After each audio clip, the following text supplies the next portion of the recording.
La la la la la la la la la la. What's up, guys? Welcome to the stream. How's it going? How is your beginning of the weekend? Well, not our American brothers and sisters. You are still in the office, most likely, unless you work from home. Then you're still kind of in the office, kind of. How's it going? Warcraft Wear coming up soon. Back to Warcraft Weekly Cup 32 today. Let's see where they seed me this time. Check it out. After the Back to Warcraft Weekly Cup, probably still play a little bit more Warcraft. Then I'm gonna be checking out Age of Empires 4, what's good in the hood. Unhoven, Gefeiret's in. Thanks, guys. So, where will I be? Oh, look at that! Mr. Winner! Mr. Winner's back! Jason Statham. Helsing. Dies. Mr. Winner, Shake. Armin. Tower Taker. Okay.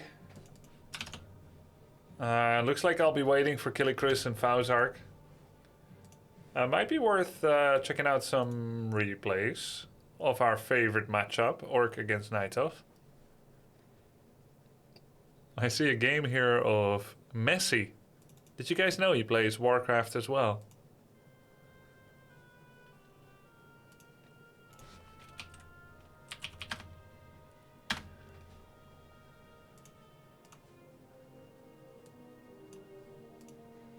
Yeah, Happy is always in the tournament. Of course. Where would soccer rank in the players you've played against? Do you mean soccer from way back when? Is that what you mean? The Korean player.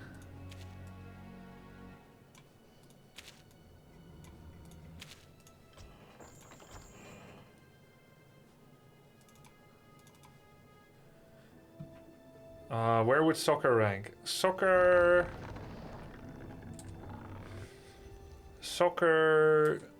maybe like Dice. Soccer was someone that mostly played the same thing all the time and just tried to execute it quite well. Not like Moon. Or even Foggy, who is inspired by Moon. I'm so happy you started playing War 3 again a bit more often. Thank you, Grubby. Thank you, Advocate. Hey, Grubby, my friend, one quick question. What are the main changes in the meta that made Blade Master, Shadowhunter, Raider, Walker tier 3 against Orb? Orb against Undead not viable anymore.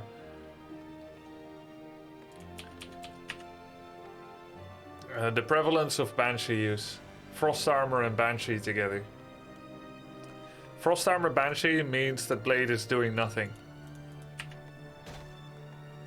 Hope my coaching yesterday helps for today, the Grubby. Thanks, Follow Viper. It should be good.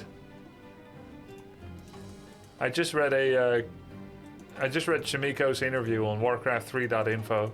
Asked whether human is a strong race. He said human has 55% against Night Elf, 45% against Orc, and very hard against Undead who does a fast expansion. Yeah, remember to micro good. That helps a lot. So we're watching Messi with the forward shot. He's gonna take the turtle, go to the shop.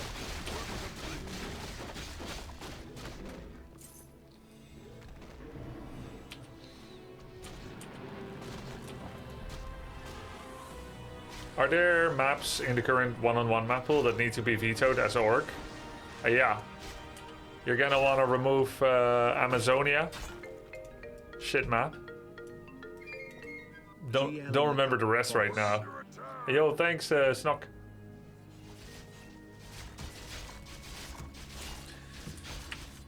So, what gives Messi the idea that he can go here and creep this? I need to rewatch this. Last question, Grubby. What's it like to play against the human creator? I don't know who that is. No, I didn't see that, Tilly.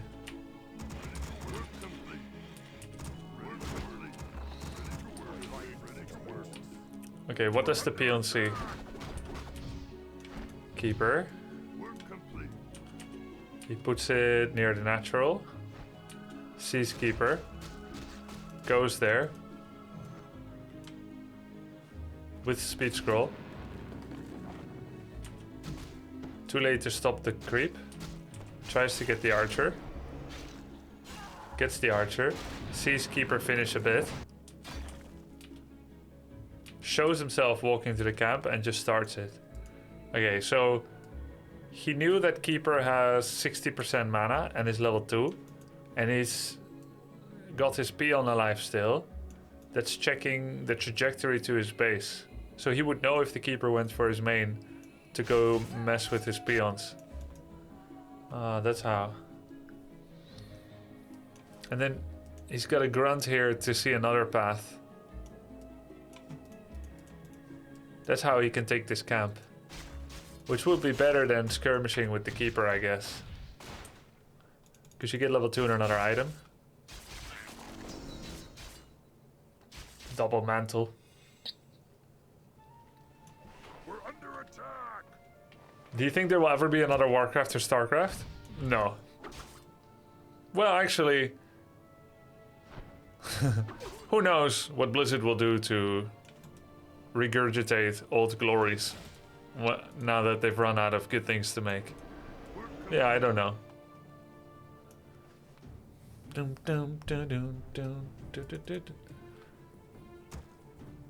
I'm afraid to put too much hope on Stormgate. Of course I'm gonna play it and follow it.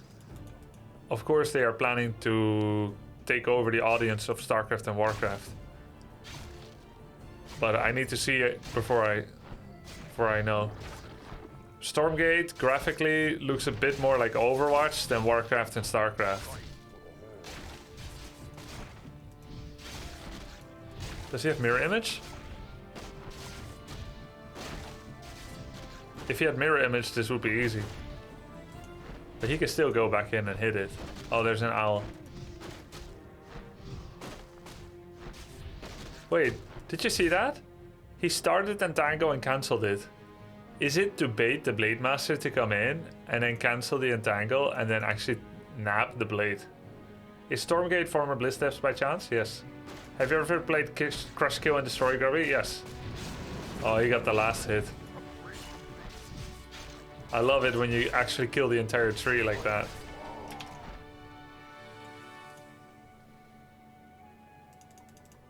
Let's turn that music down a bit.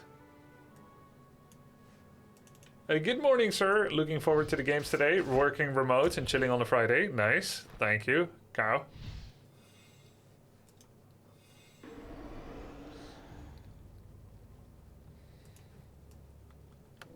Yeah, full resources for the tree loss, Nicola. It's actually insane. And the wisp dies too, and it gives XP.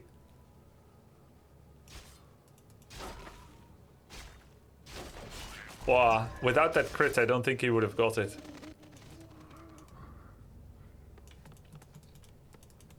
We're under attack.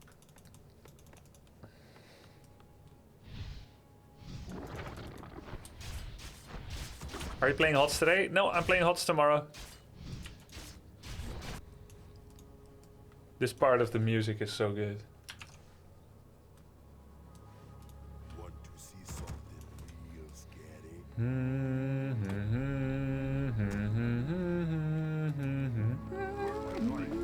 We're under attack.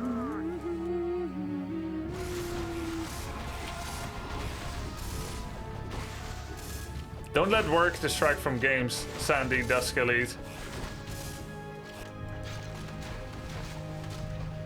Gloria.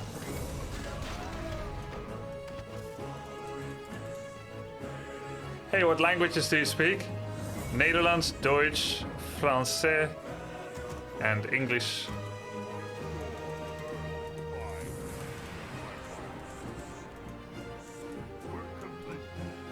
French speak.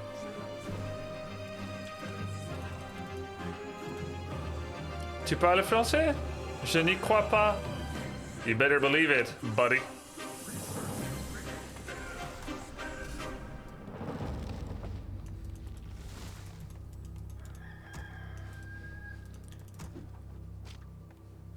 No Dota today, Dota tomorrow.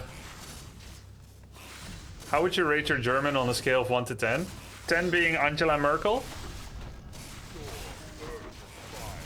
And 1 being Remus Mutter. I'll be a 5.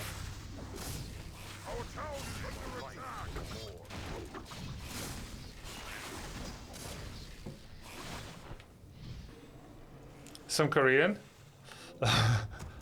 Pale pale. 삼겹살.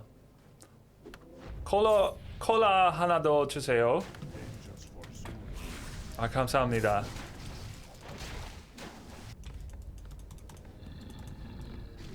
Greek? I only know de Milao Elinica.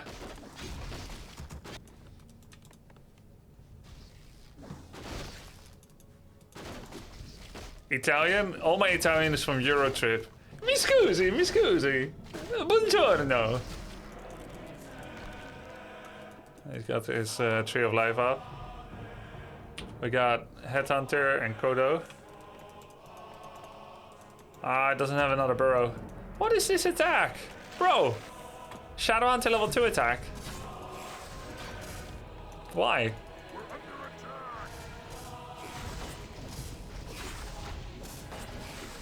Just kill Moonwells, lol. Chompers. No counter expo. Our warriors have engaged. I don't think this would even work unless he killed the Tree of Life for free. Maybe that's why he's doing it.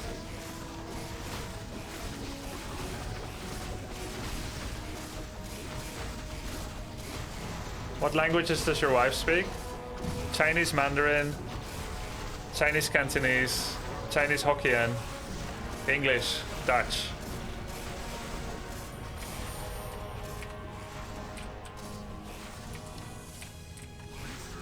He's got 2 Moonwells. And thanks for the Prime, Luminian.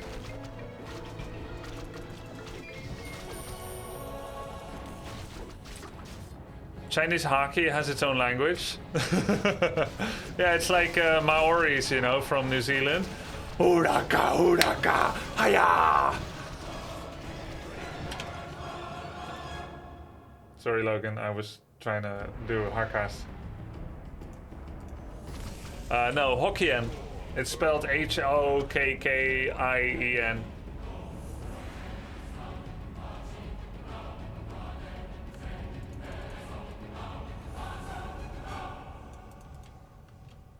He's still kind of flustered. Uraka, uraka. Aya!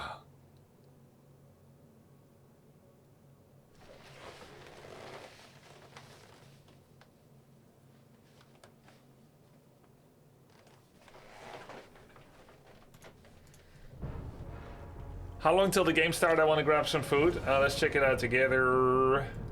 Let's check it out. Our refresher Reno. Where am I? It's between Konkan and JCVD 1903. In which languages do you speak to your dog? Dutch and English. Whichever word I like the best per language. But he never speaks back, he only listens. Sparingly. I can't believe Alchemist is still level 1.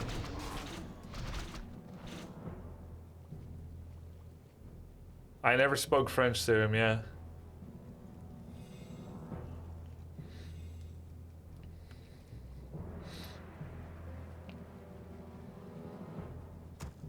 Good evening and good luck. Thanks, lady.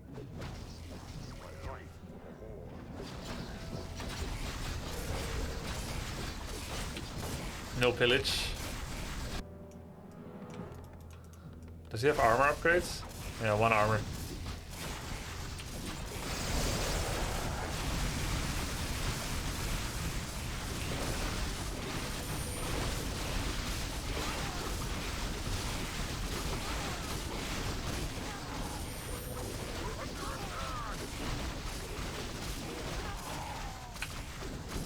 17 wood, Omega kick.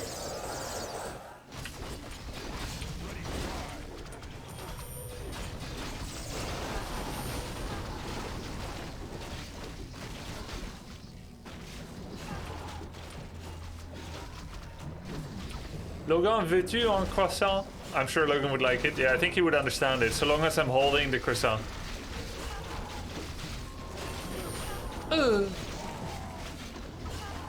Isn't German the best for teaching commands? I heard that somewhere. I don't know that it's the best. Maybe it sounds really clear, but it's also how you say it. German is not always a harsh language. You can speak it more harsh or more soft. It depends on the person. Same with Dutch. It's more that it's just become like habitual when you, for some, I don't know if it's because they think it's hip for like English speaking countries to use German. But think of it this way, it's not just about the fact that it's German or the fact that it's German in an English speaking country.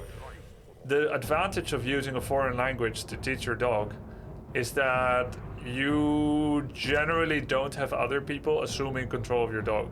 So for instance, if I teach him to only come when called on come, but he treats every human as his owner, then anyone that says come could like bait him out of the porch and onto the road.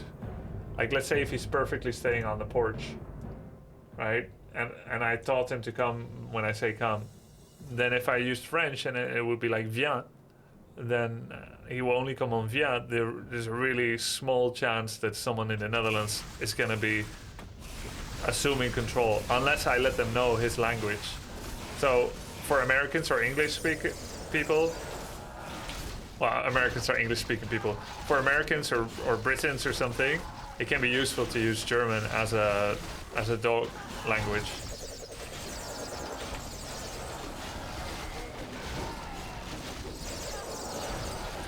More like au pied. No, au pied is different. That's like by the foot, right? That's the equivalent of heel. Viens would be come, and au pied would be heel. Like where they are supposed to come by the foot to the back right of you.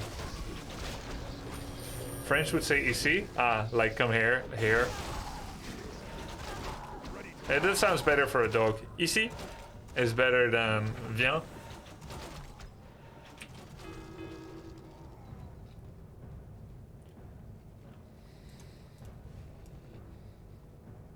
Which is the equivalent of heel, Drugu. We're under attack. Ready to ride. Wow. Ah! Hey, what abilities does he have? Hex level 1, heal level 1. That feels kinda... That's a bit weird. Look at this orcish economy. 1500 gold. It's actually quite common for orcs that expand to have too much gold. You see it here, yeah? It's good. You know why? The units are so bad that you figure there's almost no point making anything. So you get stuck in a choice paralysis.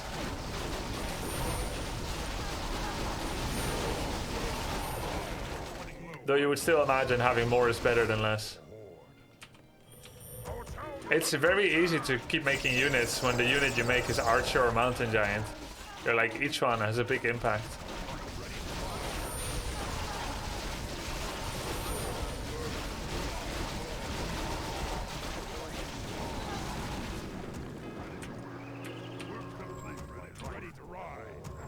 Decision fatigue from bad units, yeah. 3-2 upgrades.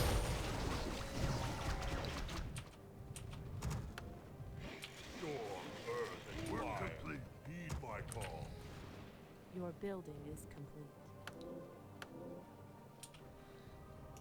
Is he gonna solo the camp? Oh. Does he have pillage yet? Still no pillage. I would like to report Messi for a foul. Goggles line.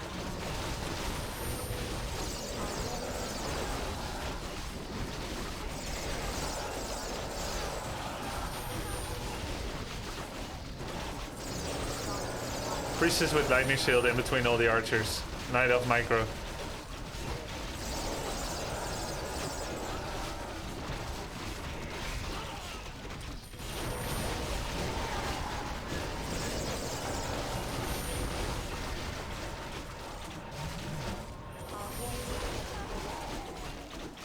Ronaldo would have gotten pillage.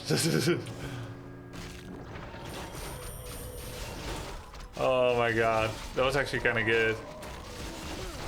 I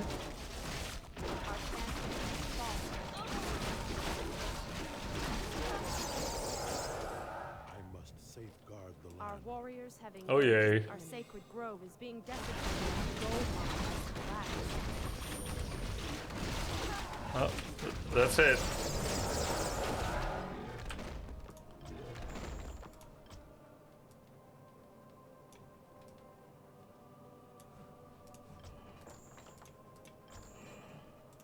Our warriors have engaged the enemy.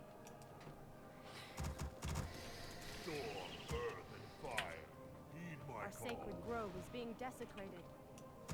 Maybe Messi could have won if he had pillage. I actually think he might have won with pillage. Look, they're both 40 population. He would have got like 500 gold from pillage this game. Luckily, I never forget it. Such a small, simple thing. Our warriors have engaged the enemy. God, I'm the only person in the world that never forgot it.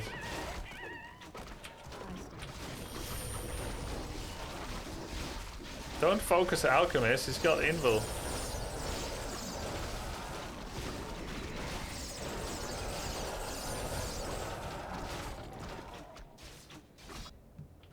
GG.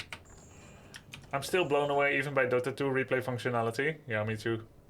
I just watched the free-to-play, the TI1 documentary. Feels strong, man.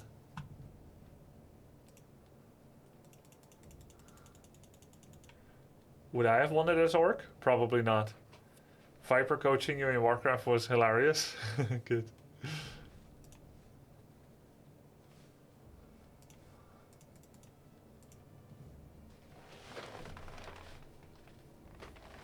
No sausage for you yet, Logan.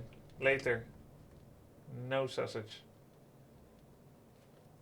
Get him up. Down. Down.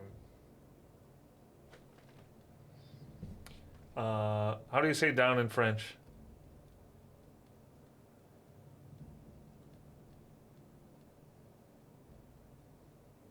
Assis. Assis. Assis. Yeah. Couché. Okay.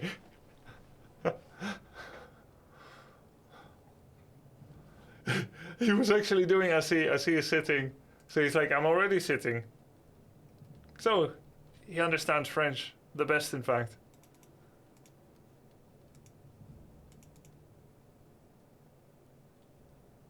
He's like, why are you saying assis? Je suis assis déjà. Je suis déjà assis. I don't know. Your dog is French? He is today.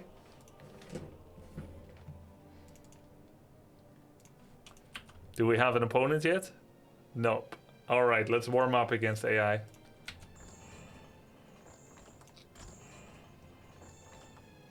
Actually, let's check out the map pool.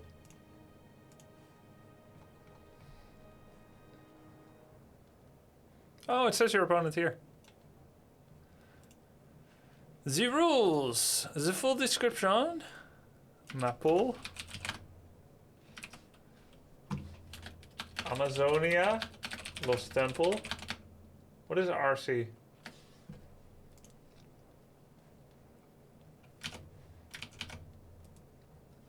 Some red crab.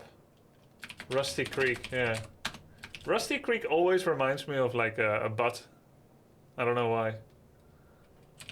Shallow Grave. What is ST? Springtime. For me, ST is still Shattered Temple. Question mark, question mark? Yeah, Rusty Crack. Yeah, exactly. Tide Hunters. Okay. Stand Terranas.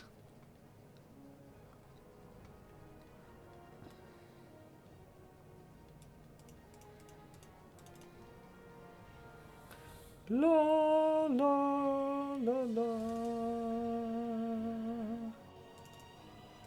Are there maps in V11? Yeah.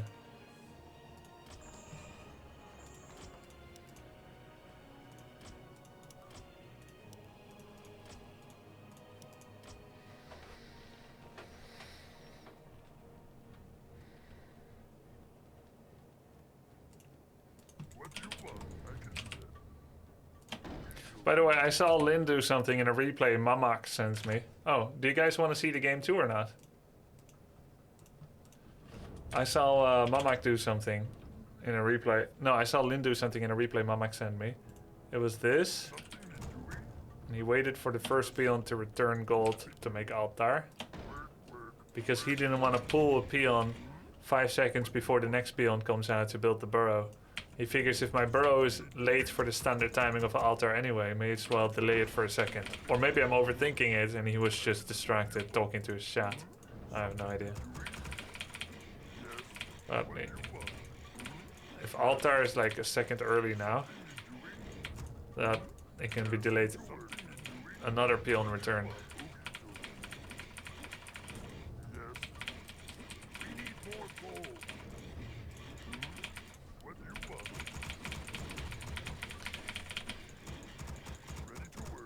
What's the logic here? Yeah, it's slower. So, okay, look. The fastest possible hero is if you pull the first peon, make an altar before you even do actions such as put peons in gold, and then before even training peons, yeah? And then in order to match the altar speed, you need to pull a peon out of the gold mine. Oh, yeah, it's perfect, see? You need to pull a peon out of the gold mine to make your burrow. And that's actually gonna save you about 2 seconds on your hero. So it'll be out 2 seconds earlier. This can be important because it can be the difference between a creep steal or a relevant harass or not. However, if you think on a per map or matchup, it doesn't matter whether you get there 2 seconds earlier or not doing those things that I just described saves you 10-20 gold.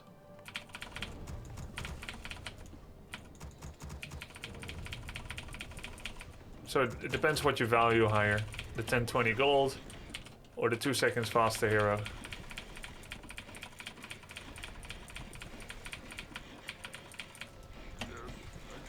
We need more lumber.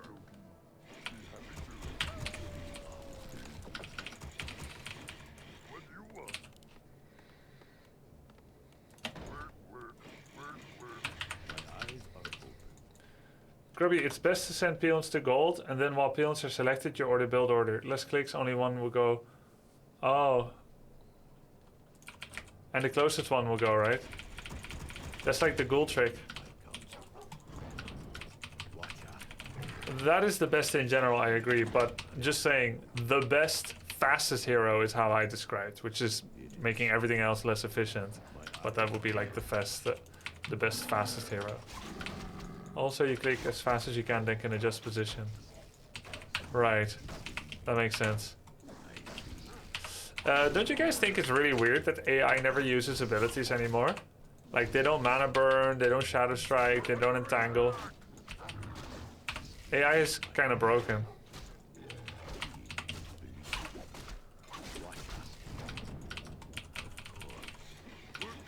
Work complete. My eyes are open. Do you need my counsel?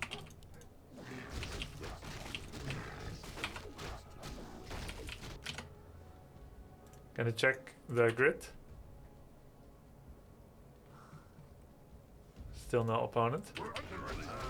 Good luck in the tournament, but you don't need it. Win today, thanks. Yeah, I don't need it.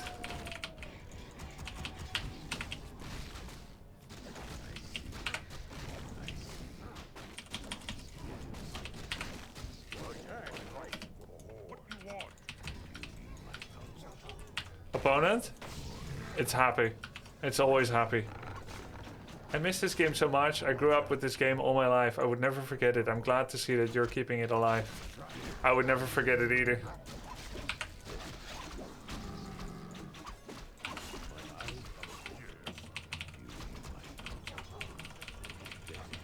Honestly, Mamak, I thought that was kind of a weird tactic. I don't know how it's supposed to work. I guess based off of the Fast Expo. But, I guess the fast tiny great hole is supposed to be the key. Oh, he does use abilities.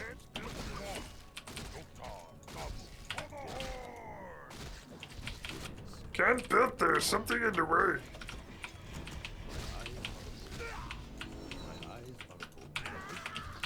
Wait, this doesn't have a creep camp anymore in the new version. Are you happy to face happy? No, grubby. Maybe I should have had War Mill.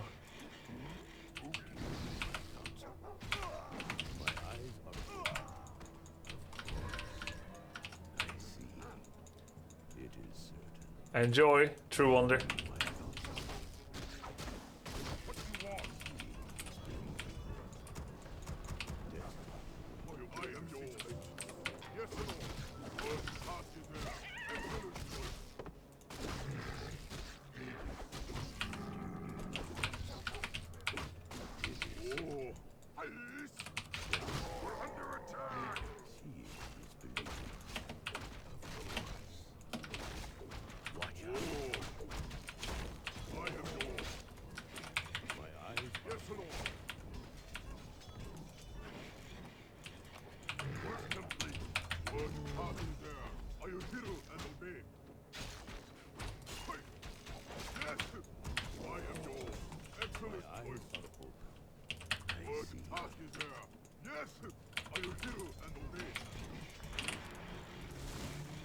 I don't know if he made a third grunt. Do you remember, Mama?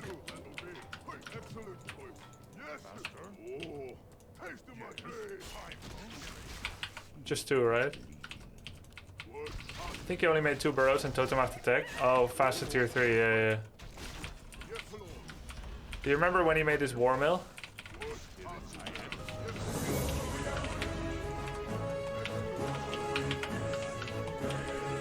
Giving tips and tips, huh, Chetty?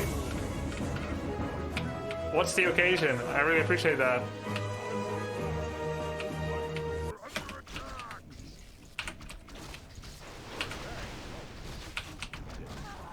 Long overdue. Thank you, man. I wasn't sure how much you get to watch the stream.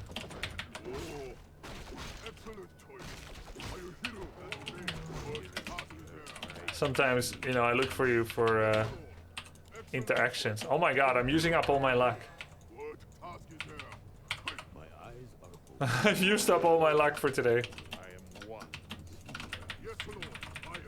Agility tomes, agility items, gloves. It's quite random lately.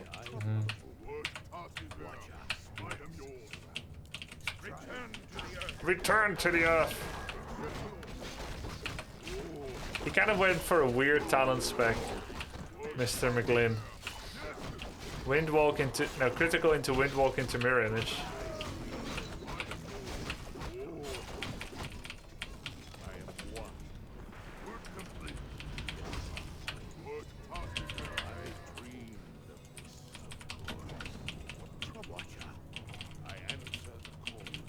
Yeah, it's about to start, Malio. This is not a tournament game, no. I'm waiting. I'm warming up against AI. I'm waiting for my opponents to become available. They're having a long, epic battle. Yeah, Mamak showed me that Lynn played this earlier, Elite Pirate.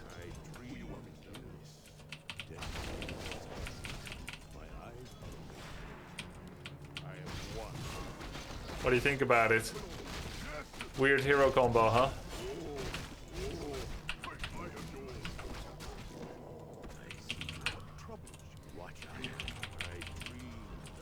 There's this big production drop. I guess that's where the tiny great hole comes in as well.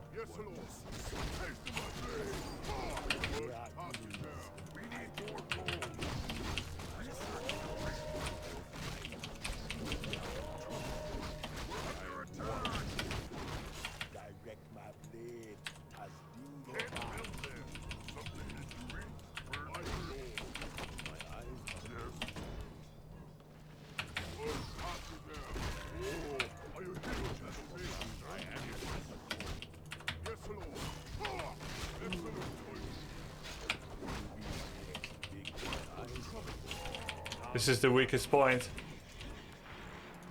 We need more gold. Complete. Good talking there.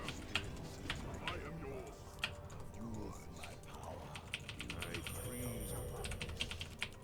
It is destiny. I answer. Yes, sir. I am one. My eyes are open. I dream. I am yours. You want me trouble?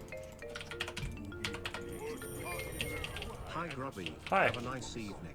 Thank you, Comicasti. Welcome back, man. No overlay.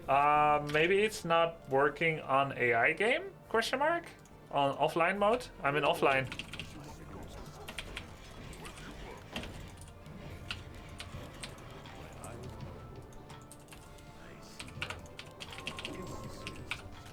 Watch out. Direct my blade. Work complete. Inventory is full. We are enemies. I dream. You want me to do this? I kill gods. My eyes are one. You are a This is what it all comes down to. The fight now. We need more gold. My eyes are open. I answer. Hey, AI took a base in the center. With an AP. 2 APs. Wow, that's meta. That's metal. Return to the earth. We're under attack. I answer the call. What you want me to do?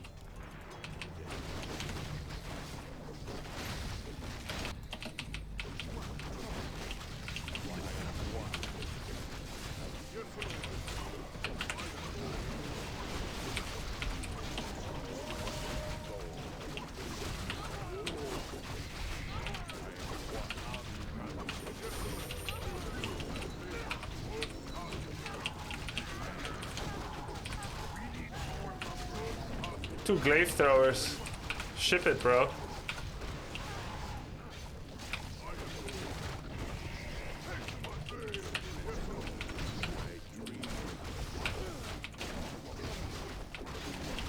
Imagine losing to AI.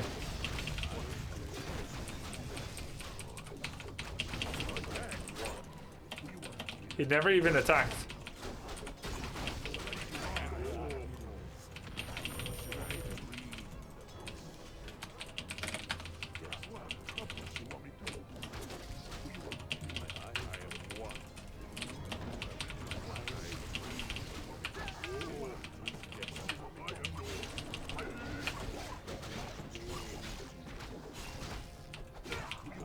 I know there's people watching that don't know that this is versus a literal computer.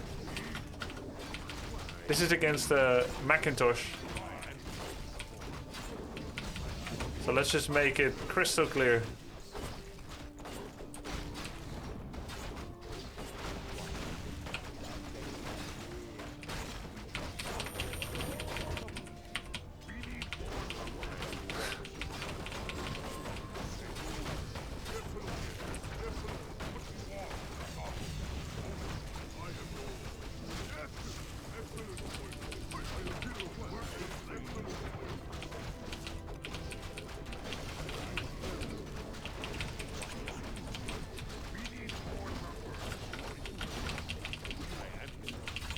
They never GG like AI in StarCraft.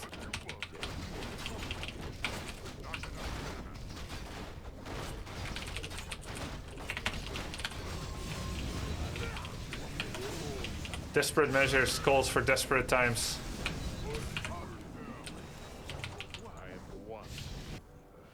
JJ?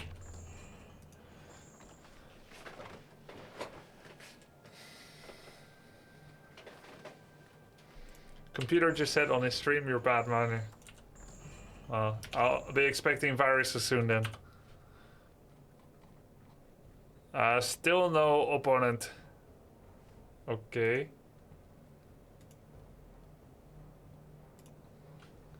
Well, I'll be right back.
Hey guys. Hey, we got an opponent.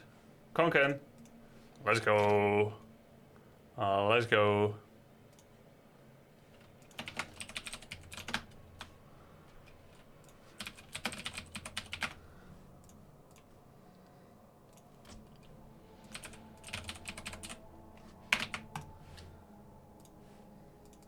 Unlike previous tournaments, I won't be doing double barracks headhunter all in every game.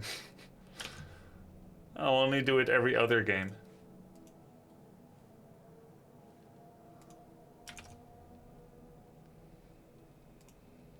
Did I lose weight? No, I gained a bit of weight actually. I think it's how I do my hair or headset or something. Yeah, if I lose weight, I have to become chuddy and you have to become grubby, chuddy. Because some of you may not know, but grubby means fat in Polish and chuddy means skinny in Polish. So we're gonna have to change names. Or we can share a name, whatever is Polish for in between.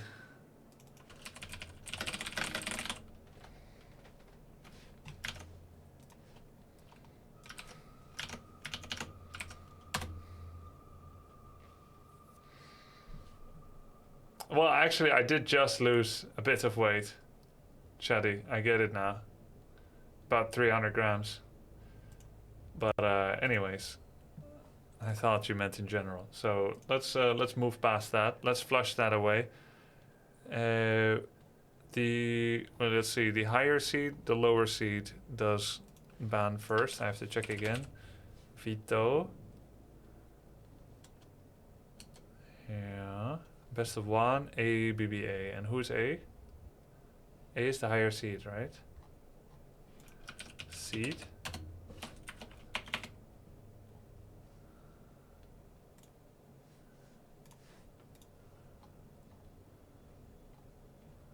I think A is the higher seed.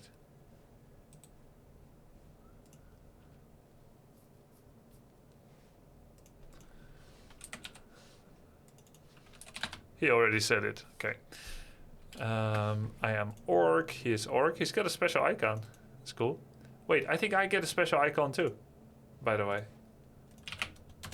I can change now.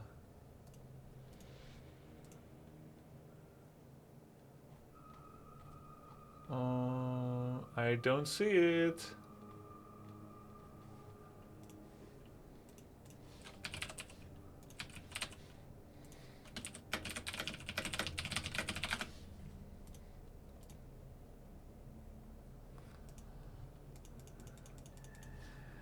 So I have to remove a map. I'll remove Amazonia. Actually, I'm probably quite good on Amazonia. Let's remove the known maps so I can practice some of the others.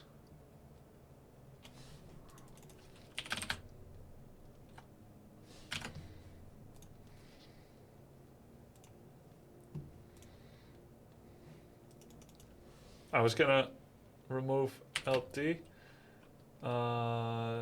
SV, ST. So we're gonna play Rusty Creek or Shallow Grave.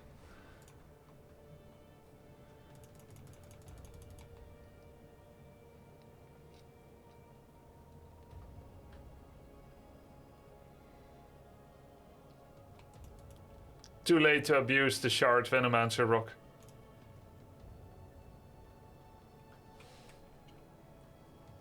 SGR. Rusty Creek.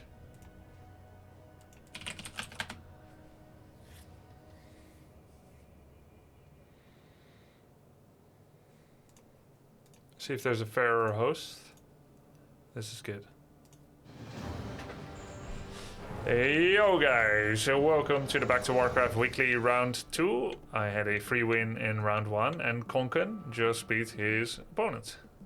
We are starting, it's a best of one. Orc Mirror. He has a special icon, which either means he won rank 1 in one of the seasons, or he's a financial supporter of W3 champions. Either way, let's do our best. Best of one, anything could happen. It's Orc Mirror. I have been using some tier 1 headhunter all-ins, which I feel like is the safest way to play against. You know, it's funny because it's the safest way to play against a better player sometimes. And it's also safe to play against the worst player because they can't stop it. Against a better player, it may be your best chance. Is it just the best? Probably not. It should be stoppable, right? In theory. By Farseer, Headhunter, Panda second.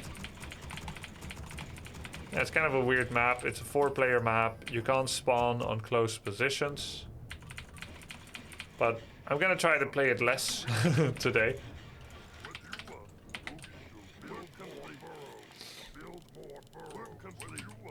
Let's see, where's my shop gonna be? Here. Then I'll make barracks here.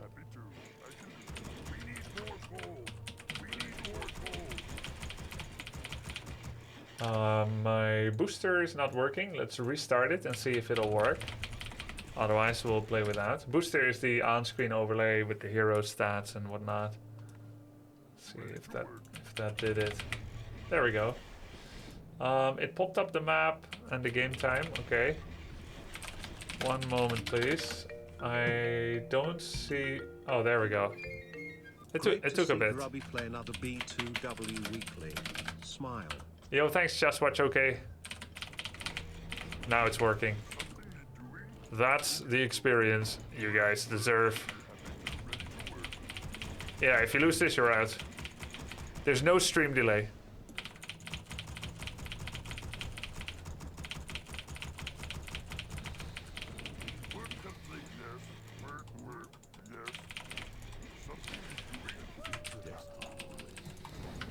If you say hi mom now, then it'll immediately appear in top right. And that's how you know there's no delay.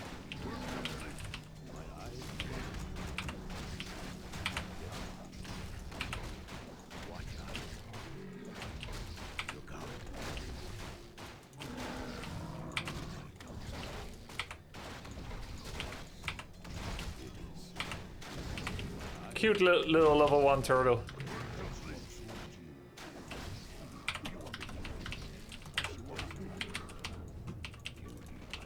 Oh, we did the same thing. But I got his wolf.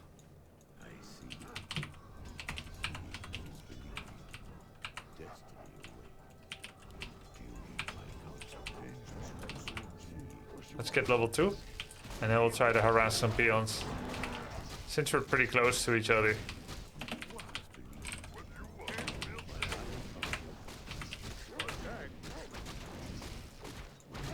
See if he's going for the Merca.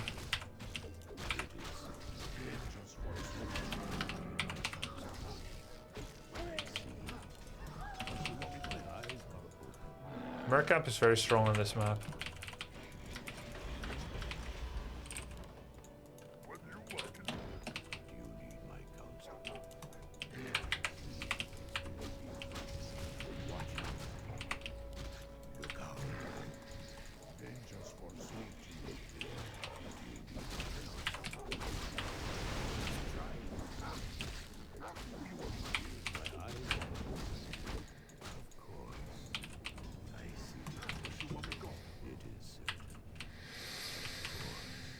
I saw him remake the shop.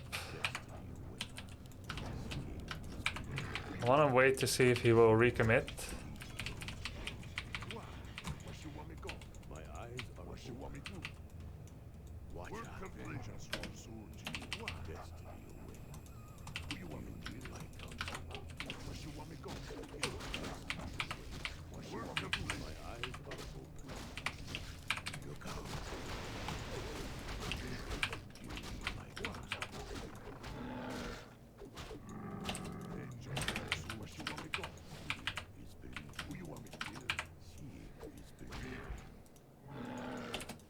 Not gathering a lot of resources now. We killed peons, we cost him a lot of mining time, so it's actually really good. Even though we were not creeping and he was looking for creeps in the meantime.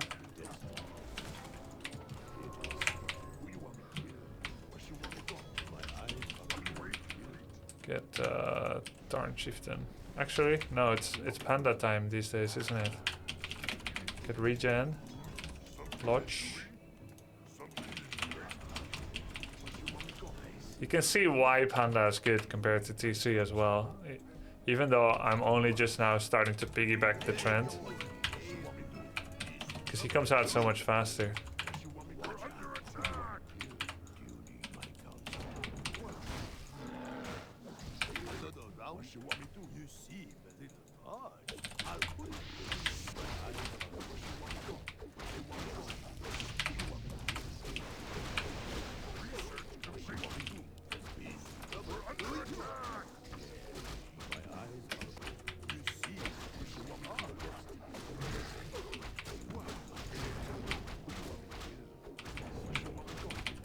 Tier 3.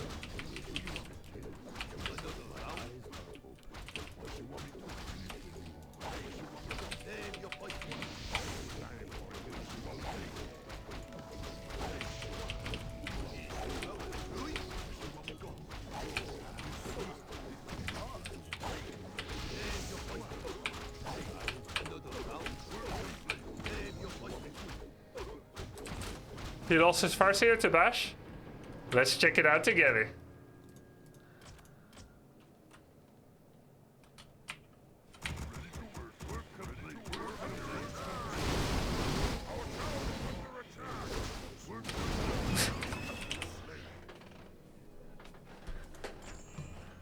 Farseer tries to creep Mercamp. Instantly regrets it. Not just the Farseer. It happens to the best of us, yeah.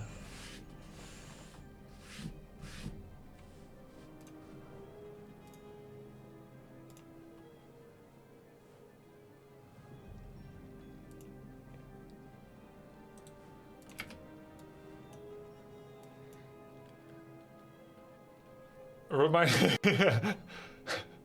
I remember that. Knopf. No, actually, I don't remember it on Twisted. I remember it on Last Refuge. But I think it happened to him more often, didn't it? It happens to the best of us. Nice one. Very nice. It happens to the best of us. So good. To the AoE2 fans, what happens when you creep Mercamp with Farseer? Well, he just took on a camp that you can take on. So he took on a neutral faction, yeah? And it's a little strong, but it's not strong enough that he can't take it. But I guess he was a bit distracted by me attacking him. So his hero ended up tanking all the damage. Once he became aware of it, he tried to pull it away. But the creep has a bash, a stun, RNG. Sometimes he can stun you 3 times in a row, and then you can't get away anymore. You get perma-stunned and die. It's kind of a humiliation victory. It's like knifing someone in Counter-Strike, except you fell on a knife instead of someone knifing you. It's like a passive defeat. It's like dying from jump damage. Yo, Dundariel, thanks for the sub.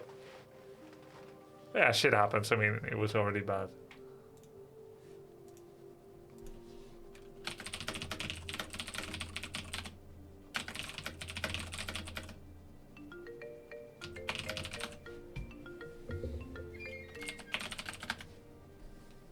Yo, thanks for the Prime 8020.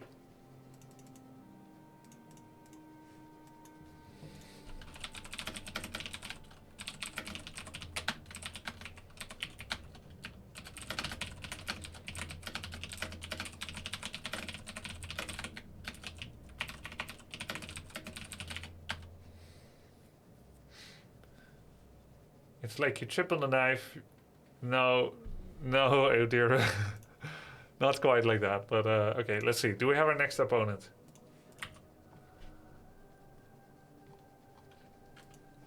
Report your scores. Unos. 0. If you report wrong... Wait, Mr. Winner lost? How? Comment, s'il vous plaît? Hey, Viking. Thanks, man. Welcome back, Knopf. It's like deleting your TC in AoE2 when you try to delete the wall. Oh yeah, I guess that has happened before. We're against Scour.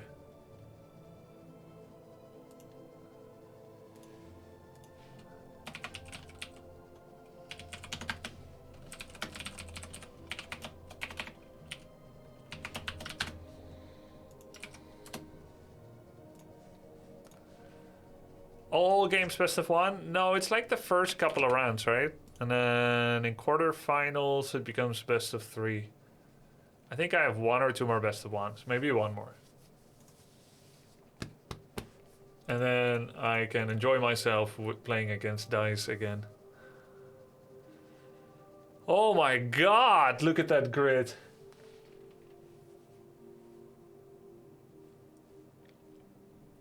We have an overdeveloped bottom half.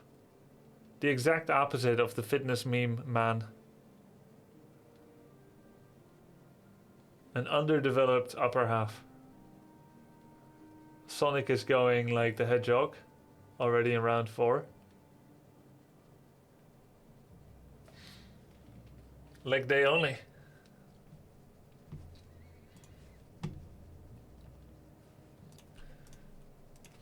I will be playing as orc. You too? Okay.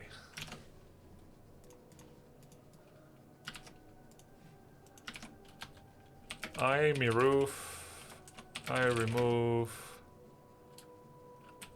TH. Thanks for the sub, Michael Jordan. Welcome back.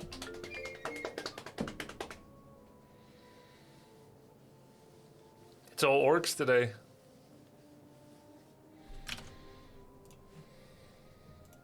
Oh shit. Misclick.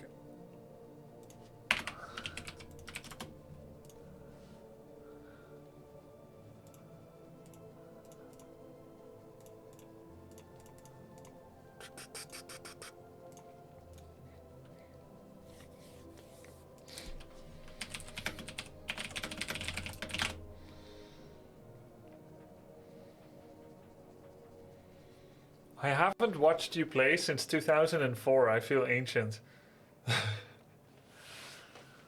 Ancient of lore. How often do Warcraft 3 games go really late? Are there hour-long slugfest? An hour-long game is so incredibly rare in Warcraft 3 that it probably happens less than once a year in pro play. It has happened, but it is so rare.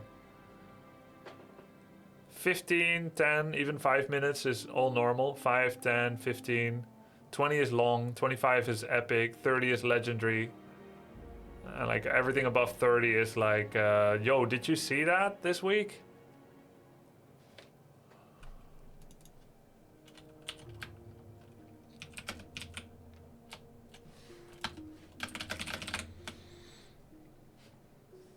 And that's in one-on-one. FFA games routinely go, they don't go below an hour usually. Is Scouror a known player? Not to me, but he'll be a little bit more well known after this game. We know Konken as the guy who lost his Farseer to Merkamp.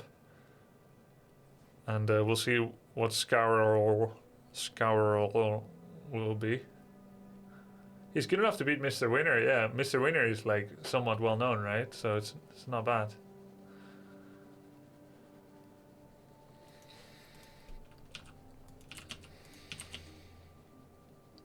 We're far from the shallow grave now. Which version?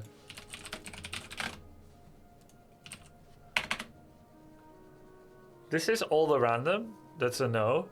ESL, we're not ESL. I think standard one.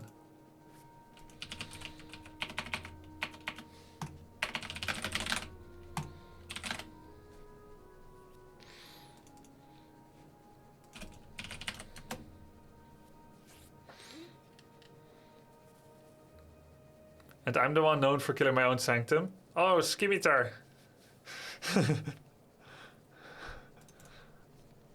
Wait, was that on BNet that I played against you?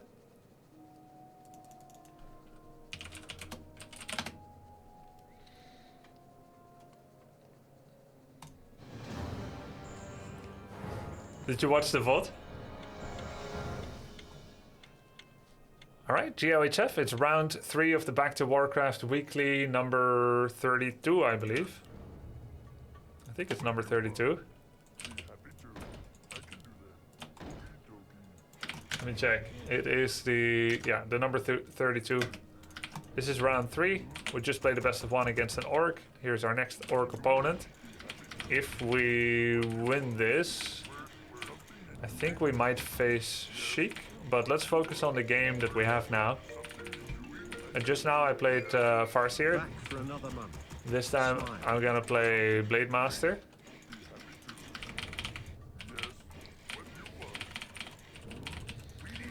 The biggest threat when you play Blade is a Farseer double barracks headhunter all in.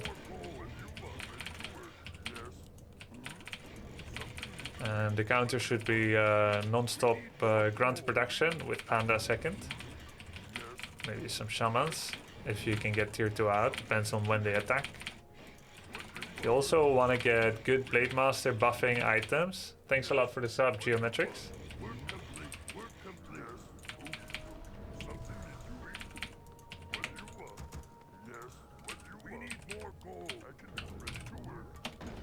Gonna make the shop now. Let's see, which one has the epic items? Should be this one. Renegade Wizard. I think I can take a chance to do the lightning shield creeping. If I micro it correctly, I can get a lightning shield on my Blade Master or my Grunt. I think on my Grunt. This is a little complex micro. So Renegade Wizards, they have the ability to lightning shield, and they typically aim to do maximum pain infliction on their opponent, which means they try to aim at units that are in between other allied units, but not bordering any creep units. So if I do this, I put the Grunt here and the Peon here and the Blade here, and I do it exactly right, and I move the Grunt forward, then it won't work. That was a nice try.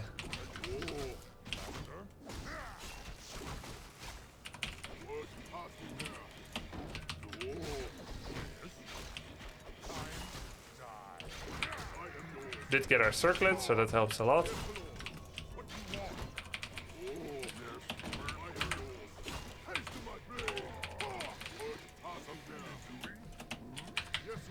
We could be against Blades, we could be against Farseer. I'm just assuming it's Farseer. It almost always is. Thanks for the sub. Hi, Inspector. Appreciate it. Welcome back.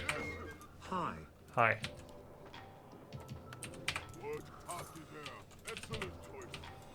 Gonna go to the shop, get circlet, and then creep this one. If it's creepable. I don't actually know this map that well, which is why I'm playing it in the early rounds, in order to get more familiarity with it. Okay, this camp is doable if this camp is not. Yeah, this one's fine.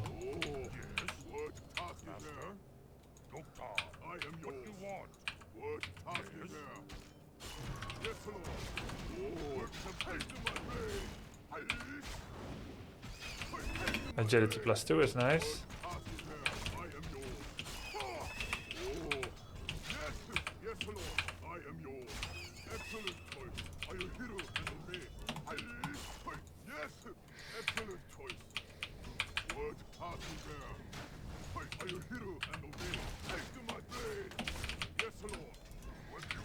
Gonna send a peon now to the tavern. That's a fake. It does prevent me from casting heal salve.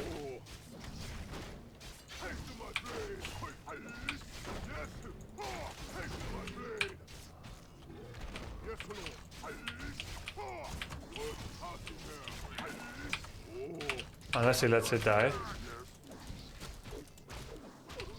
This is not the headhunter all in, but he is level 3.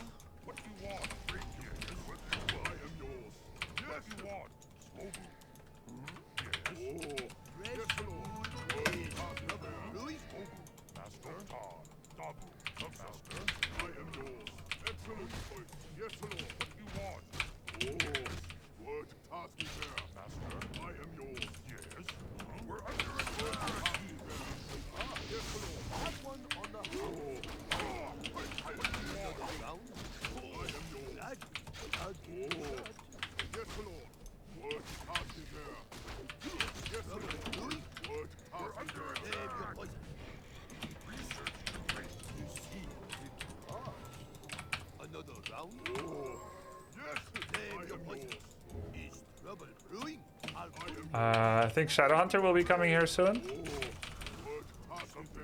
Yes, Lord. Excellent choice. We're under attack. Are you something new? Word awesome there. Oh, he's creeping. Yes, Lord. Hey, are you hero and obey? Yes, Lord. I didn't think he should be creeping now. But since he is, I can too. I'll do this one only with Panda, just helping with DPS now.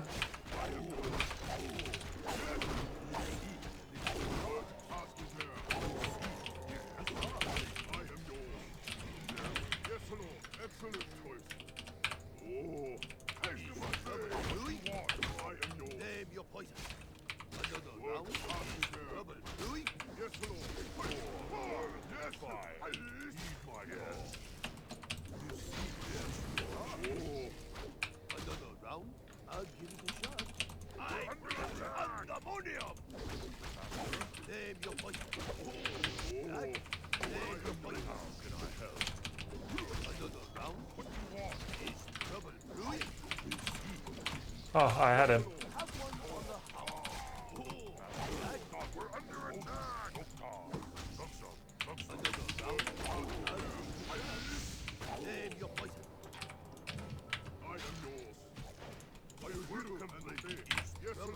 Excellent choice. Are you hero and obey? Yes. The sheep. The sheep. Nice sheep.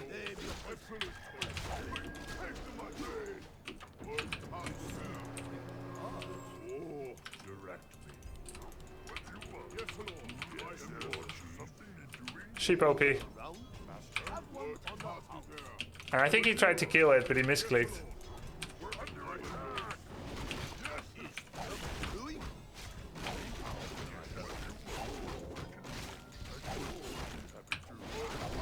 That should have gone to Panda.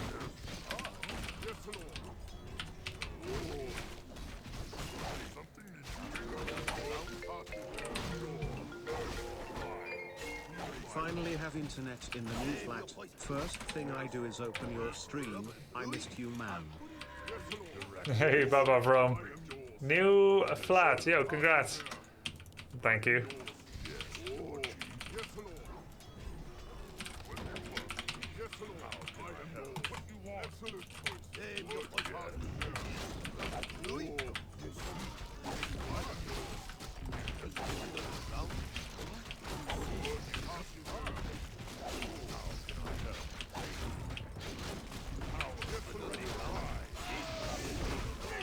Bit easier to creep when I do a fire breath.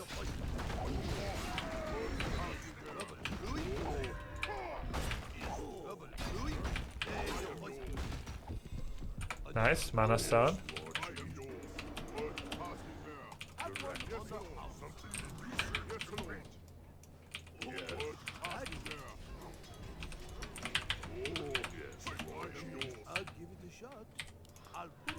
Oh, he's near.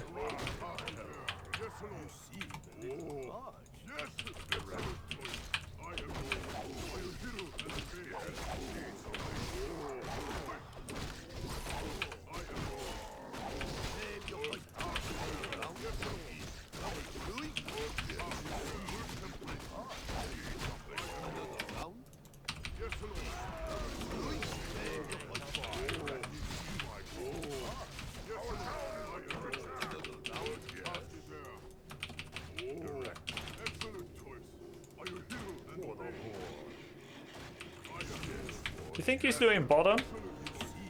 If only I had some kind of item that I could repeatedly use to check places on the map.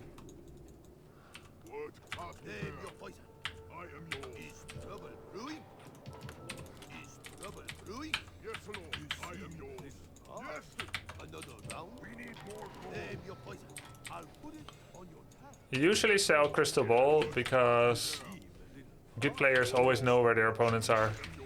So I should have kept it this time.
Oh, nice block. Oh, nice.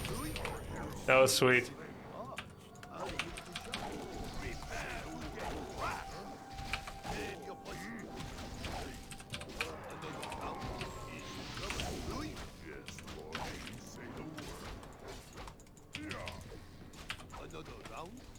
Scour will be known as the player who did that.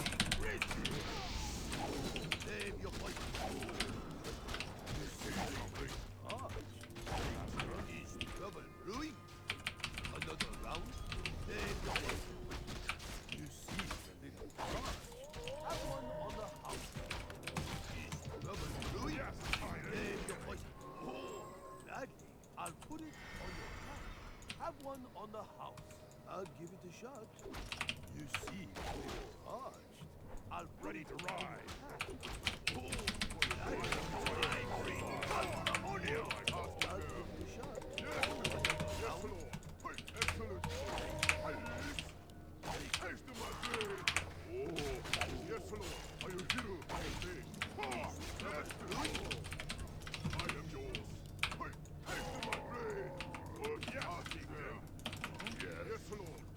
A raider.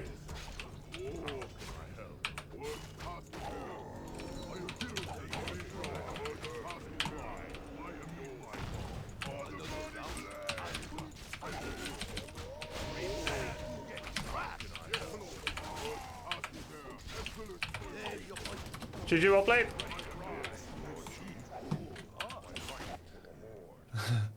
That raider's been there for like 5 minutes. Yeah, mistake.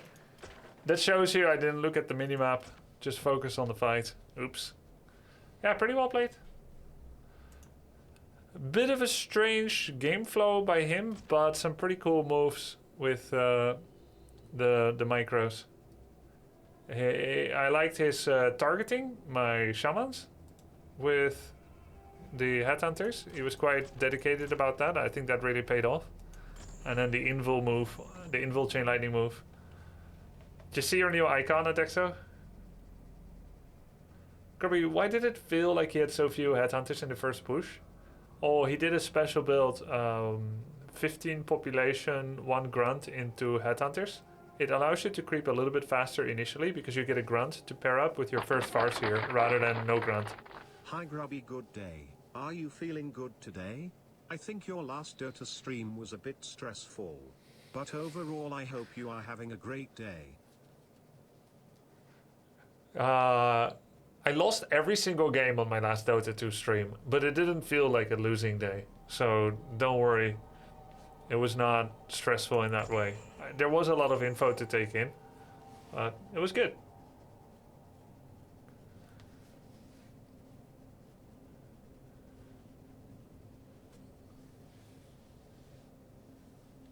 I lost every single game, but it was because of teammates, so I'm not saying that.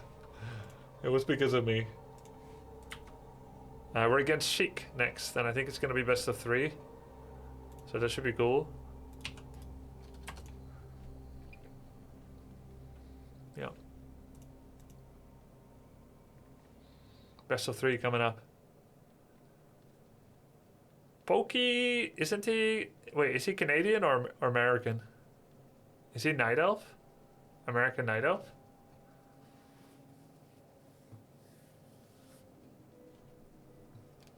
Night Elf. American Night Elf. American Night Elves are dangerous, man. Do you know how many top American Night Elves there were? Wizard, Short Round, Long Walk, Strifecrow Axlav as a 2-on-2 team. They were kind of like random or Night Elf.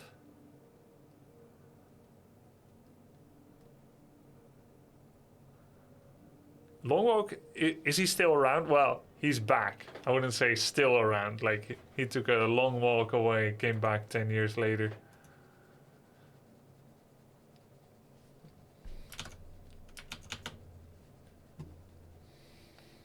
Hey Grubby, how's been at ladder? It works, kind of. It's nice, I think. Room for improvement.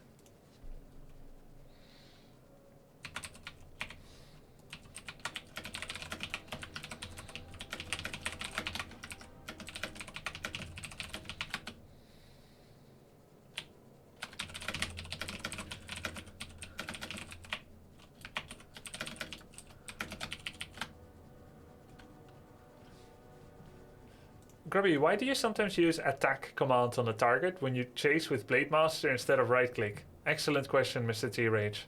There's no benefit of a left click on a unit as opposed to right click. Except if you misclick, you still get an attack. And if you misclick with right click, you just move. So it is a preparation for failure.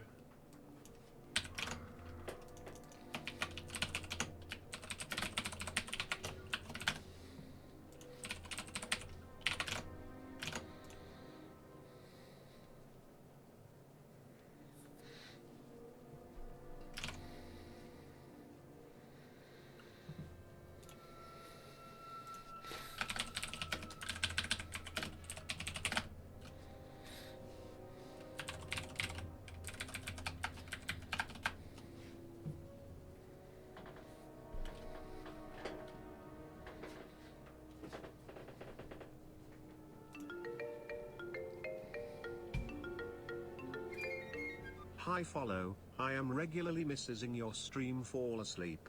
I am sorry, but all my primes to you for that. Any other grub sleep abusers in chat? You sound half asleep right now, Roach.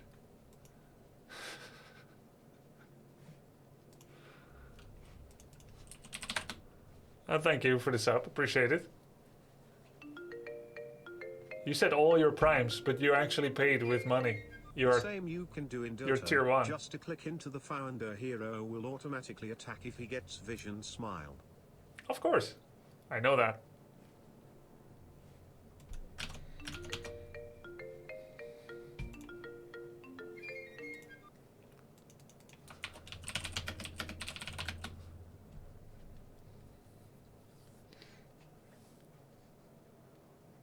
I was follow Grubby, yes, Kev Tank. I'm now Grubby. Or the Grubby.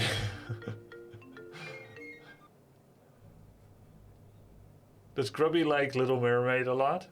Yeah. I made it. Did you know I made a parody song on the Little Mermaid? It was actually an Age of Empires fan song. It's when Warcraft 3 and I couldn't get along very well.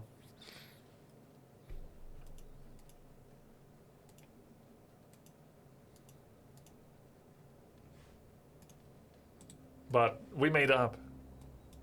And now we're more in love than ever.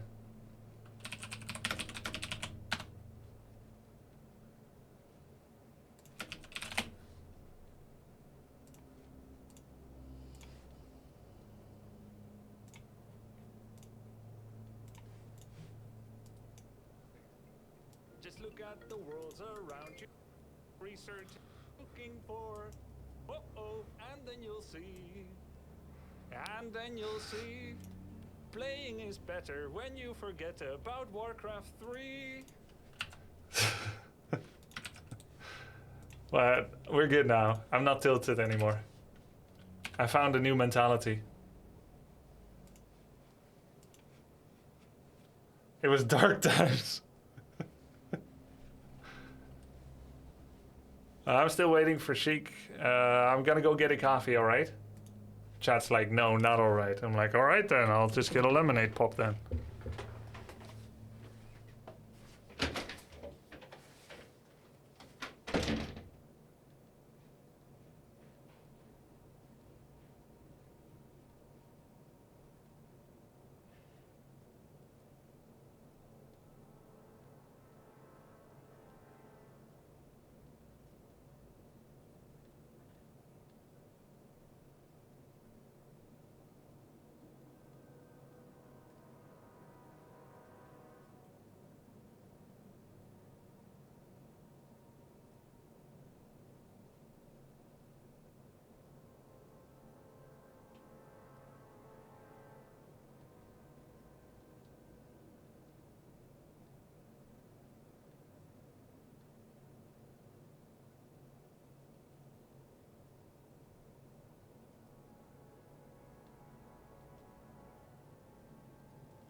He is here.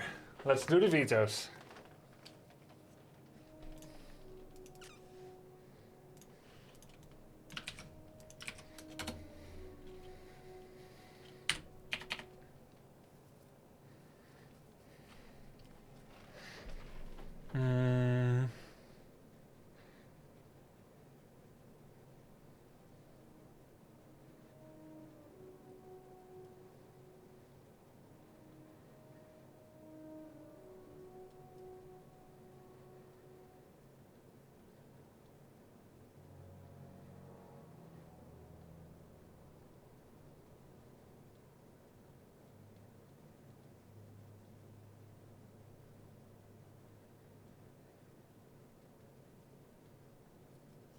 Is Lost Temple even good for me? He's a fast expanding player.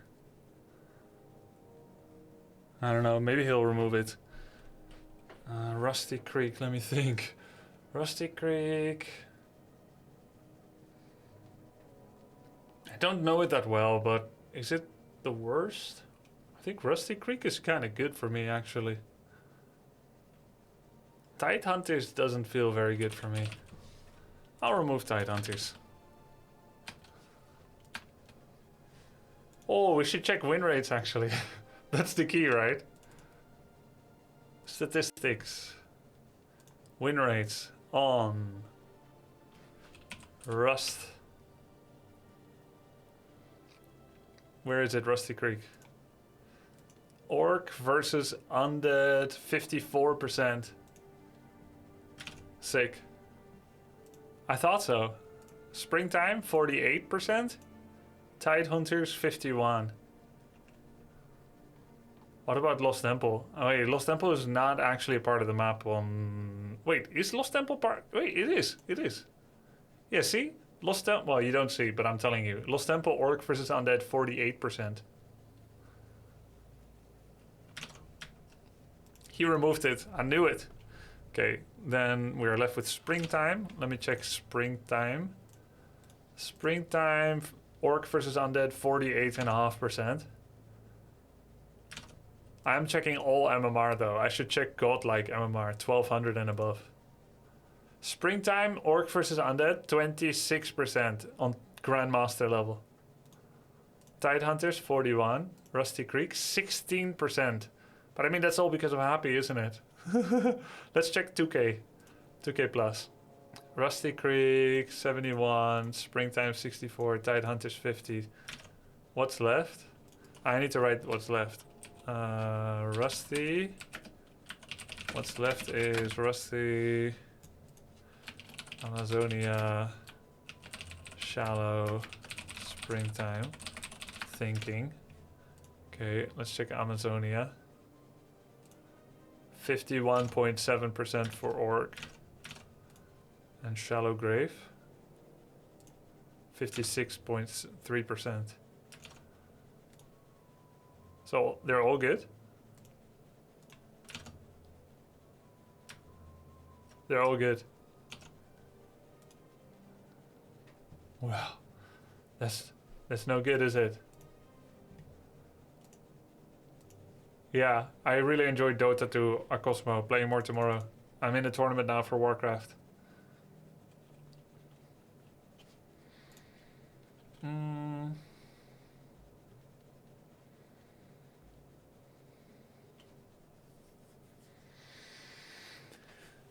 Amazonia, what do we do? What do we do? What do we do? What do we do?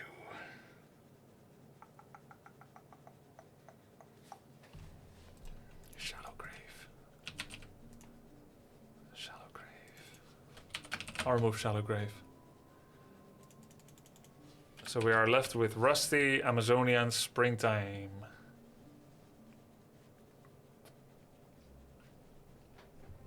Let's have some coffee. At least with Farseer you can't get it wrong, Wizzy.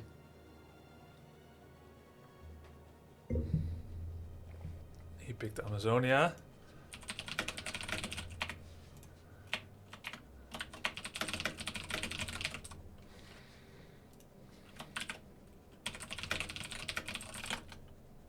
He picks Amazonia as loser map, And I can pick Springtime or Rusty Creek as loser map.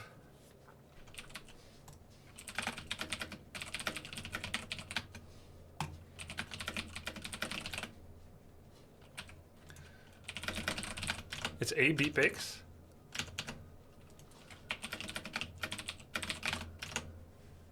But I'm A, no?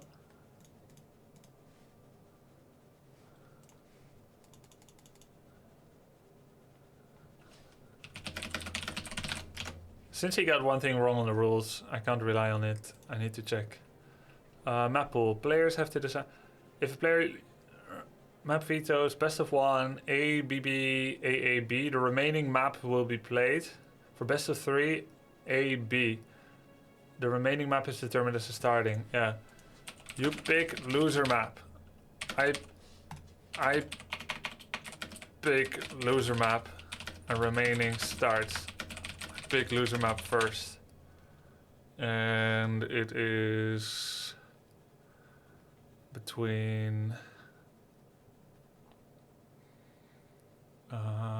Rusty Creek. Okay, let's my loser map Springtime, so we can open with Rusty Creek since I am least familiar with it.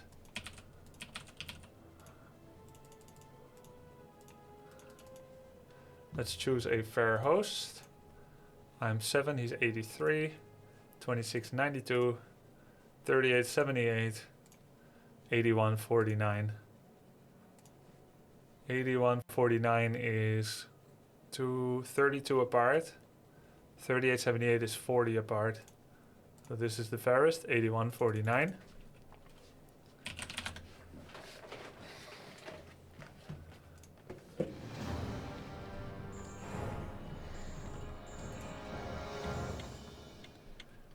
This is going to be a very close match, guys. You see our MMR are really close. This is round 4 of the Back to Warcraft Weekly 32. It's a best of 3. He's undead.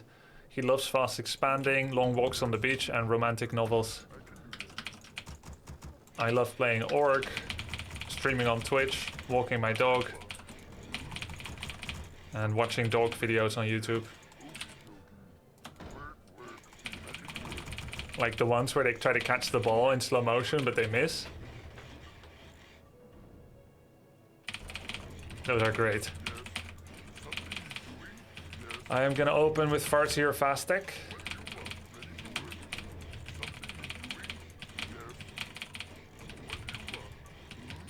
He's kind of a fast expanding player, so I could also mass headhunter all in.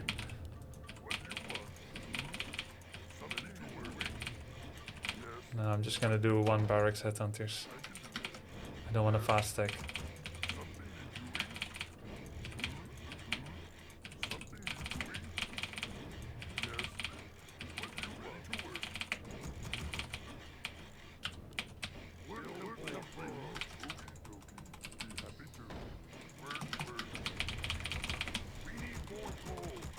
I think it's risky fast stacking. Like, he doesn't have Happy's micro and control. Not quite, he's very good. So I'm hoping that, like a standard opener, I can get a good feel for the game and make some good adaptive decision making. I could like do a blind double barracks headhunter all in again, like I've been doing sometimes. Since he likes fast expanding, that may actually be the right play. But I'll never learn that way, will I, if I only choose. And winning, losing doesn't matter as much as the enjoyment and the experience. Wow, why did that peon go around?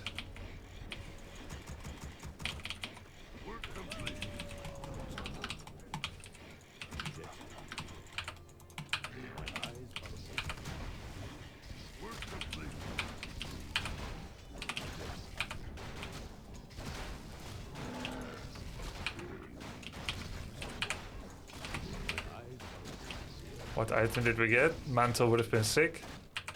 Not today.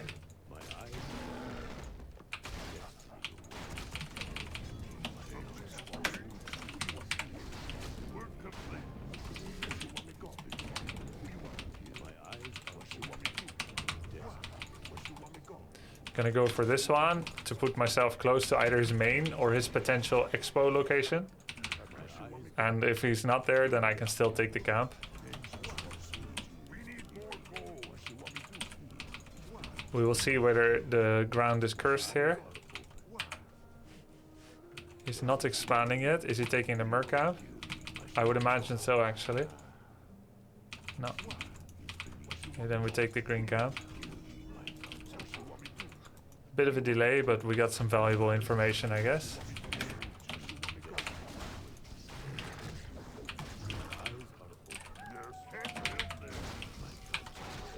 Can let the headhunters and the wolves finish up and check again.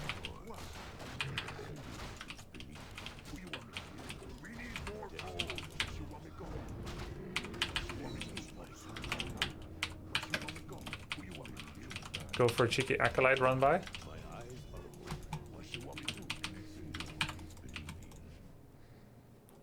No Nerubian, feels good, man.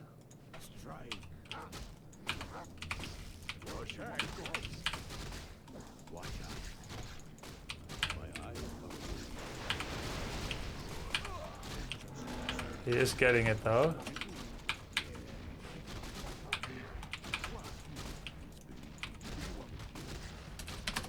GG, well played. Excellent game plan, perfect execution. My micro was quite impeccable. Yeah, just really genius play. You could tell from the start of the game that I was planning to end at 4 minutes 11 seconds. Let's recap one more time how our geniusness manifested. It was a Fiend opener in all actuality.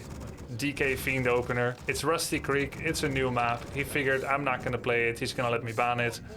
I didn't ban it. Mind games. He started with a relatively tough camp. You can see things were going really, really well for him here. But meanwhile, my machinations had started. He's moved on to the orange camp. He's moved on to another orange camp. Suddenly, I show up. He panics. He decides to finish it anyway. He loses an acolyte. Wrong base layout. Couldn't escape his acolytes via the back. He finishes the camp. Finds 2 rings of protection. Second acolyte dies. GG. Sick. Okay, let's go next map.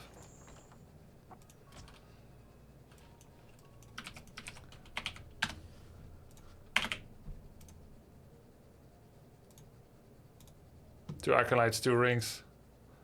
He took Amazonia as a second map.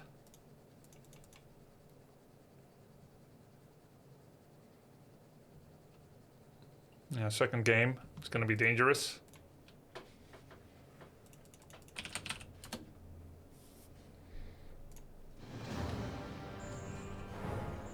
How can you copy paste within the Warcraft client? Just do it.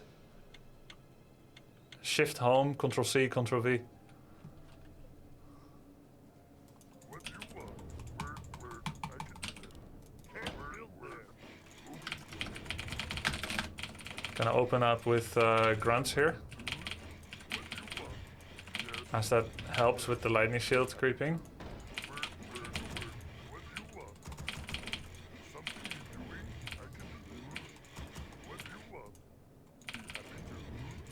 Second game, back to Warcraft Weekly.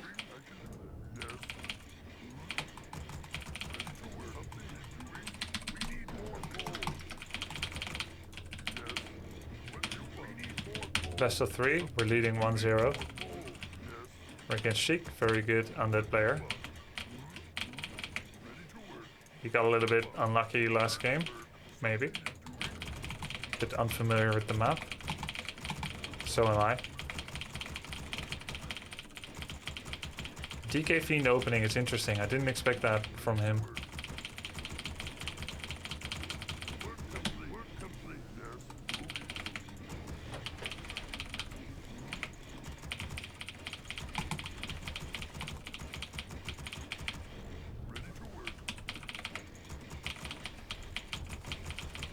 Not gonna go headhunters on such a small map. Just stick with the grunts.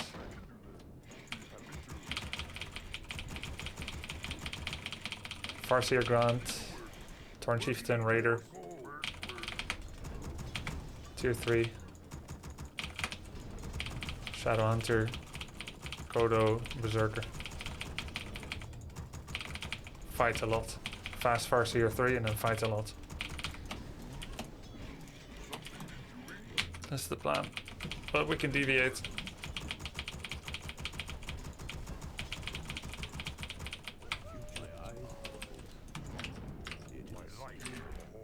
Watch out. I see. Watch out. Yes. What do you want?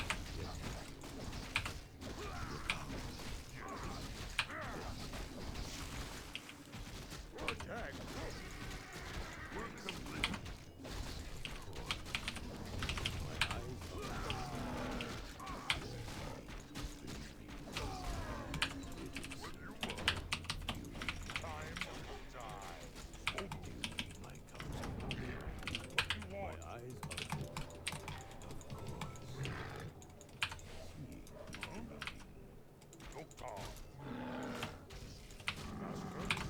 Doctor. I see.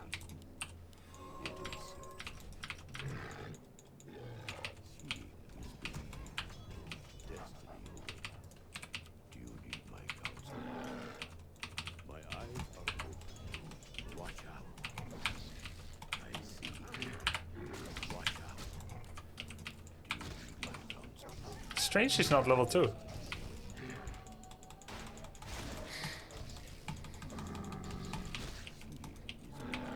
Work complete. What do you want?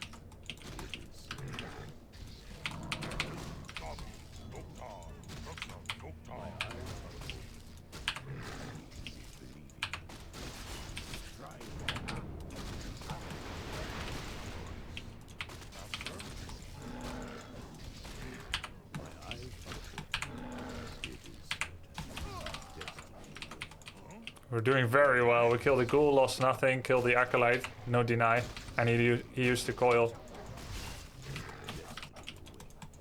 He's completely in a terrible state right now. You mean to say he didn't get level 2 from the first camp is certainly strange. Watch out. Master?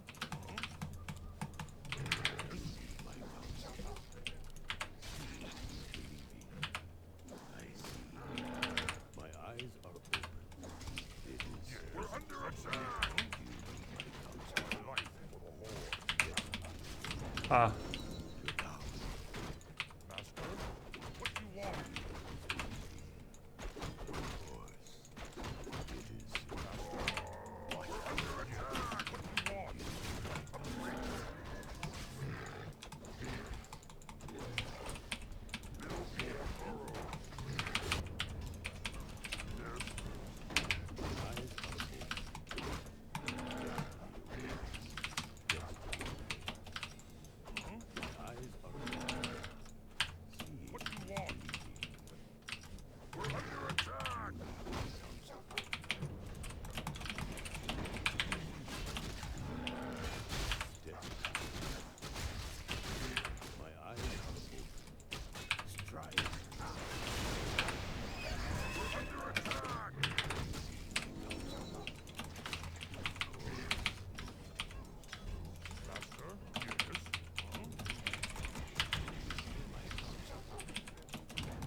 crit. Watch out. Master, what do you want?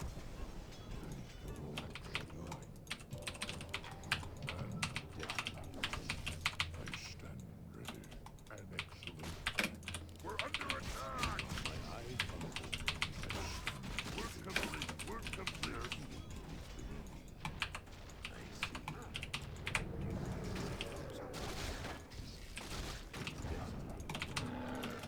Research. My eyes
our guide way, Master.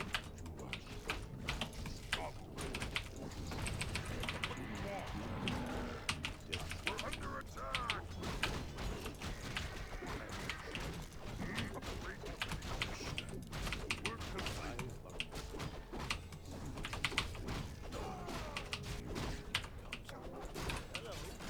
We're complete.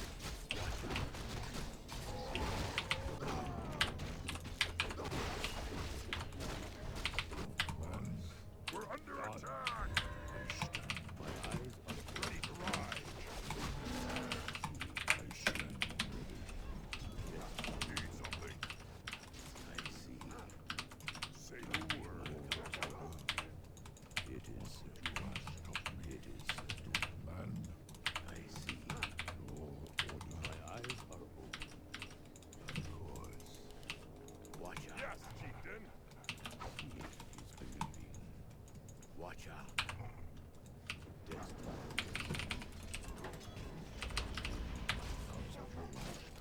My eyes are man. Try. Yes.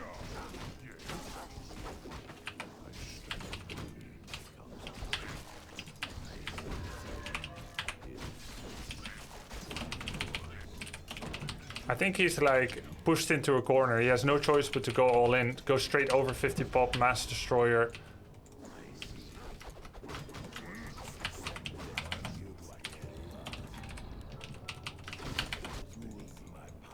So I should be ready for a fight.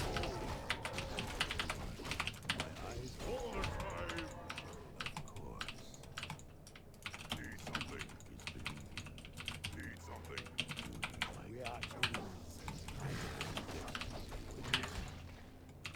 Say the word. My eyes are open. We're under attack. Say the word. Need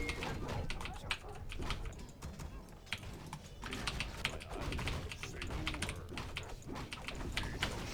We're complete. Yes, chieftain. Next big death. We're under attack.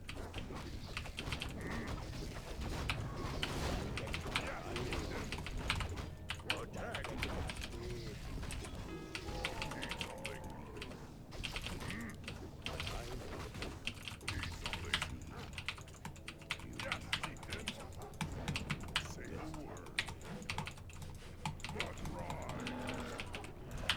Watch out. Say the word. Need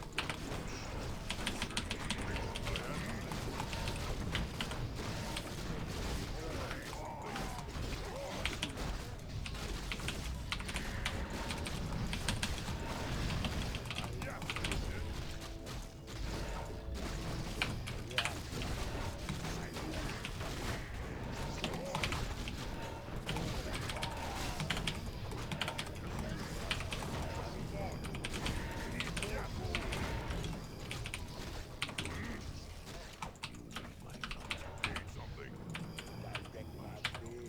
Say the word. Need something. Yes, chieftain. My eyes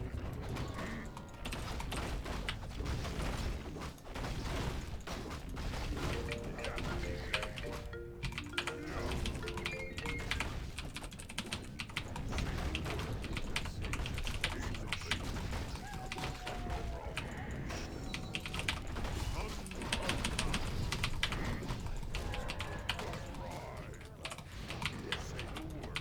We're under attack, chieftain.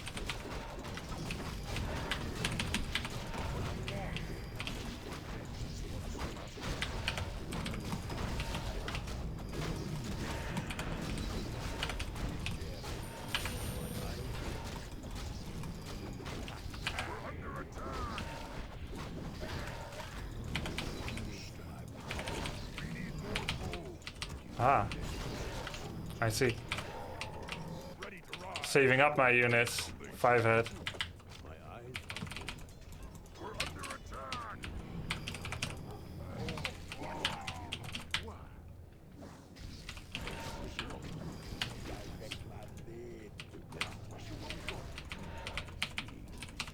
You'll never expect it.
For my ancestors. Yes, Eden.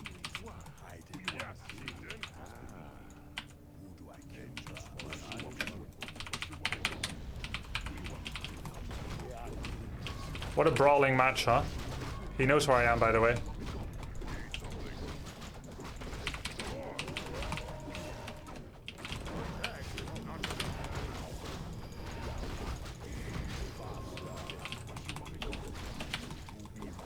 Rune braces, by the way.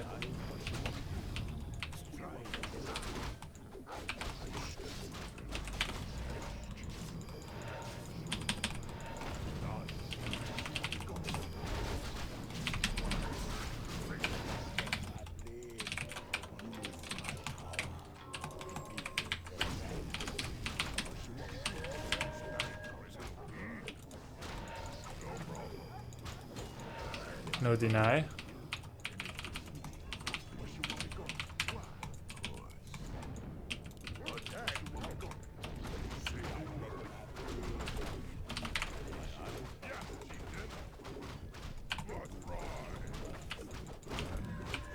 GG, nice. Yeah, we were winning from the start because somehow he didn't creep effectively enough early game. Let's check out what went wrong with him. Of course, I made no mistakes, which is why we won. Saving up the headhunters tactically at home was a really genius move. Suddenly surprising someone with anti-air after they are dominating your army with two heavy air units. The second wave of headhunters. It shall be known as. That was some Gandalf shit right there. On the third motto. Up on the hill. Look to the east. So what went wrong here for him? Let's actually watch it again. That move was so surprising, it even surprised Grubby. Exactly.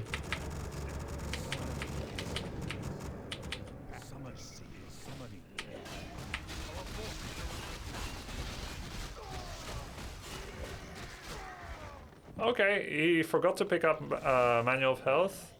He forgot to pick up Manual of Health, and then he went into the middle of the map with level 1.9. That's just giving up a lot of potential. With Unholy Aura, maybe he gets the grunts around. Just bad creeper out. I feel like he would have done better on the maps that I vetoed, which... Because he's an expanding player. And these maps that we played are really hard to expand. So I think I won it in vetoes, perhaps.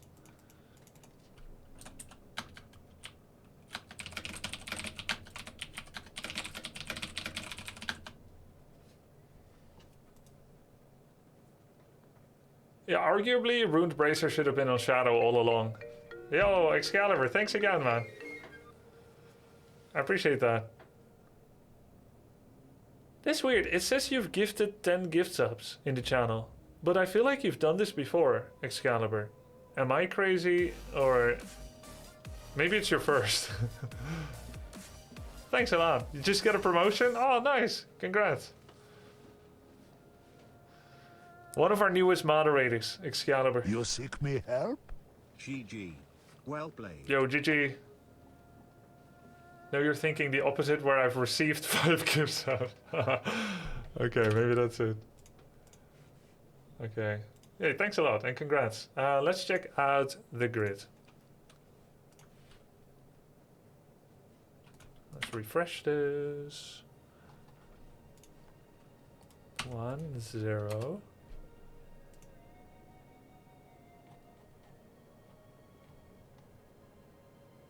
Oh, I should have done 2-0 this time.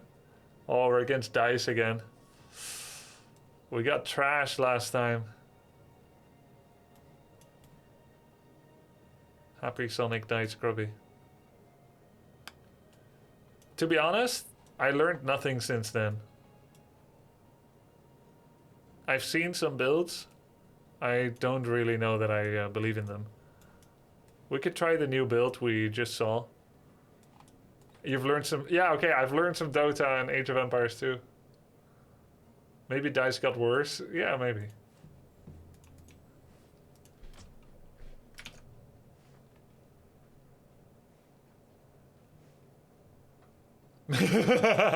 Maybe surprise him again. Hide your entire army somewhere. Yeah, that's smart.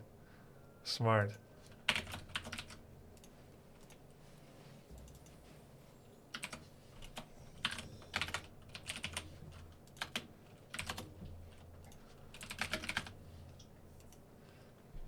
Yo, Logan, you want a sausage?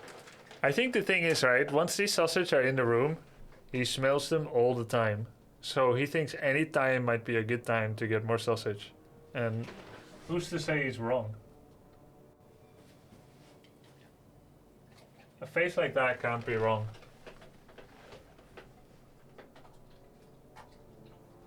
He'll get another if we win back to Warcraft Weekly. Against Dice and then against Happy.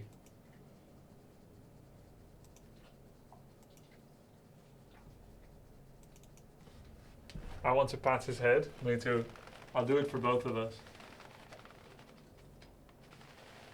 You can see how he doesn't really, like he's not leaning into the pets, yeah? He doesn't really want pets right now. Do you notice that? You see that suspicious side eye? He's like, okay, that hand also gives food. He's in a mood now, and who can blame him?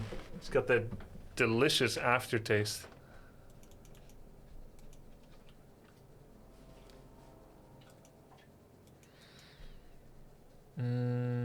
AZ. He removed Lost Temple. Okay. Let me think. Let me think.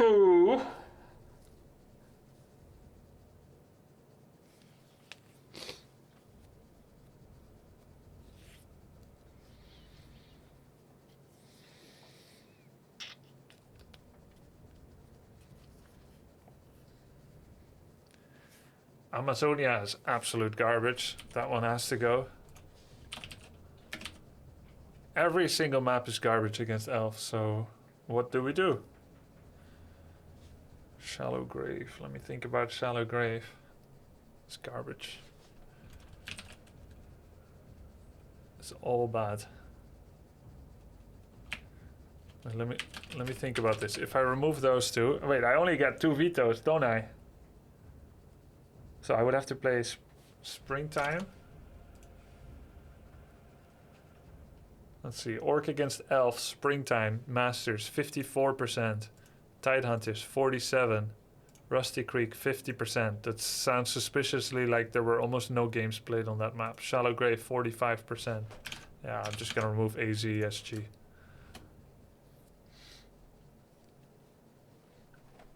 That's it, James Lewin. Northern Isles could be good against Elf. It's so-so, but either way, it's not part of the map pool.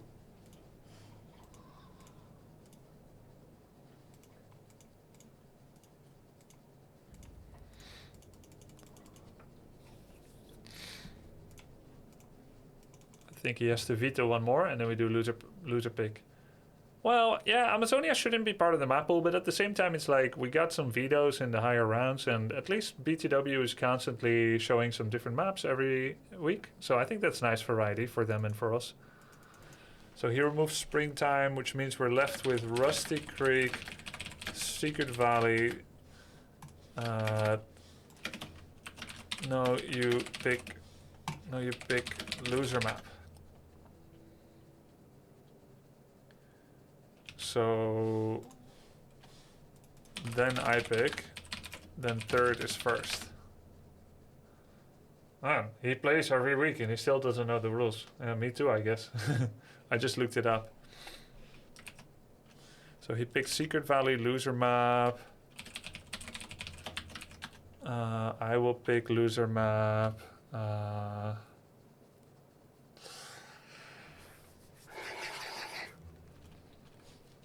Rusty Creek, I guess. So we open TH. Tide Hunters.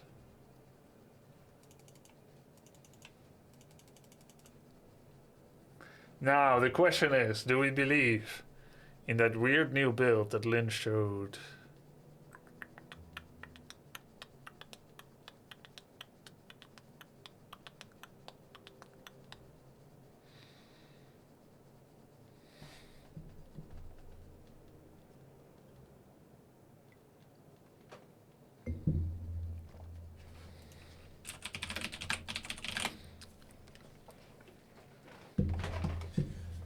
Never gonna give you up, never gonna let you down, never gonna...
Alright guys, let's go. It's semi-finals.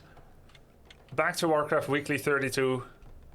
The reason everyone showed up here today is for the massive prize pool. $50 for first place, $25 for second. The love for Warcraft 3 long gone. Career men are trying to make their career and feed their families for a week. No passion. Money on my mind and mind on my money. Let's go.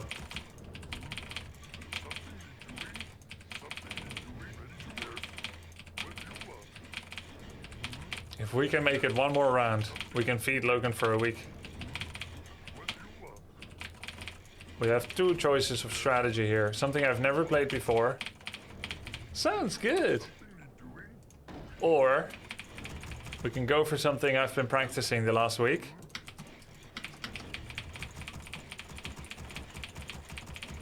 And I'll choose that. Now, the plan here, when you're struggling with a problem in life, such as me with Orc against Elf, sometimes you can overthink things. You try many different ways, you theory craft, you agonize. Sometimes you try to stretch yourself thin, like so much butter over too much bread. And the overthinking can have self-defeating properties. Instead, try underthinking things.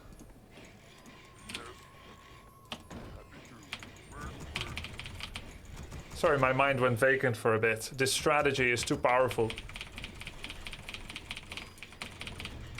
I couldn't speak for a moment. I forgot how to speak English.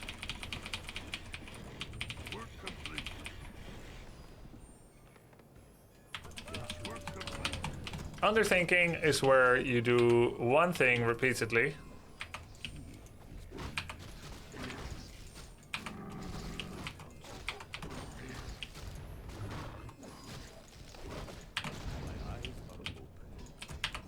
But with great conviction.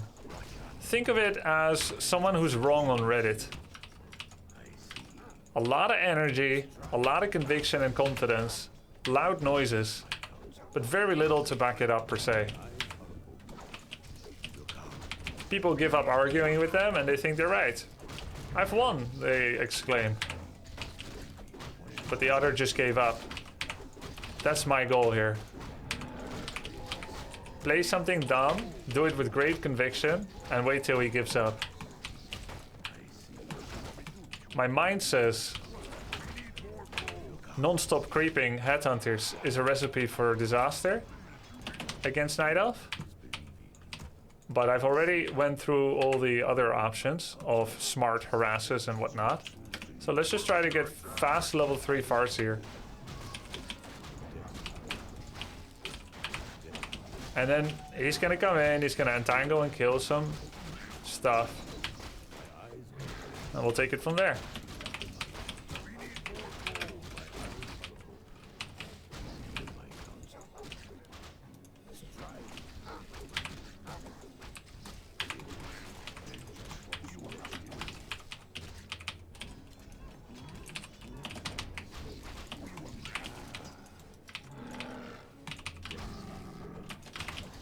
He would expect me to creep more towards the right. So I won't.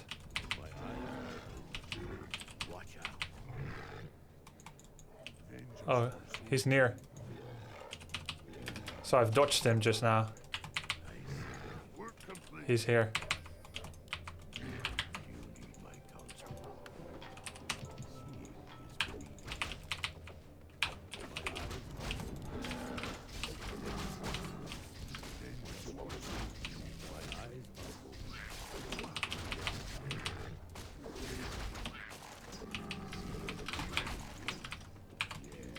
Hide your kids. Keeper is here.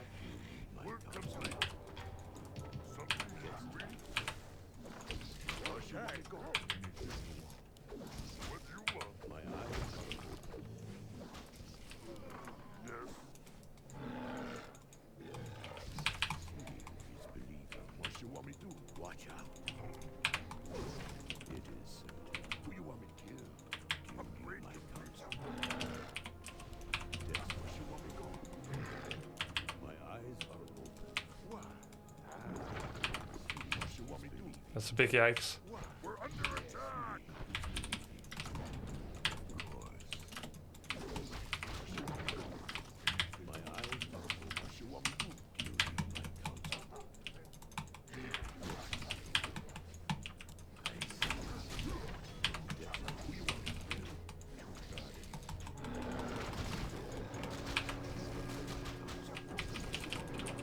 You cannot heal solve. Yeah, it cancels.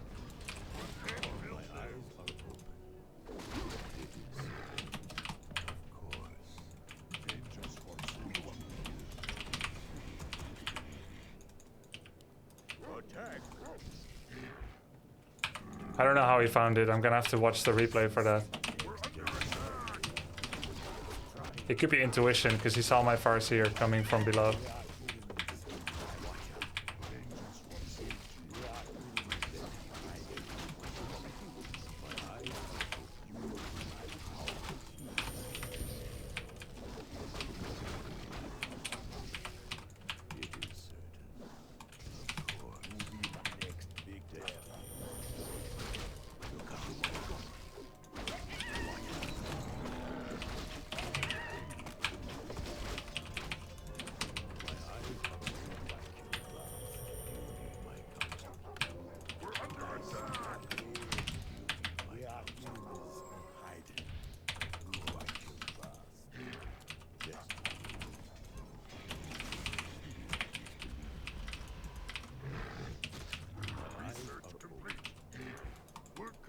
His Demon Hunter is busy getting level 3.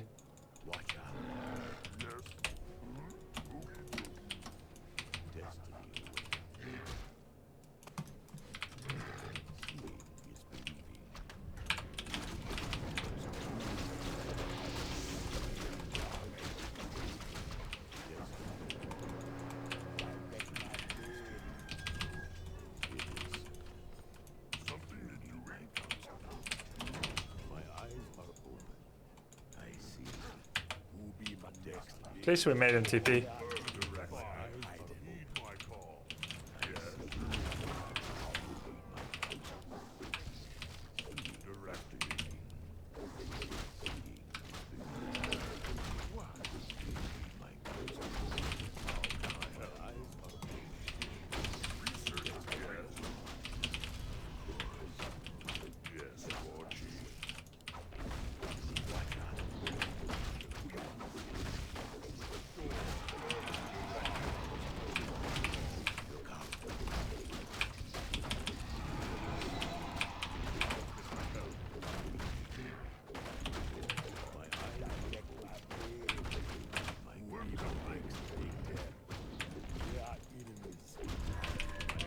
Nice item. Understood. Yes. For the Horde. Of course. Directly. It is. Will be my next big yes, War Chief. Do you need my counsel? How can I help? My blade. Yes. Angels for the soldier. Can I help you? Yes, War Chief. Yes.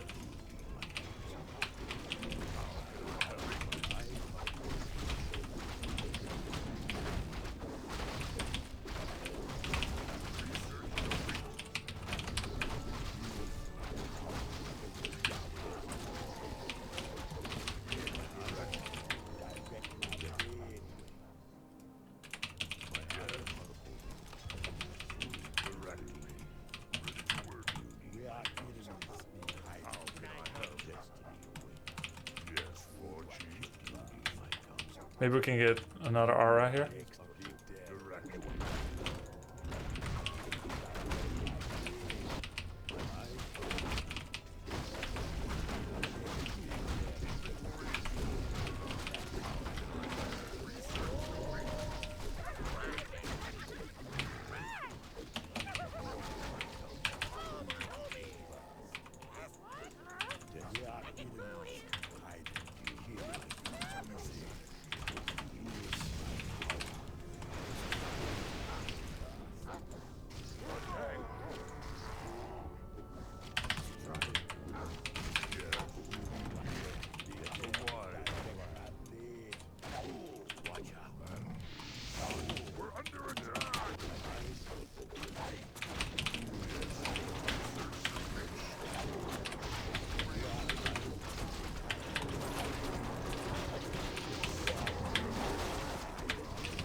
Oops. I microed very poorly there. I also sold gauntlets by accident.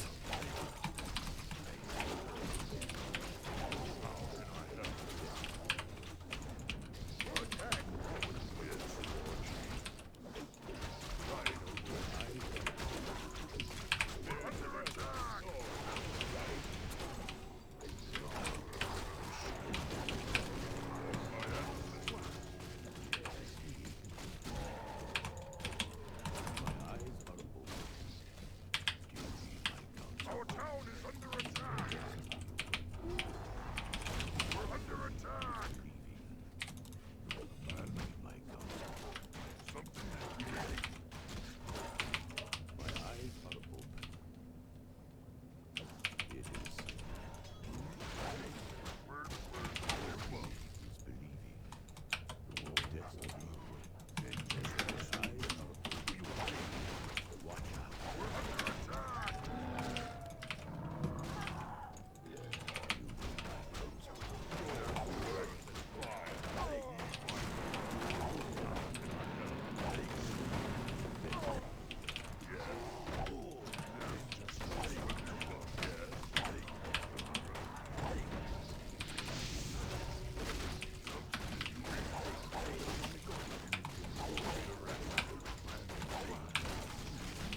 Yes, War Chief.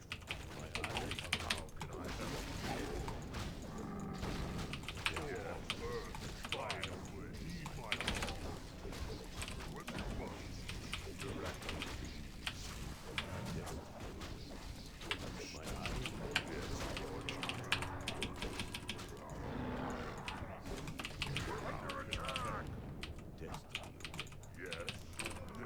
There's can't build there. I meant to give gauntlets to my TC when I TP'd, War Chief. and I sold it, and I was in a kind of bad spot. How can I help? Earth and fire. Heed my call directly. Yes, War Chief. It's kind of good hitting the double moonwell actually when we did. I think we had a small chance.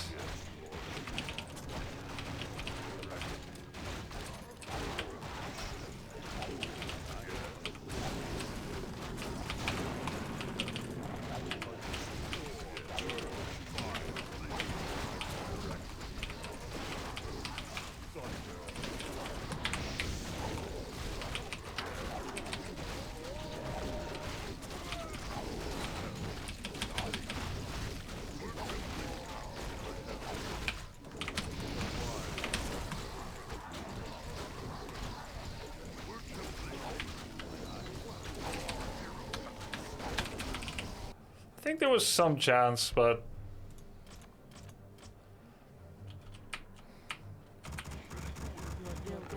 we actually got really good creeps. We got the red spot, his lab, our lab. I still don't know how he found my headhunters. It must be instinct. Look, he comes here. He sees my Farseer walking up. He's like, oh, maybe your headhunters are at home. Then he sees nothing at home, right? And he's like, well, where could they have gone? He starts looking for it with archers. That's just really smart. You saw him looking for it everywhere. They were well hidden, but it is not unheard of that someone would find it like that. I found things like that. I have been found like that. So really nice job. Then, and we found him on the second count. A little bit late, but we got him.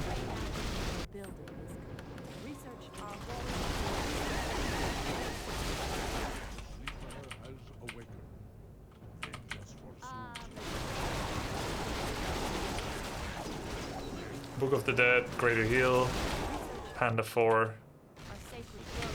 We blew up 2 Moonwells, which is quite nice. And then, I think we're actually in a good spot. We have double heal scroll. The problem is, Shadow is still low. Didn't give gauntlets yet, the Belt of Giant Strength to TC. I should have probably gone War Stomp first, just to offer a little bit of extra lockdown. His army is relatively small.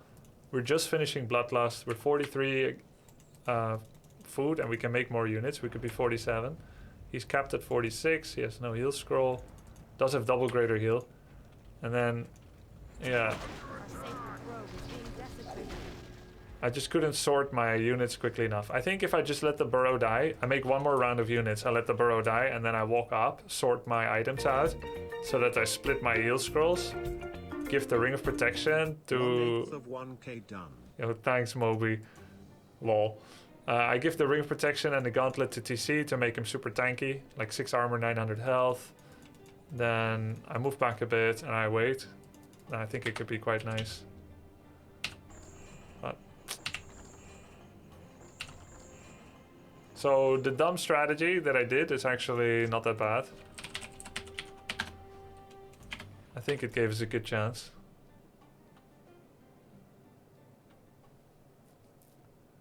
You don't need invul with this tactic. Like, Shadow should never be dying like this. What was my loser map again?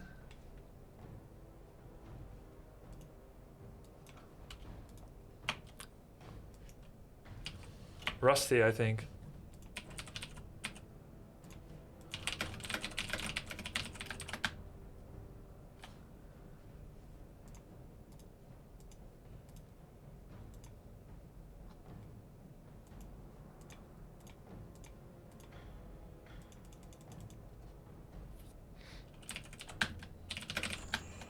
Hey, that was weird. Probably it will bug. No, it worked.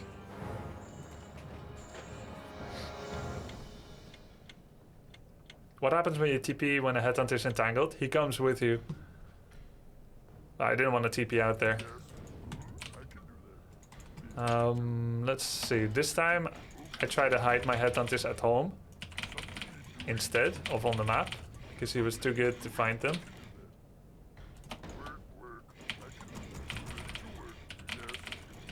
I do the same thing basically. I think it will give me the best practice understanding.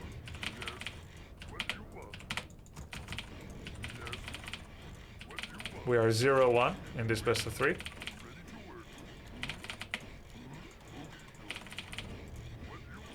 Yeah, it's also not entangled anymore if you TP with an entangle headhunter.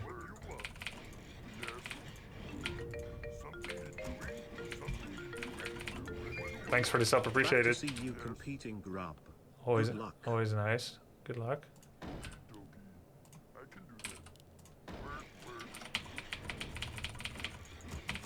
Have fun.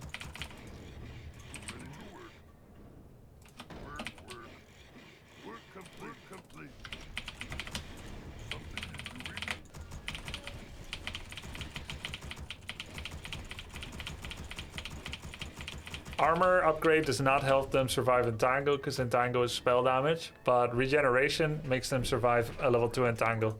Troll regen. If he doesn't auto attack them at all after tangling and they were full health. You cannot heal self because every tick of entangle cancels a heal self. I've tried it before to waste like 6 heal self charges in between 6 pulses of damage, but I don't think it usually even gets a tick of healing.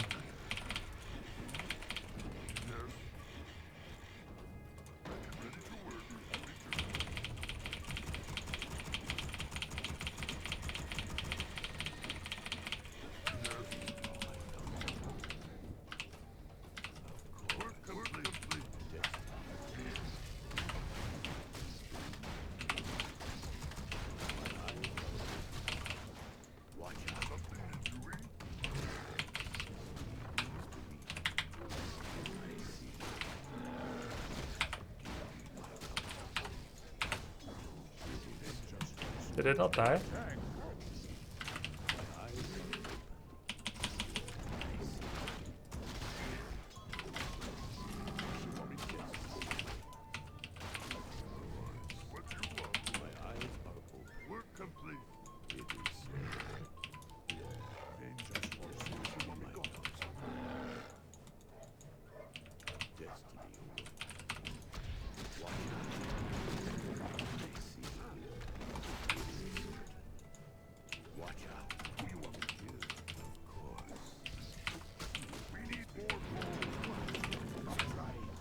Stole the creep, which is quite nice.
I think he's doing the red spot here. I saw Insta4 go there, but I think I'm too late to stop him.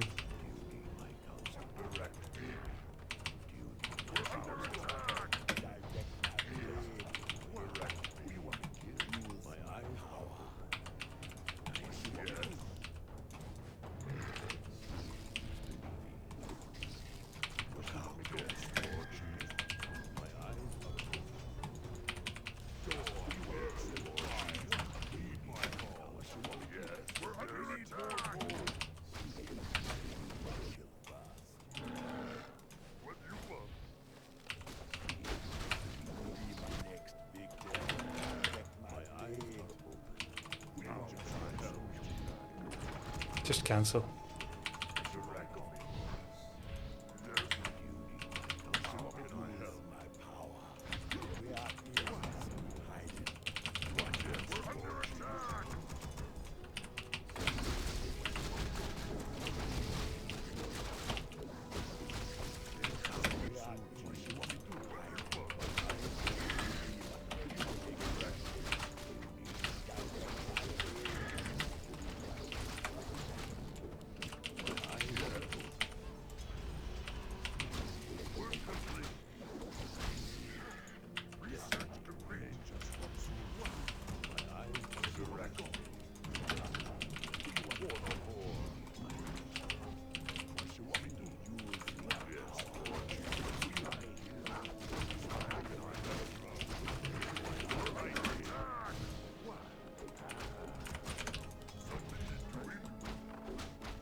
GG. Shadow loss was critical. No, it was not critical. It was over already, even if I killed it.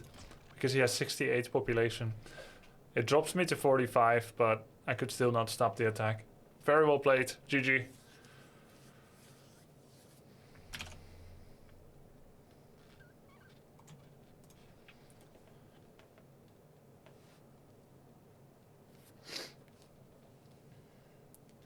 Yeah, nice game. Nice game.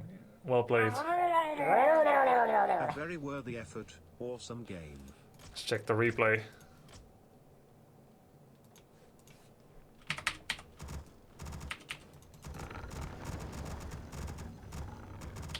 I like my improvement of my base layout and my headhunter positioning. It was somewhat helpful. I think I should... Maybe I need like an even wider wall so that he can't even reach a single peon with Entangle against his playstyle, but he can still break through with treants, so like whatever you build, he can get through it.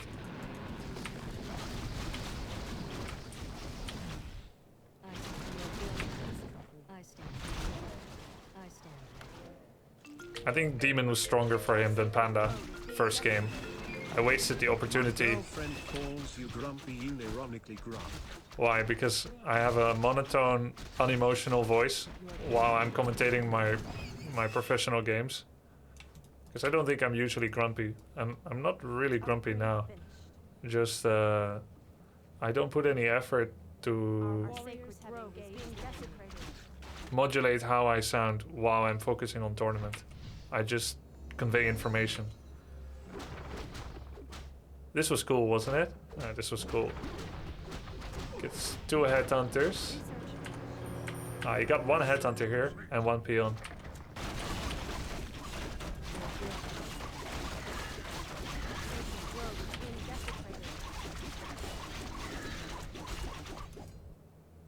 Look at the ultra vision. It's crazy. Crazy info. Warriors have engaged the enemy. Your building is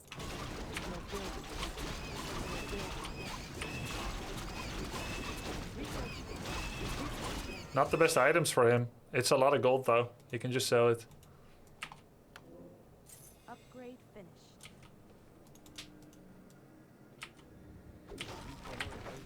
Was there a chance? Yeah, exactly. I expected him to take this. Was there a chance to creep check him? No, you can't creep check against this. He has double staff, TP, mana burn. You don't want to fight often against Demon Hunter or against Night Elf in general. Vengeance consumes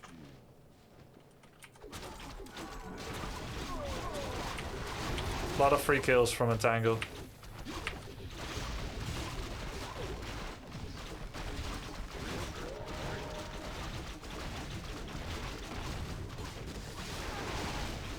Not the best fight start for him. He lost all his archers, but he killed so many burrows.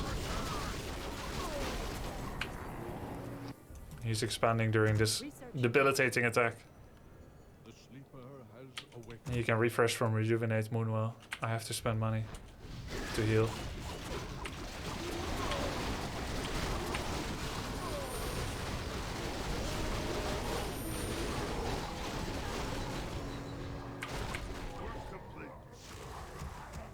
Work complete.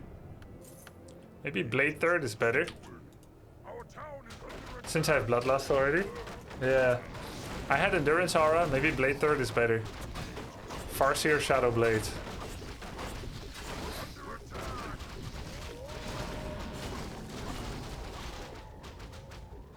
TC is just a mana burn trap.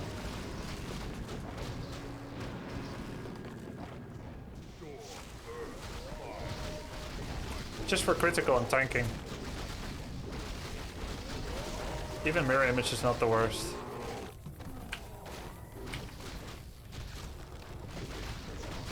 Keep in mind I found the Endurance item.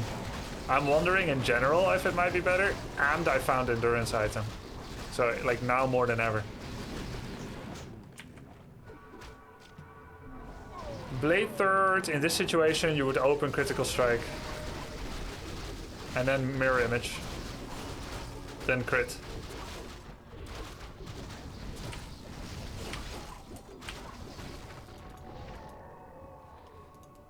I like the double armor upgrade he went for. Ah, the great outdoors. Yeah, GG.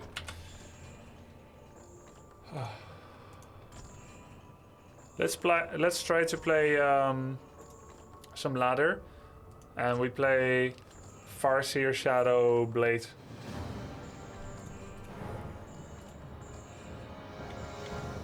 Perfect. Yeah, Dice. I don't know how old he is, but he's one of the new arrivals on the scene. Very strong player.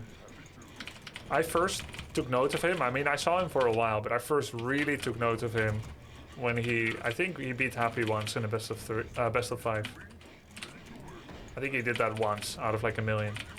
He's 22 years old. Yeah, that's incredible. He was born when the game was almost out.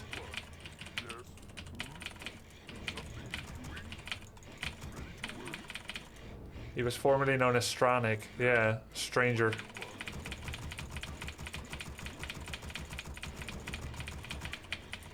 Yeah, he's been around for many years now, but he got a lot better.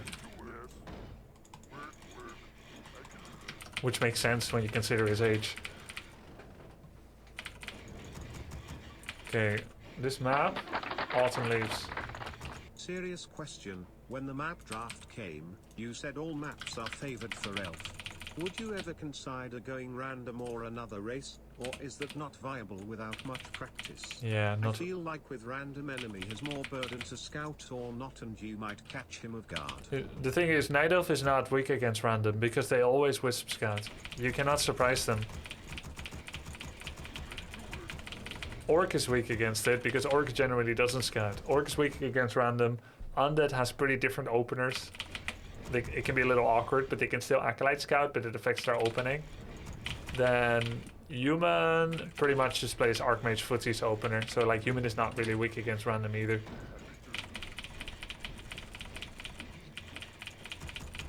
I think Orc is the weakest, and then second weakest Undead against random. Elf, they always Wisp Scout. Look, by this time they Wisp Scout before the hero even comes out, so they know everything they need to know.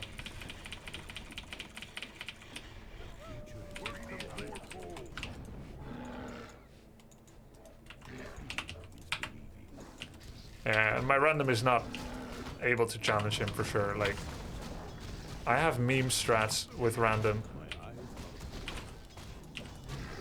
Only.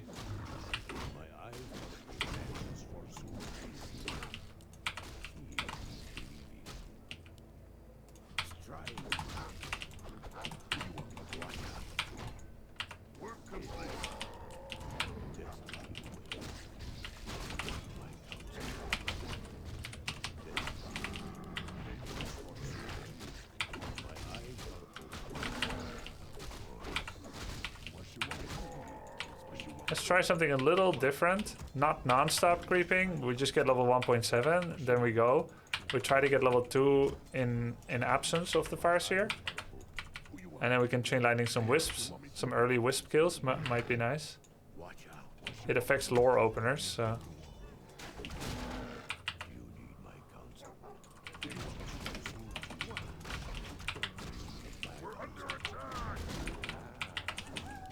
Oh, Demon Hunter opener again. It's interesting.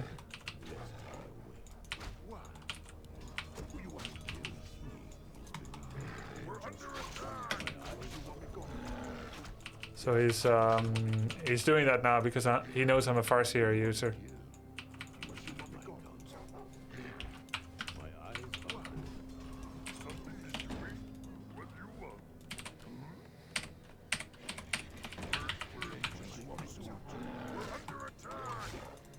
Boots of speed, but no staff.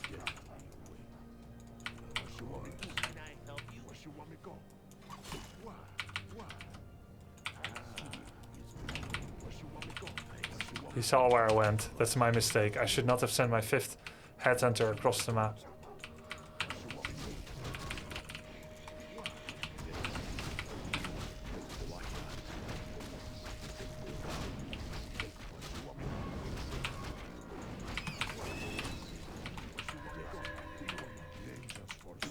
He just left here. Did you see that? We just saw his demon leave. My eyes are open. What you want me to do? We're under attack. Work complete. What you want me to do? My eyes are I think I'm gonna sell this thing. work complete. Watch out. Destiny. My eyes are open. Where you want me to go? What do you want? My counsel. It is. Where you want me to go? We need more gold. Let's go Blade second. My eyes. After all, he has Demon Hunter. Watch out. Attack.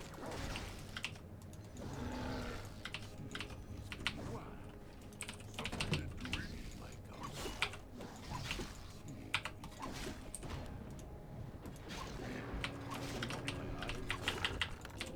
We're under attack. You need my counsel. I see. My eyes are open. Who you want to know? You need my counsel. My eyes are open. Are you ready? Yes or no? Hey, are you hero and obey? Oh. Yes or no? What path is there? Yes! Excellent choice. I am yours. Excellent choice. My counsel. Oh. What you want me to do? What path is there? I am yours. Yes or no? Are you hero and obey? Oh. We're under attack. I am yours. Work complete. Oh. Yes or no? I'll buy Circlet. What path is there? My eyes are open. It is. Yes or no? Yes. What path is there? Take to my blade. My counsel. I am yours. Hey. Oh. Yes. Oh. Excellent choice. What path is there? Where you want me to go? Yes or no? You need my counsel. I am yours. Yes or no? Destiny away. I see. Oh. I am yours. Yes. What path is there? Spirits of the earth. What's trouble? What path is there? Oh. Are you hero and obey? Yes or no? What? You need my counsel. I am yours. I am yours.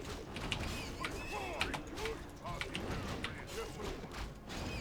My eyes are open. Oh. Oh. Yes, inventory is full. Are you hero and obey?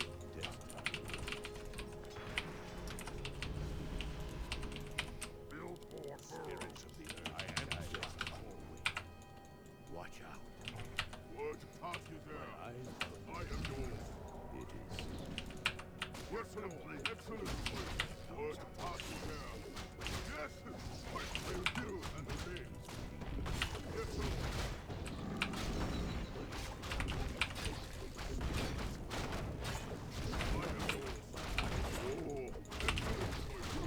Nice.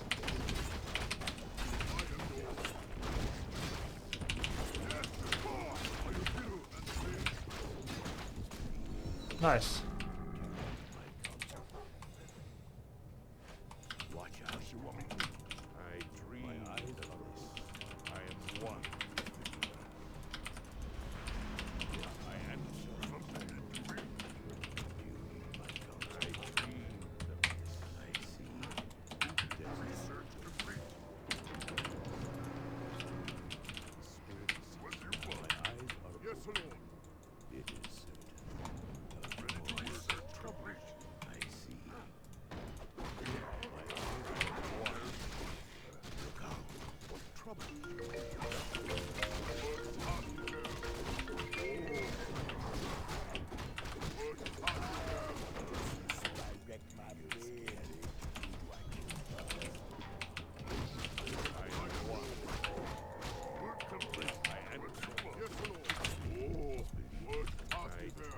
Excellent choice. My eyes follow my power. Yes, I dreamed of this. We need more gold. I answer the call. Oh. Yes, Lord. My eyes are open. Hello. I am I am yours. one. Word passes down. I am one. I answer. My eyes are open. I dreamed of this. Watch out. Oh, I am yours. Ruby Yes, Lord. Pigtail. Oh, My eyes are spirits of the earth. I dreamed of Can I help you? just as I see my power. My eyes are open. I answer the call.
Can't do any damage.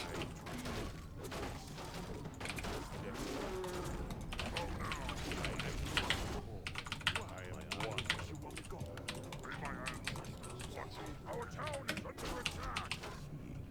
We are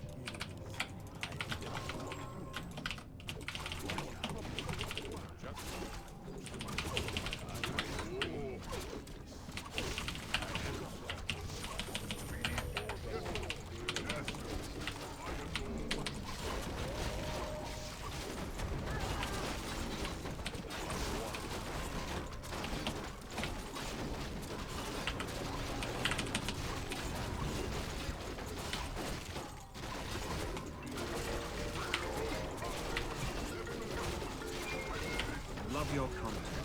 Thank you. Thank you, brother.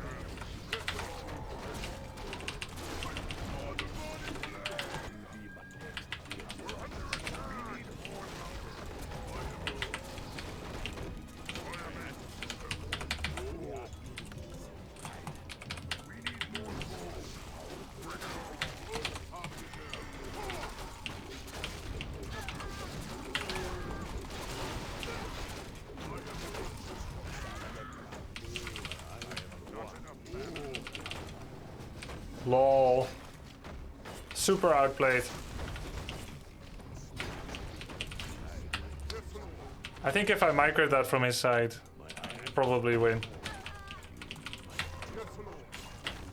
I shouldn't even have a chance. Oh. The catapult helped, but also his insane focus with Demon Hunter. Why did he chase my shadow without Butsu's speed?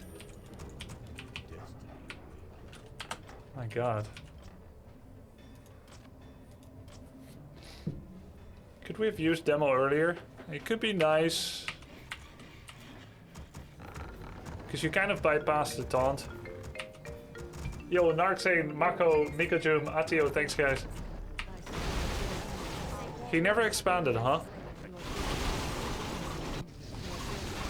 What did he do to his boots? Oh, he gave it to Naga.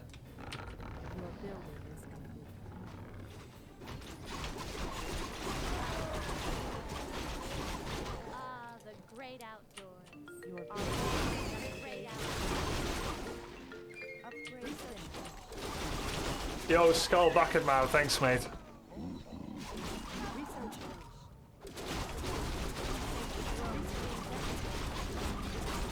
We got really lucky item, brilliance.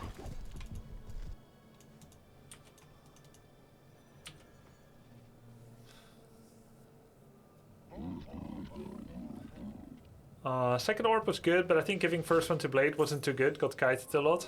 Yeah. You think I should keep them on double ranged? That would keep me having a circlet on the blade, second circlet, which I gave away to Shadow. This was not really a good attack. Yeah, maybe I should have... Oh my god, look at that blade! No wonder he gave Boots away too. Oh, the damage on the demon.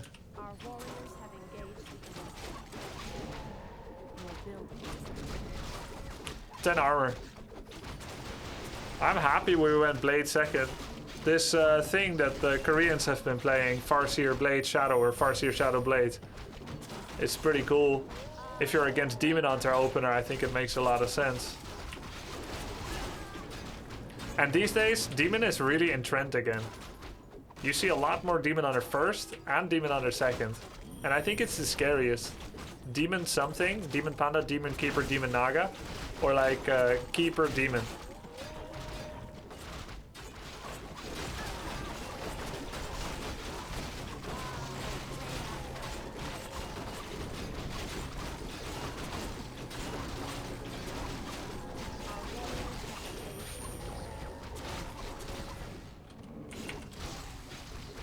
I never got Pulverize upgrade for Torrents. That can help a lot, especially against heroes.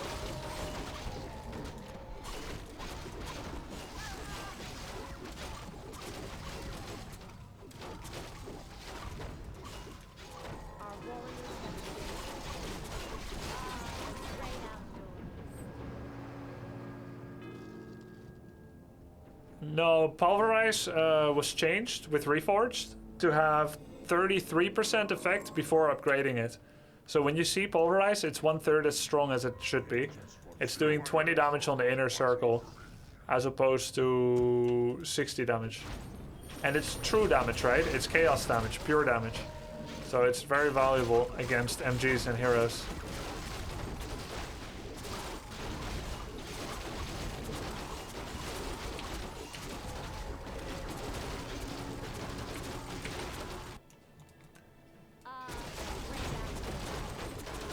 I feel like Wellspring needs a nerf.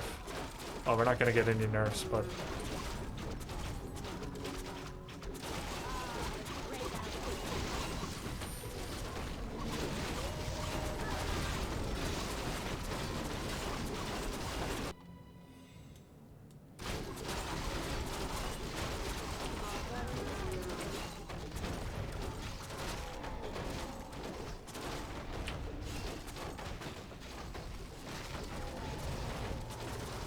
Just focus Naga, lol.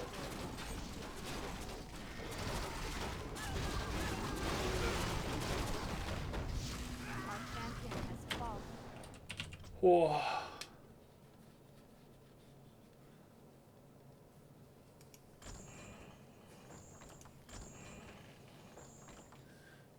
Would towers on Expo help? No. It would deal negative damage.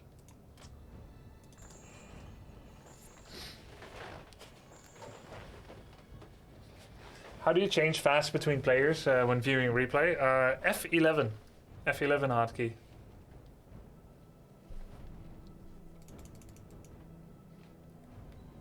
Does Merc Priest help with Entangle before Shamans come out? No, not really, because usually what happens is as soon as he looks at the Priest, he will do one auto, then Entangle. That already puts the Priest from 240 to 210 from the auto, and then from the Entangle it's like 180.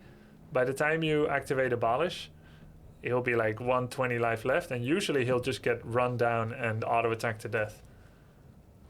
Why never buy Troll Regen? I did have Troll Regen, didn't I? It's a normal standard upgrade. I think I had it. I have it pretty much every game.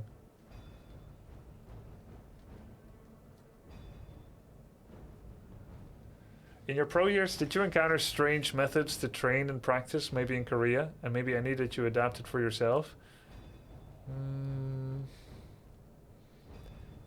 Here's what I found the most interesting. I haven't seen a lot of other people practice because usually it's private.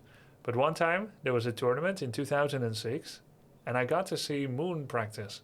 You see, there were 8 players left and before that there were 16. And everyone was requested, probably to save costs, to share rooms with 2 people per room. And so you could make your own groupings. Kind of high school feeling, right? Who gets picked for the draft. So anyways, I had one teammate there, Todd, so it's pretty obvious who's gonna room with who. He immediately requested to room with Zakard, which left me looking for another roommate. And I ended up rooming with Moon.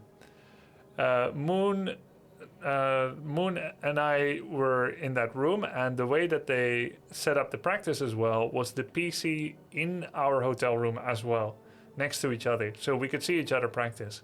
So I got to study him a bit, and I still remember he would be practicing when I went to sleep. I heard the keyboard sounds, and when I woke up, I heard the keyboard sounds as well. That gives you an idea to how much he was putting in. But then again, it may have tired him out as well, because I ended up beating him at that tournament, against all expectations. But still, it's pretty impressive work ethic, and when I saw him practice, what was really cool is that he would play with his practice partner, which was Focus, and then there was a human player, I forgot who. Anyway, what he would do is he played something else every single game. You know, many Korean players, but also players in general, they'll settle on a tactic and repeat play it.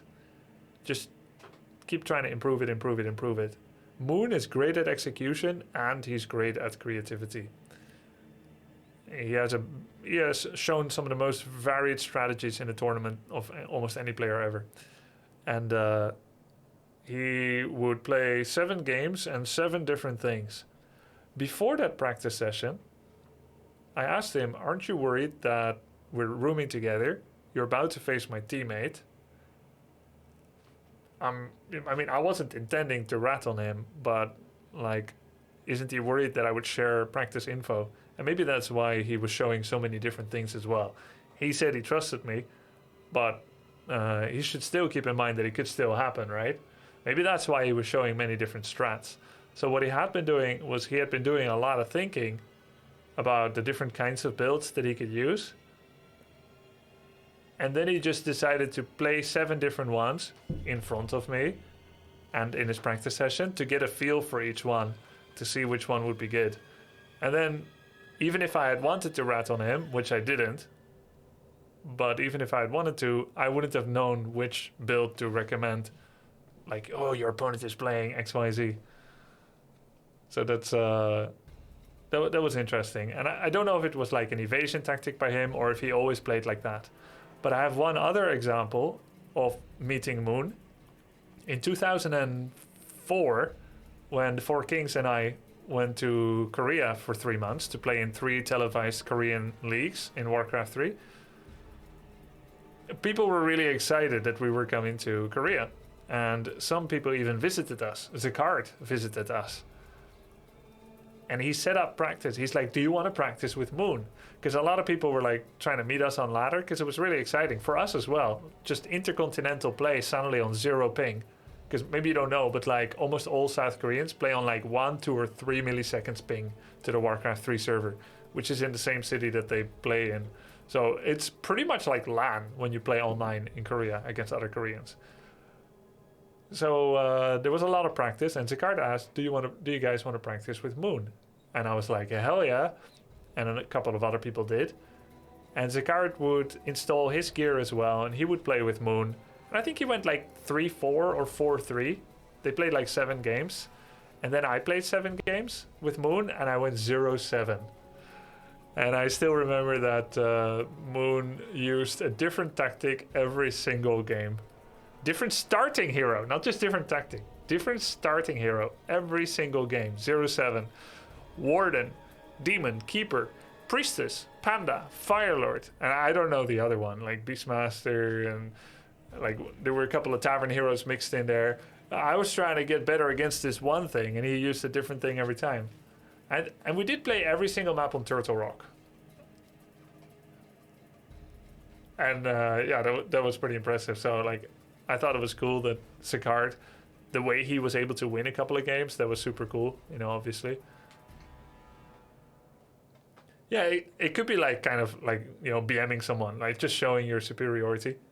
I mean, I've done it before when I practice with someone. I'm like, let's have some fun with it. Let's beat them 6 ways to Sunday. We're just not good friends, Loka. Never really.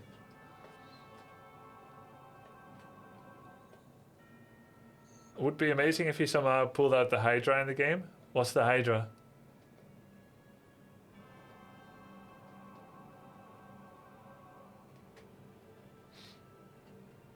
Was that demotivating? No, it was not. I did think that it showed me how difficult of an opponent he was going to be, because we were going to meet in WCG soon. But the way that the brackets worked out in WCG, San Francisco 2004, is that Zakard and Moon would end up facing in the semifinals, rather than me and Moon, or me and Zakard for that matter. I don't remember who I met in the semifinals, but it wasn't Zakard or Moon. And I would end up going to the grand finals. Zakard would end up upsetting Moon in the semifinals 2-1, which meant I faced Zakard.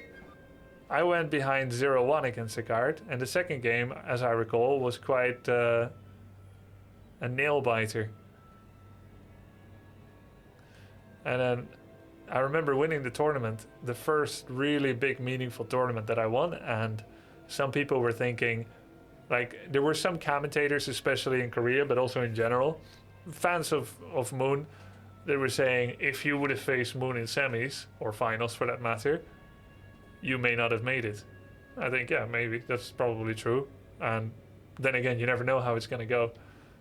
And then some people would go so far as to say that it wasn't deserved, which I think is pretty dumb. I think anyone that wins a tourney is deserved. You know, he should have beaten Zakard then if he wanted to make it. You know, in theory, if he had beaten me and then met Zakard in the finals, Zakard could have won again, do the same thing he did in semis.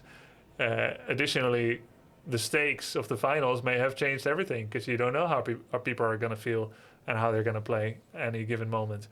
So when we ended up going to Korea to play the TV leagues, which I told before, the leagues were a bit delayed. Like they were like 5 weeks behind schedule. But once they finally made the groupings, they told us, the tournament rules told us, the admins told us that every group has been randomly drawn. But in all 3 leagues, I was in the same group with Moon. I thought that was a coincidence, especially after I just won World Cyber Games and I didn't get to meet Moon, and they wanted to prove that Moon is better.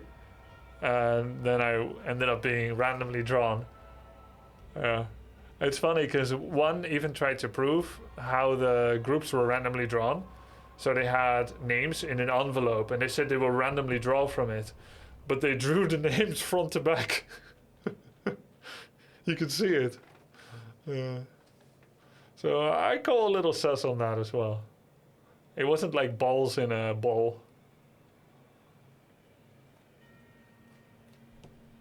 Yes, I use F1, F2, F3 for swapping to heroes. Oh, Chimera. I've been Chimera by Moon before. On Twisted Meadows.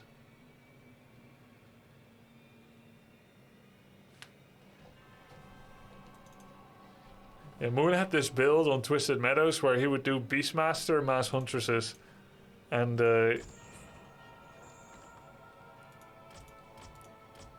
he would go Beastmaster, Mass Hunts, and he would expand everywhere. And he would constantly raid your base. And then eventually, you're trying to hold. Eventually, you think you can finally maybe deal with the Hunts. And then you check the replay, you realized that he had 3 Chimera Roosts, 12 Chimera ready or something. It's like, I'm finally starting to kill some Huntresses. He's running out of numbers. I've killed 3 expansions. Has another 2 Expo, 3 Chim Roosts and 9 Chims. It's like, oh, okay, cool. Bye.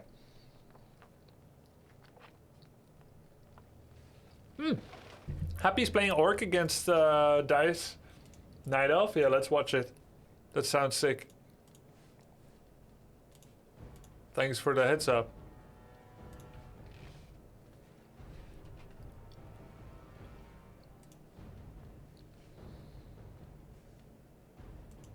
Oh, Happy's already leading 2-0. It's a pretty big skill difference, huh? Dice to me and then Happy to Dice.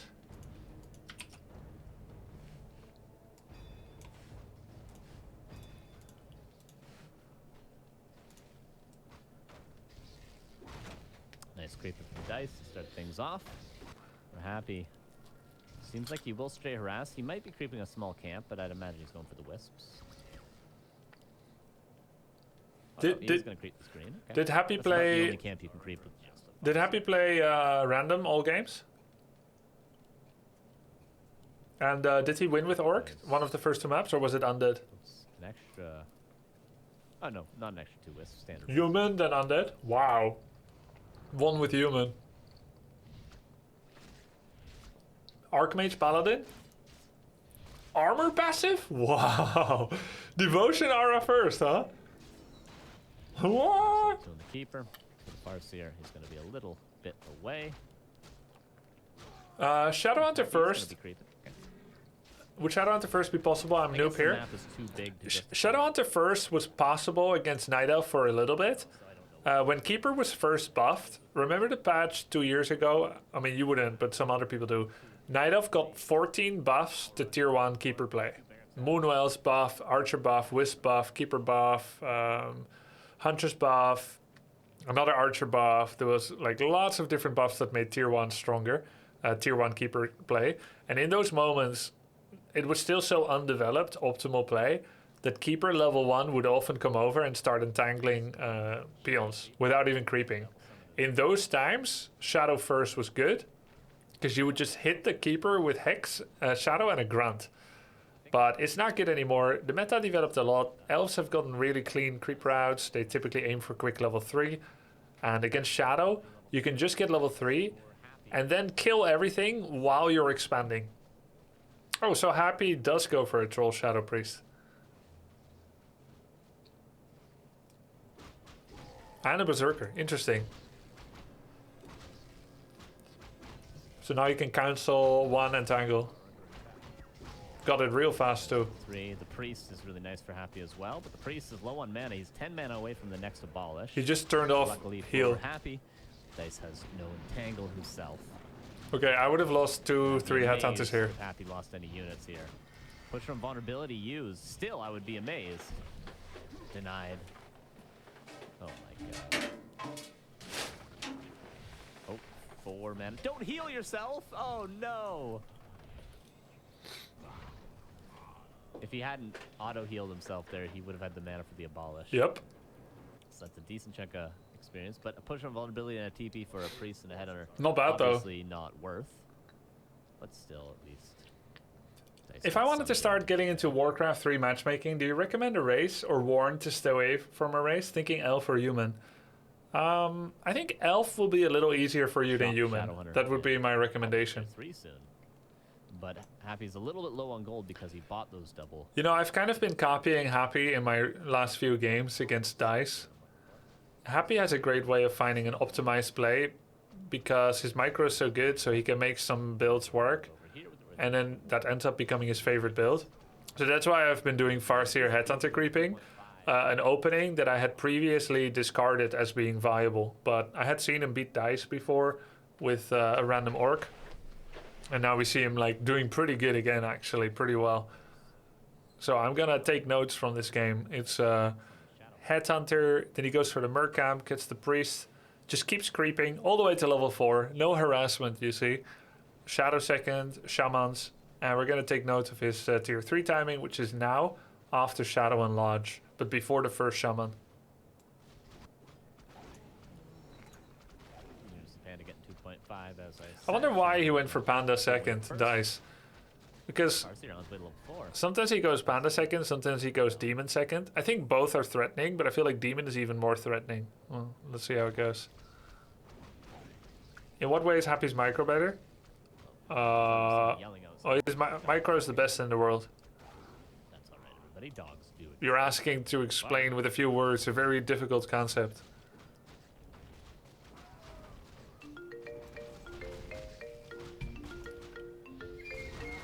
It's like asking why Mike Tyson can punch hard. Doesn't care, just creeping in the face of the keeper. And if he gets heal wards here, he's going to be quite happy. Ooh, but the creep jack comes in. Oh, this is scary. Nice. Might be able to get something done here. Breath of Fire is bugged right now, sorry about that. Oh, but Chain Lightning seems to be too strong. Oh, single target heal wave. Cringe.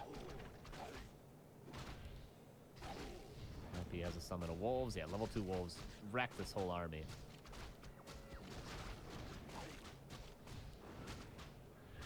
Oh, passes the greater mana, uses the greater mana for level 1 heal wave. He's but just owning him? obviously, Happy isn't just But why did Dice show up with level 2 killing units Panda? here, he's fighting for this rock golem. Is why he's willing to invest that. I guess it's because And he doesn't lose Happy any was units creeping here, does a he? He didn't lose contested a single camp. unit. That's why Dice felt like he should come over, but it's strange to come with Panda too. Against me, he was just non-stop creeping. Dice is trying to. I guess it's just he's looking for incremental advantage, and against me, he was getting it, getting an entangle on a peon on a headhunter. The first time he met Happy, Happy surrounded his keeper, and keeper lost invul potion and TP. So he feels like more pressured, like he needs to do more damage. He's gonna die to try to kill it. Archer dives in deep to do the same. Just getting all the free units here. Well, I think it's fair to say maybe that and Hex to deny the haze fire from landing. Oh, Happy. Making all the I think it's fair to say that Dice has probably got low confidence against Happy in general as well. Mental advantage. right for Happy. It's still really good micro what he's doing. Like you look at his unit This control, isn't it's quite Dice trying nice. to harass with 2 heroes. This is Dice's whole army, ladies and gentlemen. And there's But no like it can't be TP. right the way that Dice is using level 2 Panda non-stop, both spell One of combos. these heroes is gonna die. It's just weird. There's that chain lightning. Normally you creep to level 3 Yeah, Panda. 3 on the It's shadow, over. And heal ward used. So he's going Shaman Adept training. Swift 3 He's going Tauren Chieftain 3rd, Berserker upgrade. Berserker, we're gonna have Master Training for the Shamans, the TC coming soon. No attack upgrades. And I think he gets Tiny Great Hole with the Gives TC. one final push No, he just got attack upgrade and a burrow. to rule them all. Hellstone. Could have been a Manstone. He's happy the best orc right now. He's best orc Europe, yeah. Oh, is there a purge? No, there is. No purge. That was 2 days ago, Dentist. Oh, Hex on the bear. No staff. Staff. One shaman traded for one bear. And he's gonna be fine with all these trades. Of Yes, course. Hex in like Oh, 2. there's another Hex.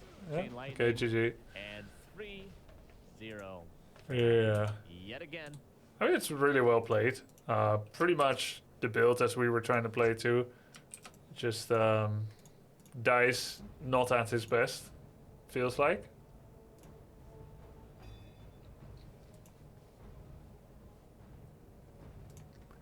Is there a specific reason Happy is so much better at pretty much everything? Of course, talent and practice. Same reason anyone is good at something, talent and practice. Yeah, maybe you should always try to go for the Mercamp and get the Troll Priest. I'll add that to my play. Does Mask on Shadow work? No.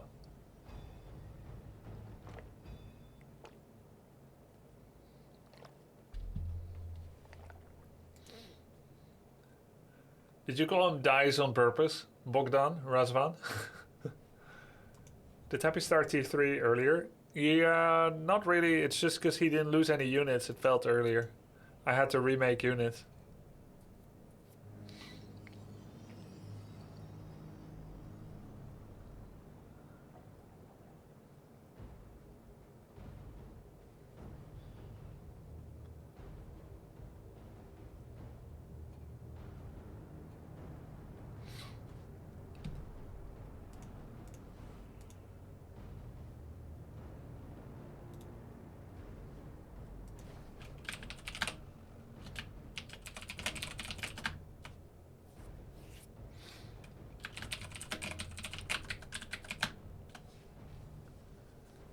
What do orcs require when dealing with heavy units? I understand they're weak to magic, but the casters are very squishy.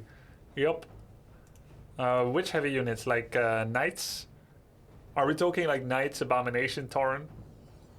You can use Kodo to eat one of them. Lightning orb to prevent staff can help.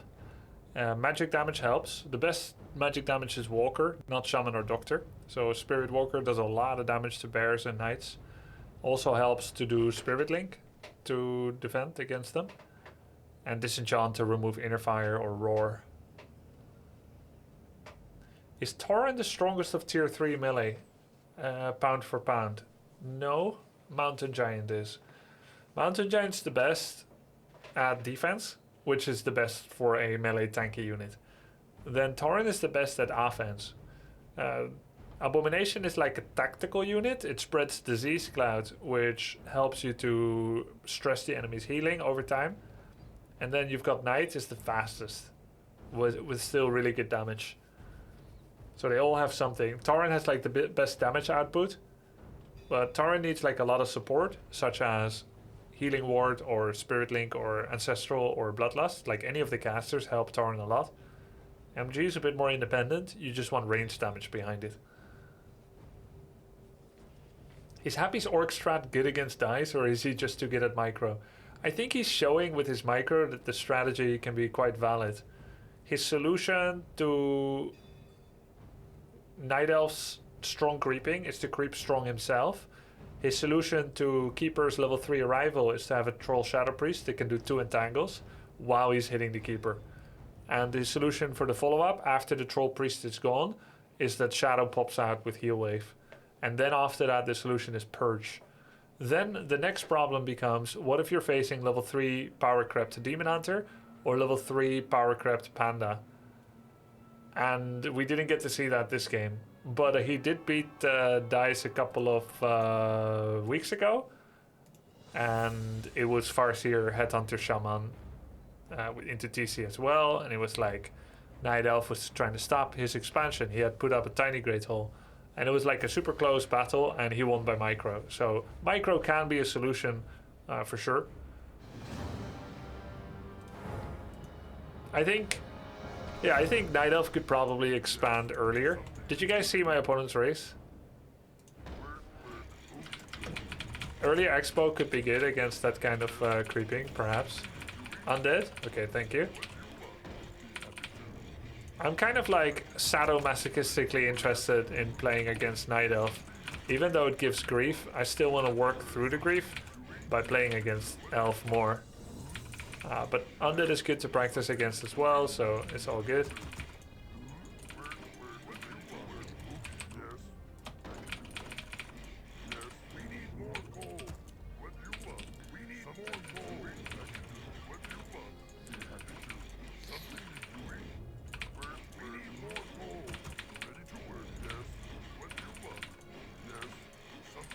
My first burrow should have been next to my barracks, actually, if I was going to be going for Blade Master first. Which I definitely could / should.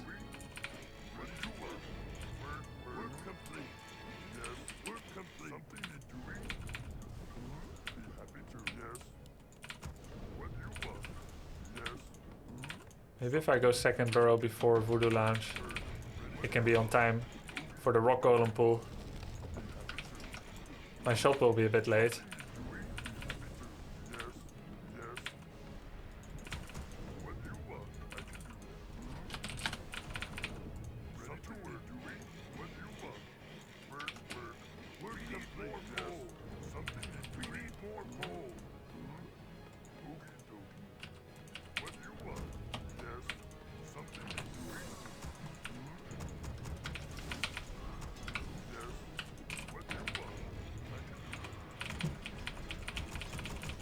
Yeah, the burrow will be done on time. Kirby, do you know what Happy's timing was for Shaman upgrades? He went double Shaman into... He actually went double Shaman into Purge. I mean, into Lightning Shield.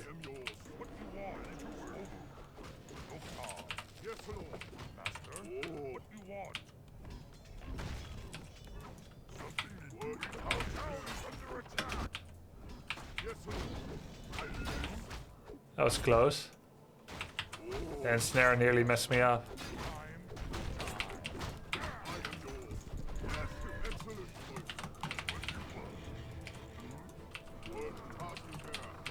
I don't really need Voodoo Lounge yet, so it's fine.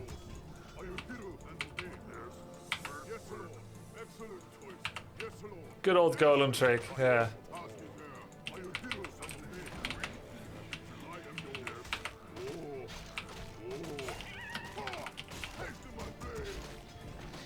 Yeah, +6 agility is major poggers.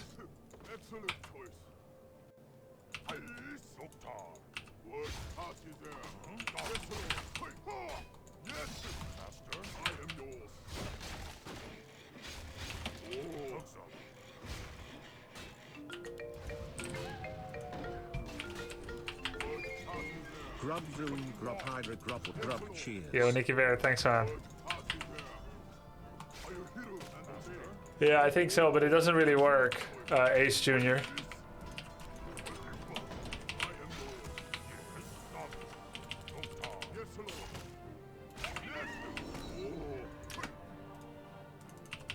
Yeah, I think that was a good ban, no doubt about it, Mamak.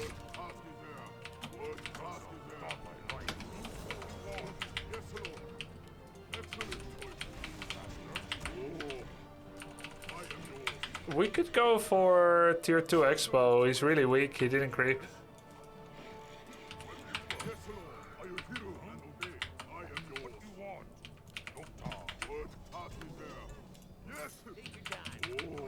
Good boots. Chase the floating Death Knight. He's doing a lot of floating.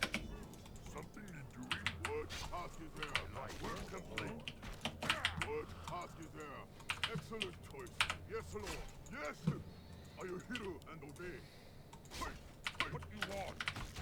Yes, I am yours. You may have Nerubian. Oh, excellent choice. Master. What item did we get? Manual of Health. Yes, haste in my blade. Yes. Oh, are you hero and obey? He's dead. Excellent choice. Excellent choice. For the burning blade. Are you hero and obey? Yes.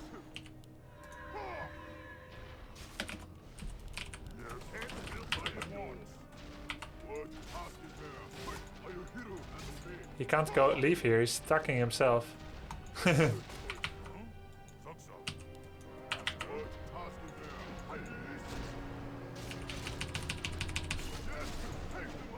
Oh no!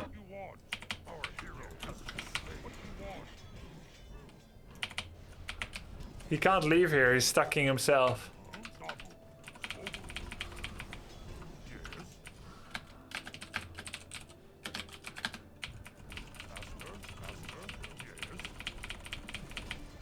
Yikes.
We could go Shockwave, we could go War Stomp. Shockwave. We go kill Shop and Slaughterhouse. War Stomp, we try to win the fight. War Stomp makes more sense.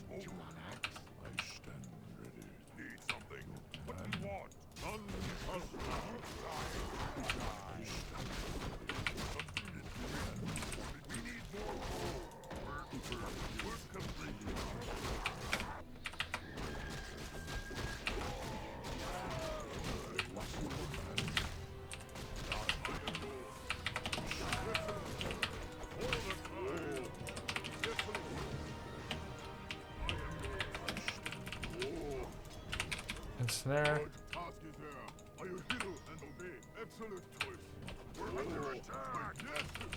Pendant is a good drop, yeah. There should be War Stomp.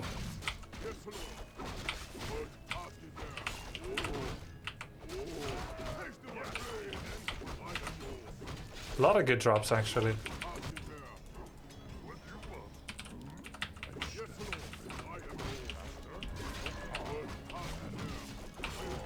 Oh, bro.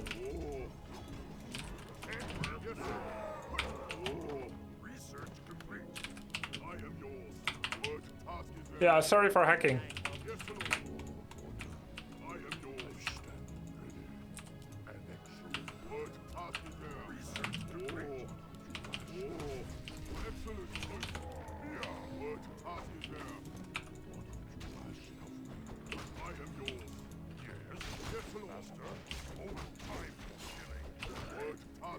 We still have to attack.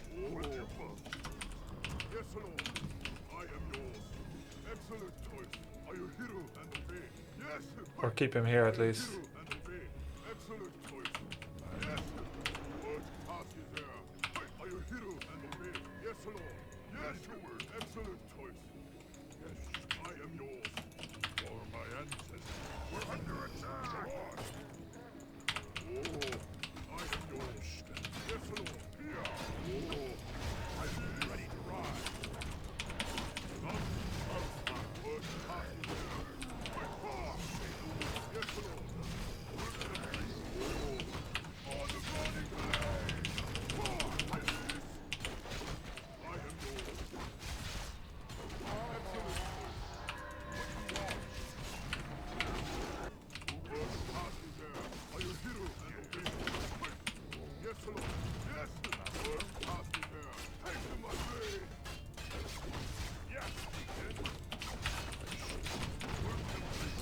GG.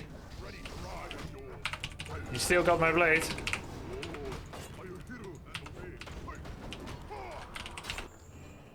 Sick items.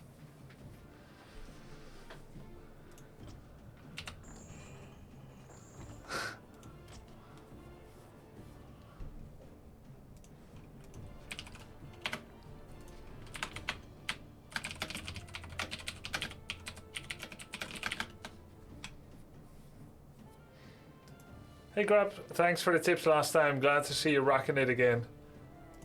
No problem. Pleasure. Are wins counting now, BNet? Yeah, they've been counting. I mean, I'm not keeping like super close score exactly. And there's a few bugs, like I think it's counting slightly too many for Sonic. Yo, Dalavi, thanks, dude. They put wins, but they forgot to add losses. Nah, that's probably the philosophy of like not showing losses so that you don't feel bad, so that you keep playing. It's intentional psychological aid to what they think is weak-minded RTS players.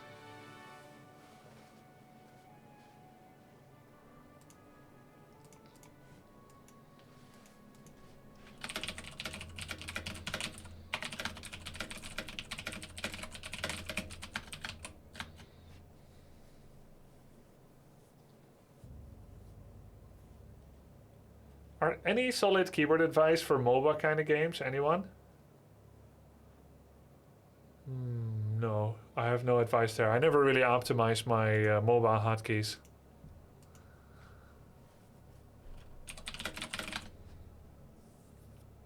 Does anyone have any advice where to use your item hotkeys in Warcraft 3? If you use grid?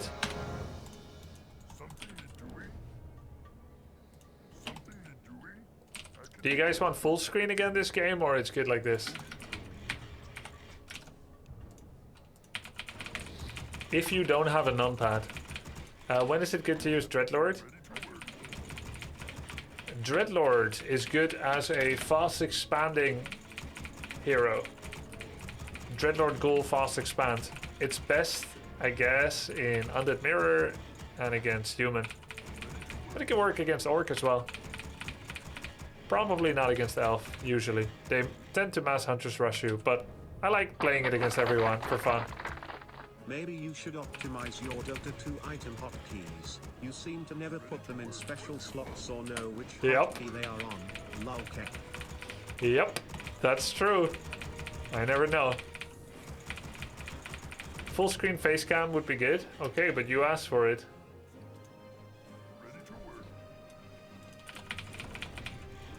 Just what kind of streamer do you think you are? I'm a cam streamer.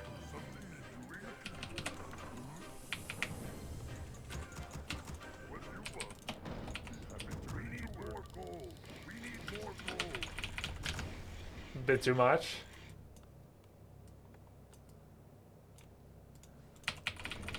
I feel diminished compared to before though. Honest opinion on Northgard? Smile. Northgard is a atmospherically like good vibed game with some interesting mechanics and some nice campaigns and good voice acting. I enjoy the gameplay, but I don't think I would be playing it for 200 hours, most likely. But I think you could. Mostly, it feels mostly like PvE, which I enjoy a lot. I don't think it's good content to show on stream for too many streams. So I can show it a bit, but like not all the time. I really like it. I give it a 7 out of 10, I think. Grubby, what should Orc do in 4v4 when getting tower rushed by who or other? Okay, so Orc almost always opens with Farsi or Headhunter. If you're like a Blade fast stacker without barracks, you just die. So if you open with Headhunters, that should be all that you need to do.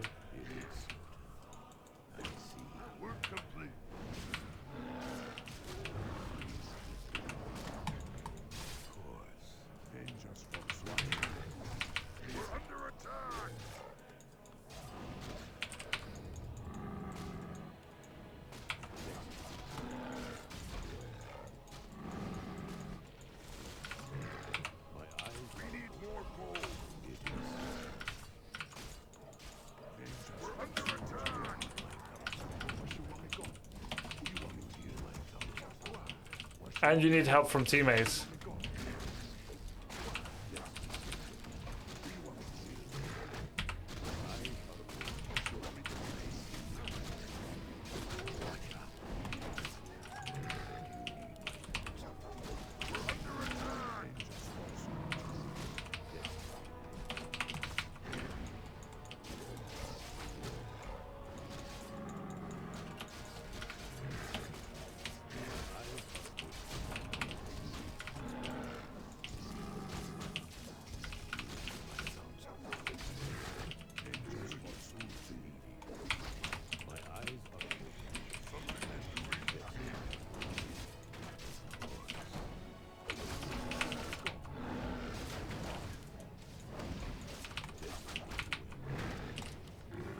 Ah!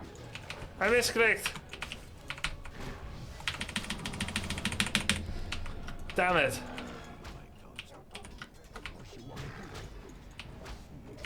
I could have wolf denied myself. It kinda sounded like a Zeppelin, yeah. Zeppelin moment. Ah!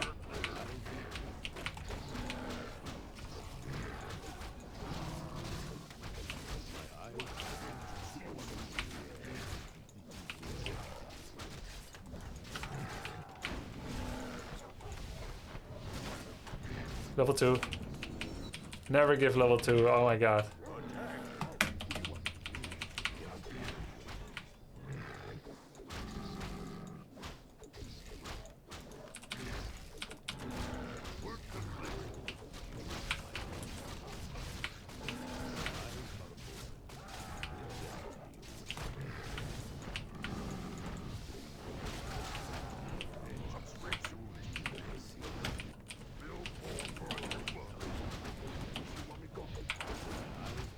His defense came a bit late.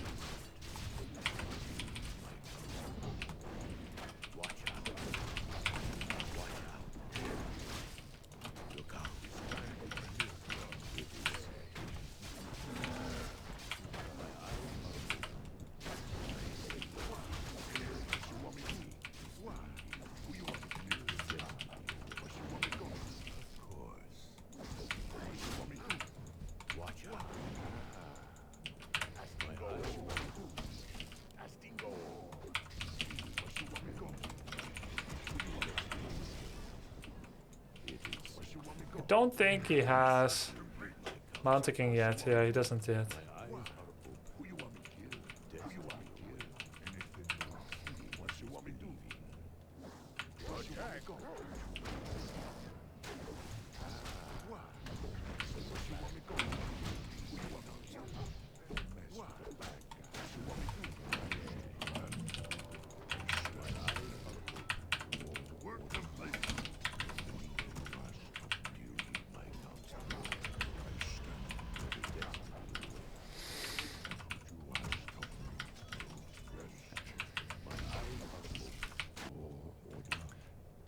Will there be any more Frostpunk gameplay, or was that a one or a few times thing?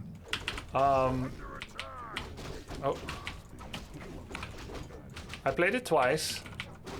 I'll probably play it again, but it's not my next go-to. Want to explore a couple other things as well.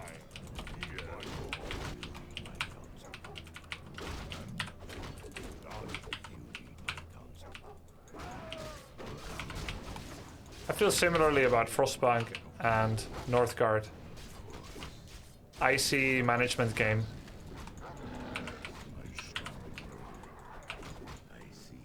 Just gonna let it die.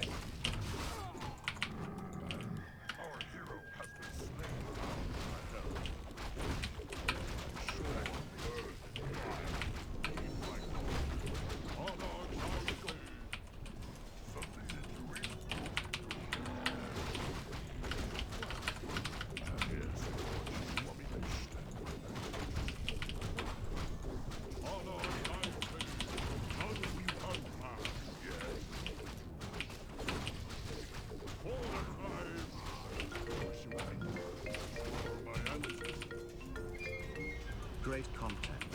Thank you. Thank you a lot, Dowry guys.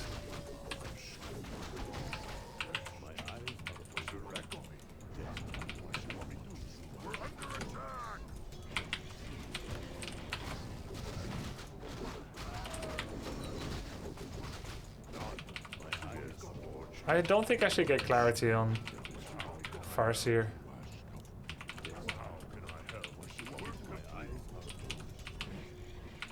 I would imagine he should have crept this already.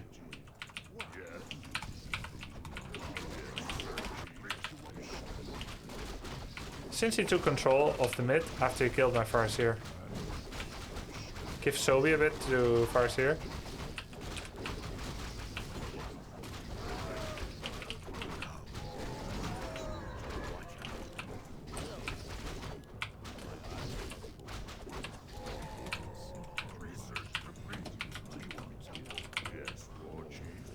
It's an anti-timing in terms of my tech, but in terms of my hero levels, now is the perfect time to attack. So let's start attacking. We bring some peons. We get Berserker training, Bloodlust.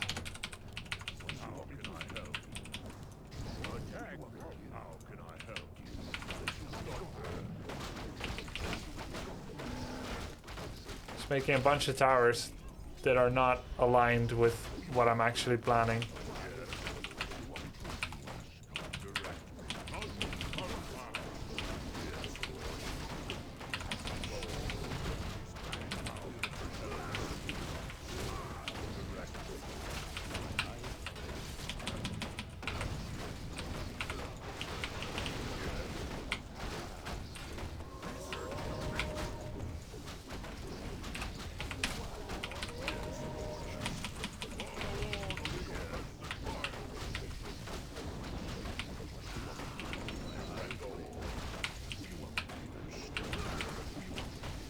GG.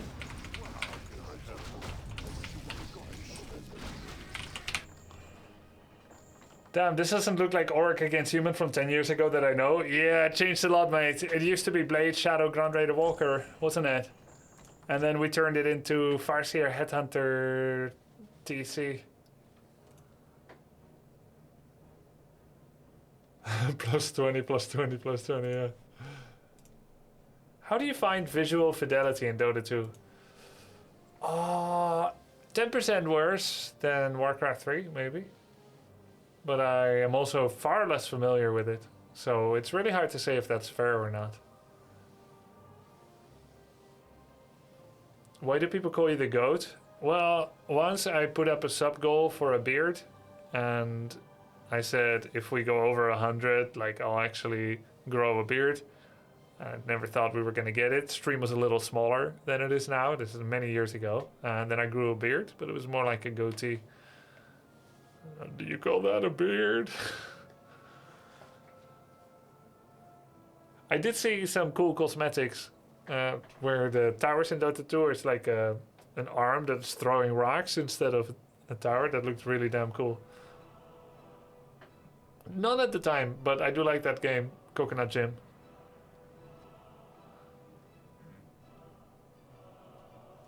Which reminds me, where the hell is my new portrait for W3 Champions? They said they're gonna add another portrait for me to use. It's not uploaded yet. Gosh darn it.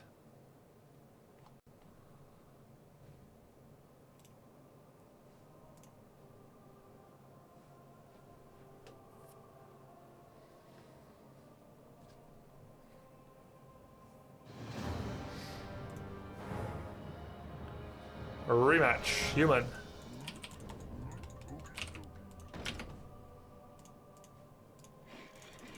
Grubby, would you ever dress up as an orc unit for some kind of goal?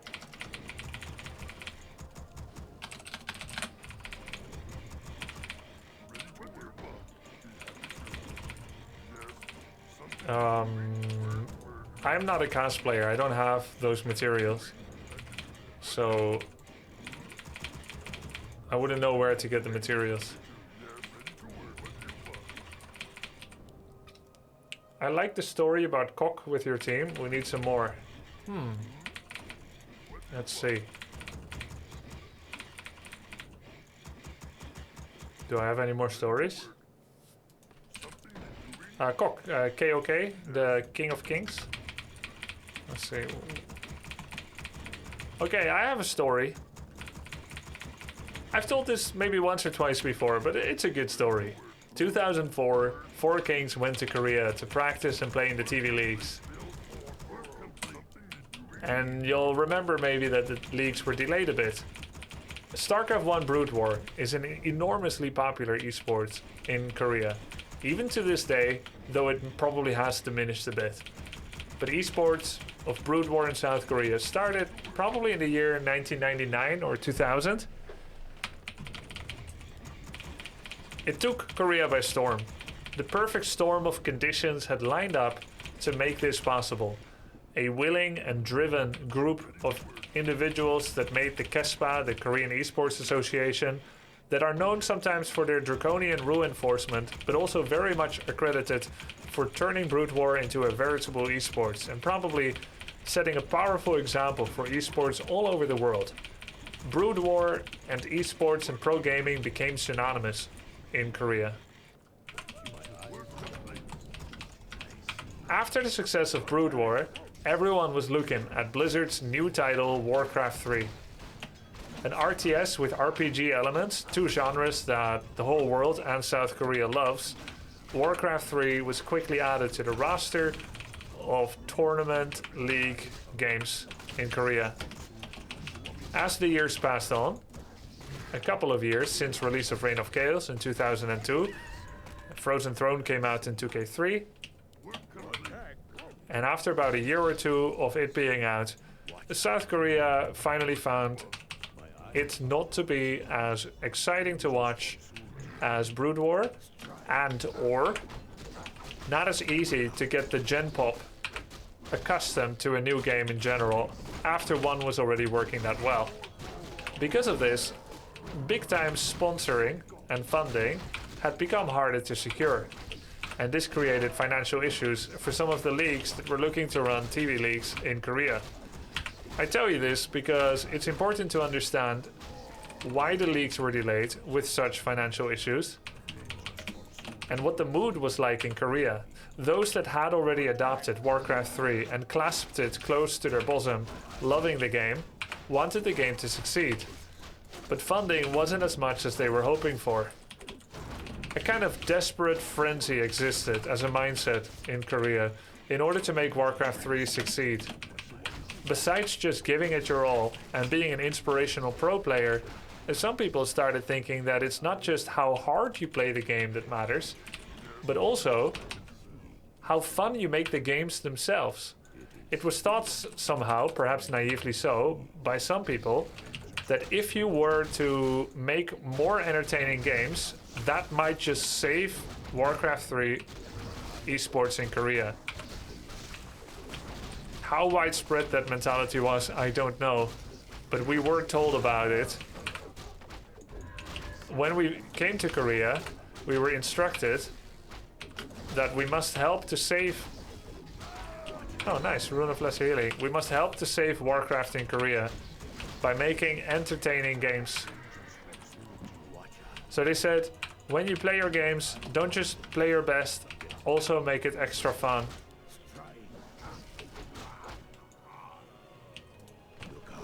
Now, in a competition, we may have ignored such advice because a pro gamer's job is to play the best that he can, not to make it extra fun. Through your best efforts, that's all you can do as a pro player, and through your best efforts, you are giving the best possible performance, and that's what you're meant to do as a player. Anything else would be throwing. However, we didn't just play tournament games. There was also a Welcome to Korea 4 Kings Invitational show match.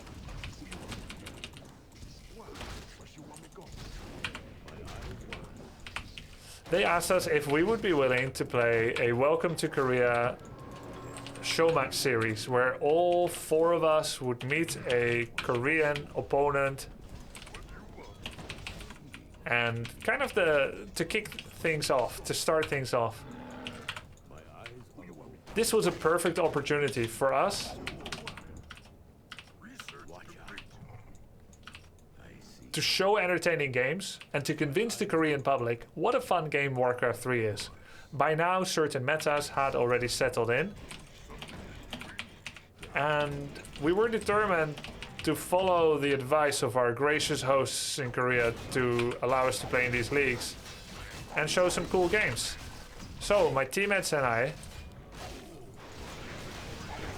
all started to think of alternative build orders as we practiced, showing different fun tavern heroes, breaking the meta and entertaining people to prove how fun the game is. I had prepared a Firelord first opening against human. The way I saw it, I'll play normal style, but instead of Farseer, I'll go Firelord, and everything else is the same. And that was how I was going to be contributing. Oh no, he's gonna eat him! Okay, he wanted to eat me. So, I came up with my Firelord first tactic. And Fof came up with a cool Tavern Hero opening as well.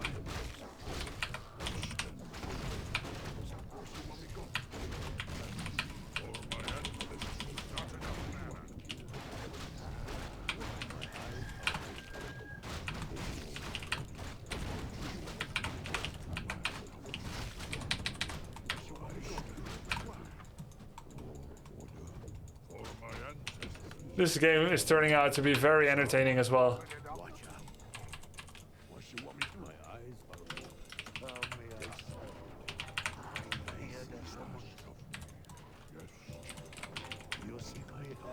So before this game distracted me so rudely from the story, every single one of us, I'm fine as long as he doesn't come in and swoop in and steal the creep.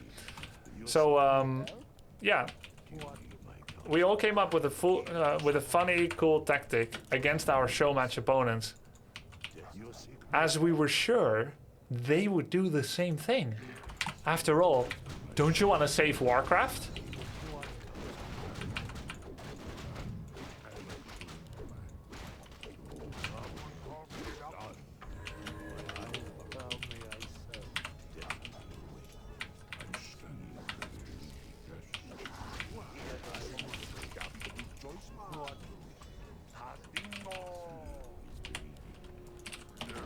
So we play the show match, and we get trashed. 0-4. Every single one of our opponents played 100% optimum meta. We all played a meme tactic. We all lost. Korea killed Warcraft esports in Korea.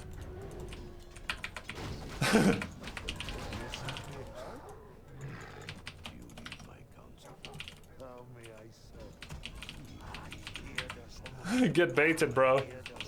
Man, 4 Kings really sucks, huh? I could have told you that the Koreans were not gonna let themselves get embarrassed. I know that now, Boomfield.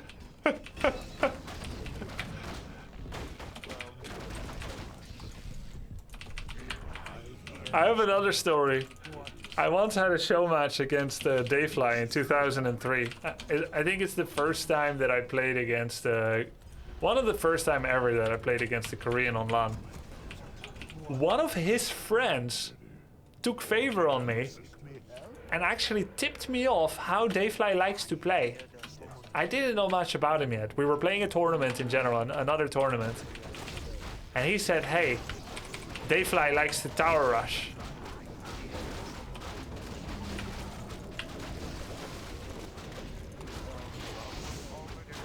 So what do? I prepare for a tower rush. By tower rushing him. So that I could counter tower rush, right? I get my tower rush ready. So that I could counter tower him. I don't really tower rush, I must say. But, you know, since he's gonna do it, I guess I might as well prepare for it. I don't know why I trust some rando when I've got my own established playstyles, but that's what inexperience does to you, right? And then I just had like the worst orc mirror that I ever played. I ended up doing like the worst tower rush ever. And guess what? He never even began to look like he would tower rush. I can tell you a million different ways that I had stupid mistakes and stupid losses. So what happened? Well, he just didn't tower rush. I tried some weird version of, and then I lost. And I had regret that I adapted my playstyle. I have another funny story. In Korea, we went there to practice and to play, and the four kings were all sitting next to each other in an internet cafe.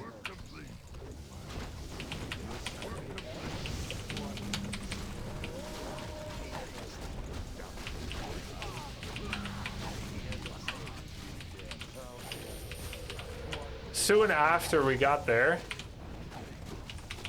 we were going to a tournament called World Cyber Games, right?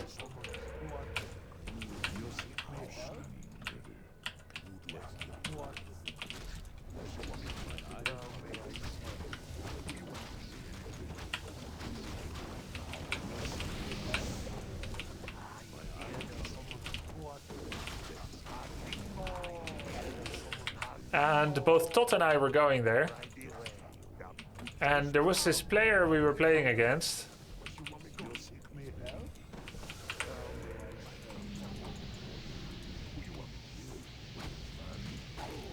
From a country that didn't typically have a lot of representation.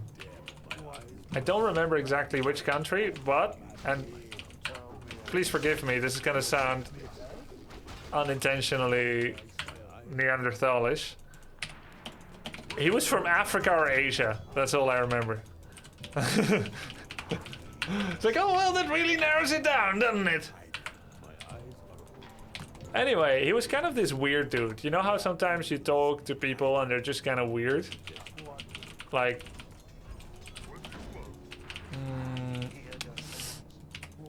I don't know, like not normal?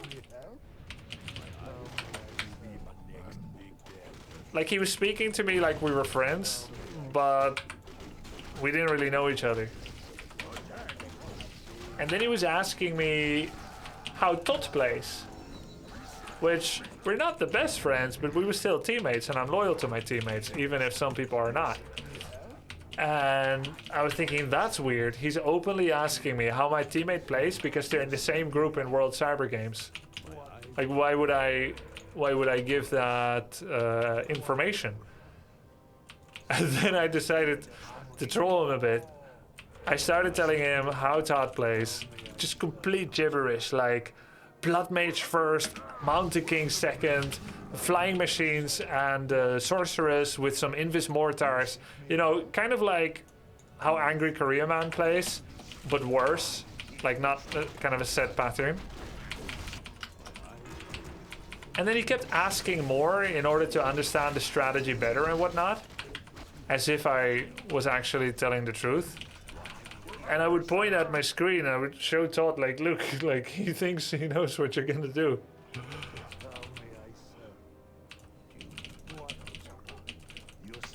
It's weird. And he believed it, and then he was gonna try to counter that. Like, not like his level wasn't high enough either way to stop a player like Todd, so... yeah, that was interesting. No, Todd did not end up playing that build. He just played normal, and those games are kind of... You know, WCG had, like, big representation from many different countries. And those are, let's say, some of the free games. It'd be funny if he actually played the build, yeah, but no sense of humor.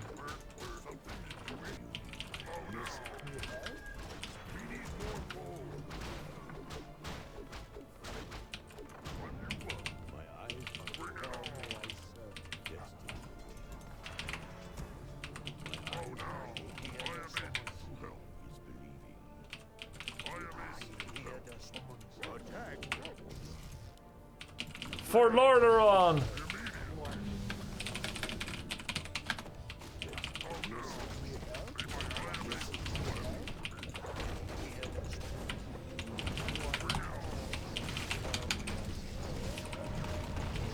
Nice storm.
How about Poland? Have you ever played against someone from Poland? Yes, I have, and I have a funny story about that too. His name was Krawiec. I don't know what it means, but I remember how to spell it.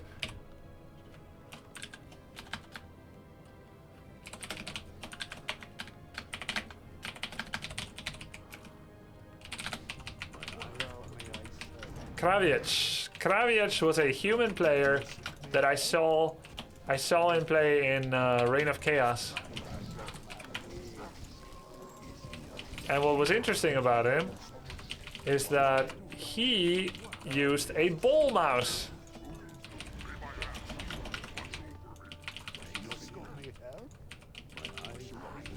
In 2003. You know, sometimes you just feel like opening your mouse and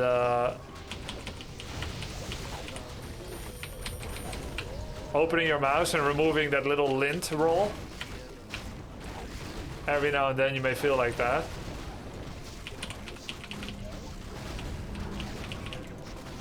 He also used Defend upgrade.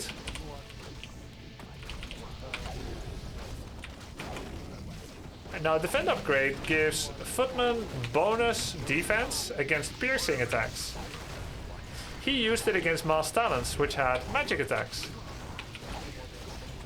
He did not realize that the armor type was useless.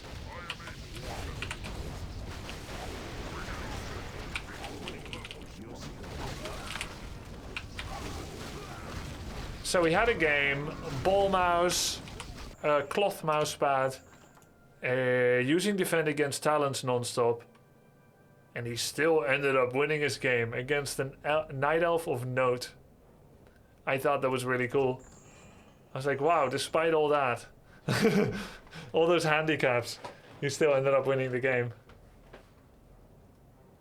So Reign of Chaos actually had two types of magic damage, Old White Rider. At first it was piercing damage on casters, and then later Reign of Chaos had magic damage on casters, I believe. Or maybe TFT just came out. It was in 2K3, so TFT came out at some point. Footman defense does nothing against non-piercing. They're just slower for no reason, the units.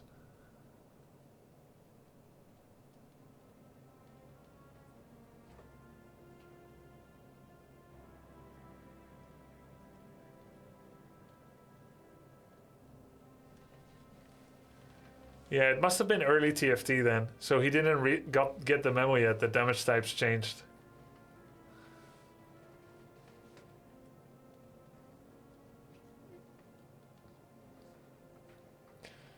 I played one 2v2 tournament that was not affiliated to... No, I played two 2v2 tournaments that were not affiliated to WC3L, the main team league.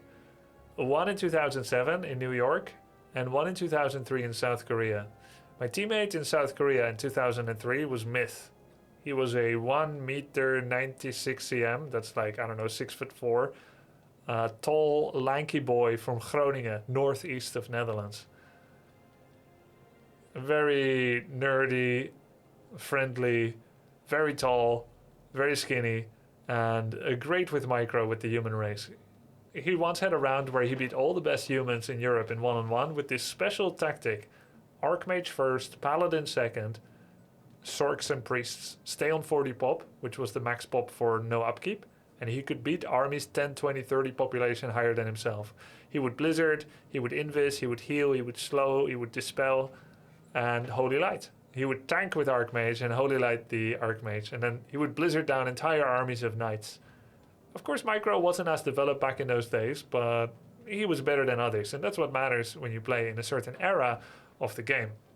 He was my 2v2 teammate for online leagues, and we would end up playing 2v2 together at the World Cyber Games in 2003. And we made it really far. I'm really proud of us. I think we could have made it further, but one thing went horribly wrong in the semifinals. We faced Myth team from Taiwan. Myth Shaman and Myth something else, I forgot what. They were Orc and Elf, and we were Orc and Human. Our decisive game was going to be on Avalanche. We really hoped to make it to finals, because in the finals was going to be Tillerman and Bond, who were good, but we were 100% sure we would beat them, because we had beaten them before, and you just know, when you know, you know. But we were afraid of Myth team, because they were a strong Taiwanese team, we didn't know them well, and they played well, with a matchup that we didn't have as much experience playing against. Orc Elf would end up being one of the most popular race combos in 2-on-2, but in those days it was a little bit more unusual. We ended up in a 1-1 score, and our final game was on Avalanche. Avalanche is a map that is characteristically placing both teammates really far away from one another. And this was not a favorable map for Orc Human against Orc Night Elf, or so we felt. We were doing okay though, above expectations. The enemy would attack my base. I think we were both human in that time even, not Orc Human. I think we were human.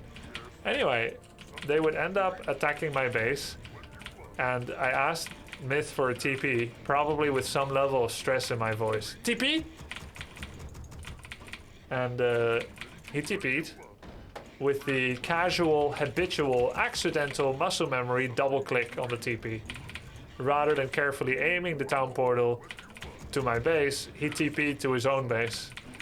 So I would end up fighting 2v1, lost most of my stuff, and he just said, sorry. I have forgiven him by now, it's been a long time. It's unlucky and it's a muscle memory mistake. Yeah, we both felt pretty bad. And I should know that he feels bad enough that I don't say anything, but I think I probably complained a bit. Yeah, there was no shop in ROC. It's not like he could buy another TP and come over. We've all been there. We would end up losing the game, and Myth would end up winning the 2v2 tournament. Any Lon stories? No, I didn't actually spend much time with Lon. He left soon after I joined. Yes, I'll play Dota 2 tomorrow.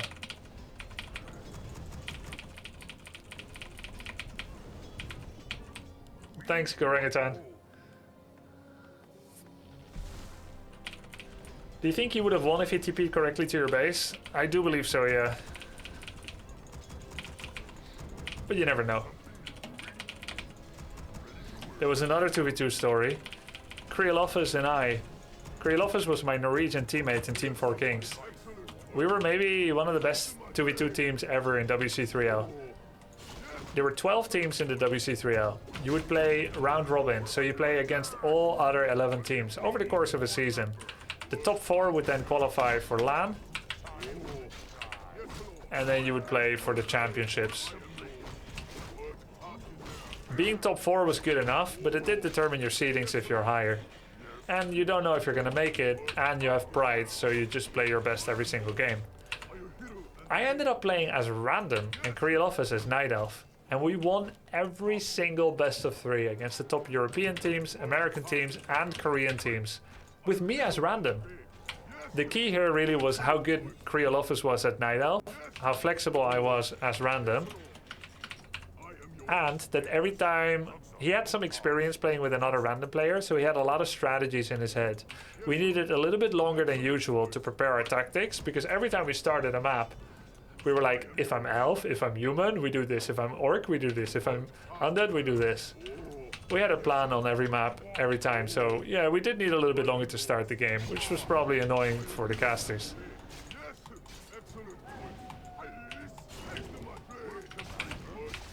So, we continued that pattern. Rather than weekly defaulting back to Orc Elf, we started seeing it as our strength as well. So we continued the pattern of playing random and Elf. Usually when we're human and Elf, we would end up Tower Rush, Ancient of War rushing people. If we were Undead Elf, we would just lean into the Mass, and then eventually some Destroyers, and of course Orb of Corruption, just a heavy Huntress Fiend tactic. If I was Orc, we would play Blade Demon usually, and have 2 Agility Heroes on the front, make a basic army and just fight a lot with Dryads and Raiders.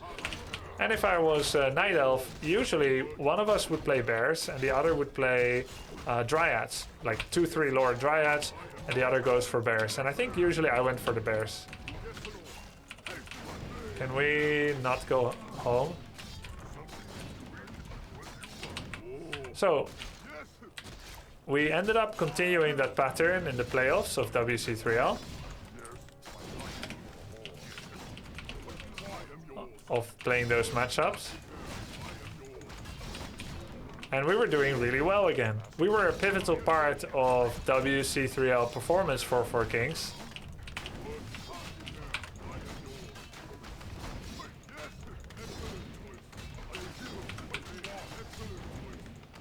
This is expensive.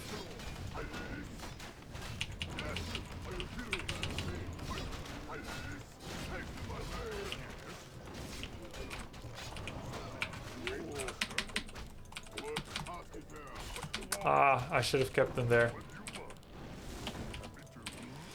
Anyway, it gets to this decider match.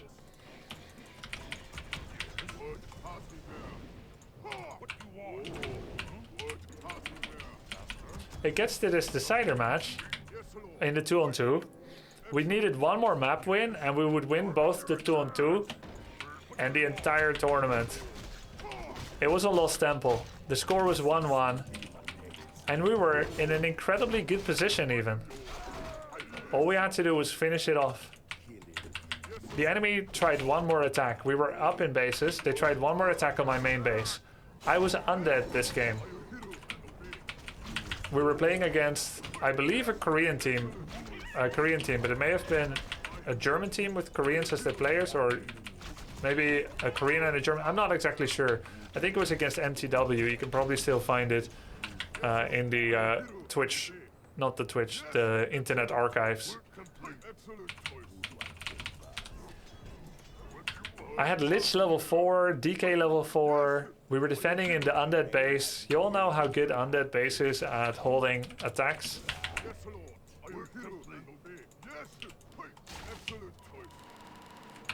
Things were looking really good. They did their final attack.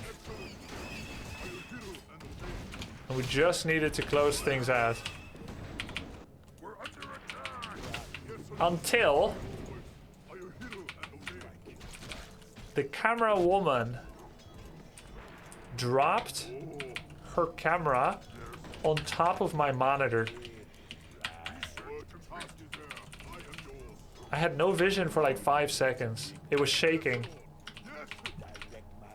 My Lich level 4 died during it, even though I had both mana, cooldown, and position to save my Lich with Death Coil. My hero died. I shouted something extremely impolite. She didn't do it on purpose. Technically, it might be on purpose if you want to believe in conspiracy theories, but I would say it would sooner be in my favor if that, like, if there was going to be like intentional sabotage, I'd say it would sooner be in my favor than against me. So yeah, it is possible it would be on purpose, but I'm 99% sure it wasn't. Whether it was on purpose or not doesn't change the fact that it happened and that we lost the tournament because of it. I was fairly upset.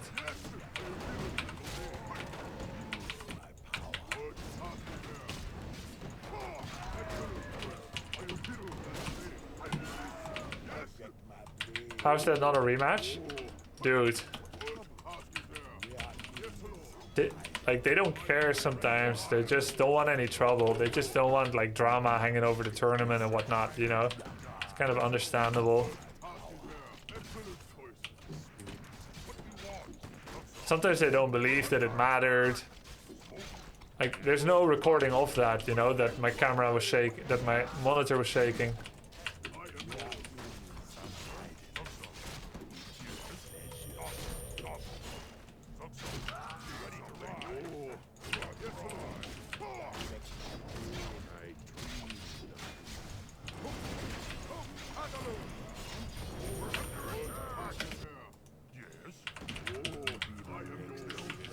But yeah, that's unlucky. Come on. Hit harder than he heals. I'm gaining 3 damage per trade. Okay, it's not enough. Why don't you pause the game instant? I think I was in shock. It makes sense, because I know the hotkey combination for pausing. It actually makes sense to do that. But I think I was just in shock. I also, by now, don't remember if it was instant death for my hero or if it happened like 1 second into the shake, 2 seconds into the shake.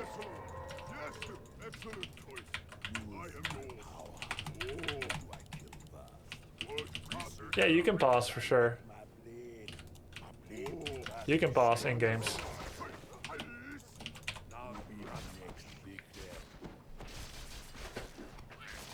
Oh, there's pause. I think I just probably forgot. Which I guess you could blame me for.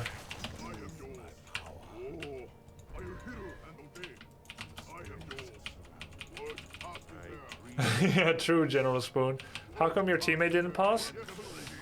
I don't know, it happened so fast. It was like a really crucial moment. It was like right as they're gonna focus my lich. And you know what's funny? I even knew, like as a pro you feel when these things are happening. You feel when your lich is about to get focused, I mean.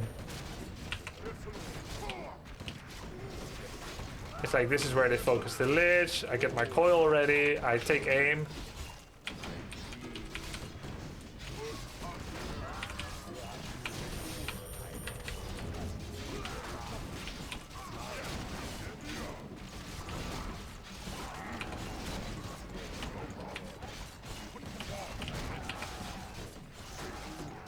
So we were ready for anything except that.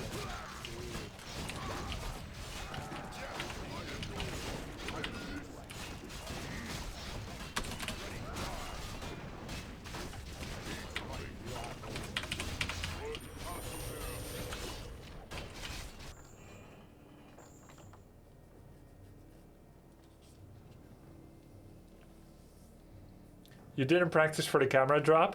Yeah, you asked that question, and it's funny, right? Like, of course, you wouldn't practice for that, but although you're making a joke, I did actually start mentally practicing for the worst. Even, like, totally random shit.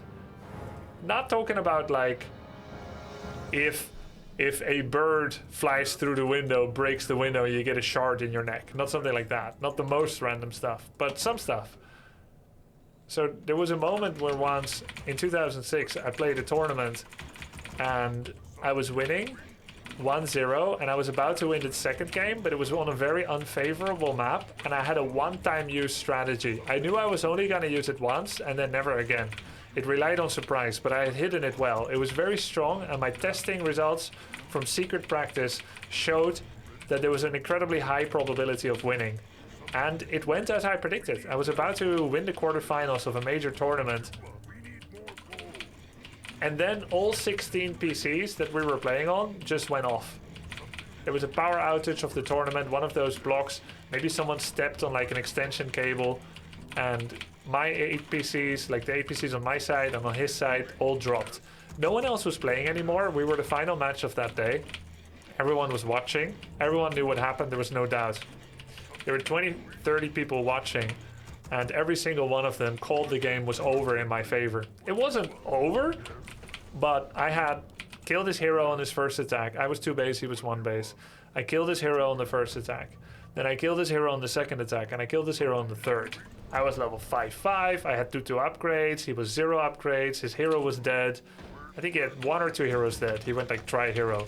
I was like almost double XP, so I had the double base. Everything was looking so incredibly good. And every single player watching, every pro that was watching, had a good game understanding and called the game over as well. But technically it wasn't over. Technically there is a kind of bias, especially among the uninitiated, the unknowledgeable, to just regame. You know, regame is full of potential. A game that ends on a disconnect is bad karma, bad PR for a tournament. But a regame, anything could happen. If you did it once, you can do it again. You know, that was their... And they were probably like bronze level game knowledge. So, yeah. I mean, it kind of sucks that I have this one-time use tactic and the admins were so bad that they didn't know that that game should be over. There was one player who thought that there could still be a chance for my opponent, which was my opponent. Everyone else called it over. I called it over. I argued. I argued with them.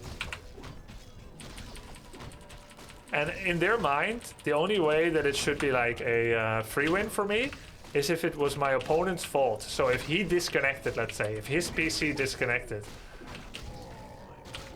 But it was force majeure. It was like, it has nothing to do. It's not like it's online where like he could like fake a disconnect to get a regame. They felt like it's not his fault either. He still had a small chance, but like game knowledge said he had no chance. He had no chance. You know, 70 pop against 40 pop, double the XP, double the heroes, double the bases. And then the whole tendency kept inching more and more against him. But in their mind, it's like, well, he didn't online auto disconnect, and they didn't know the game well enough to make a knowledgeable decision. So all in all, really unfair. Only time I ever cried after a tournament because of how unfair I thought it was. And what I ended up learning from that...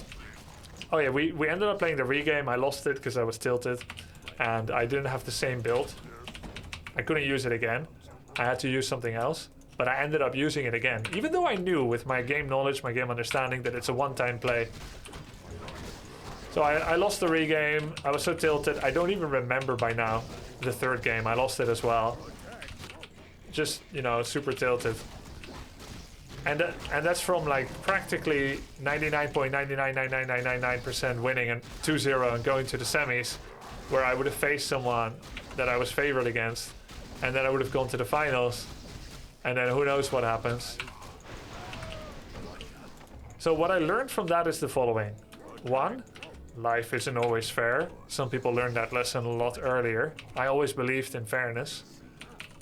I think if you got like mega cucked by life before you start pro gaming, you already know that lesson. But I guess in some ways, it's not that like everything had always been fair for me in life or whatever. But I guess I lacked the major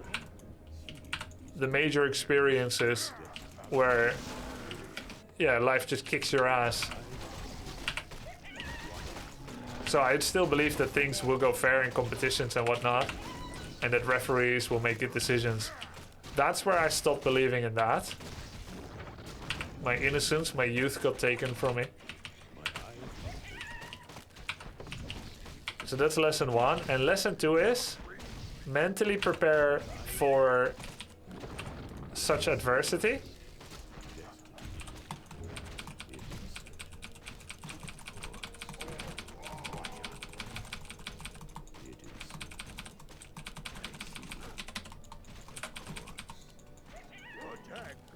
It's a lot of wolves. I had him a couple of times. It's a shame. Mentally prepare for your game disconnecting. My eyes are open. Do you need my counsel? And even when you play only 2 maps against someone, you can still prepare a third strategy just in case of a disconnect.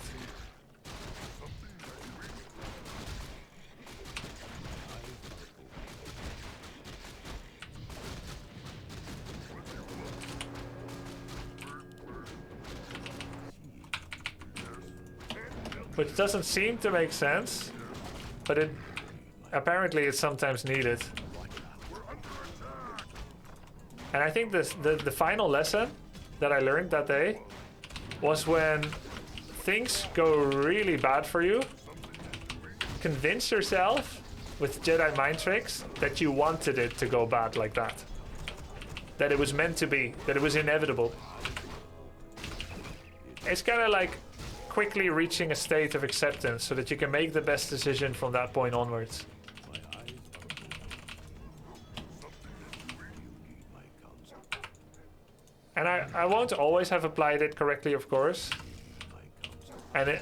And that's easier said than done. Like if you suddenly break a leg or something while walking to the grocery store, and then you're like, this is what I wanted. Now I'm gonna have a lot of time to watch Netflix. Like, that's probably a pretty hard sell. And you don't have to like super believe it, but just kind of maybe believing it can be more useful than self-pity. I think most people would agree with that.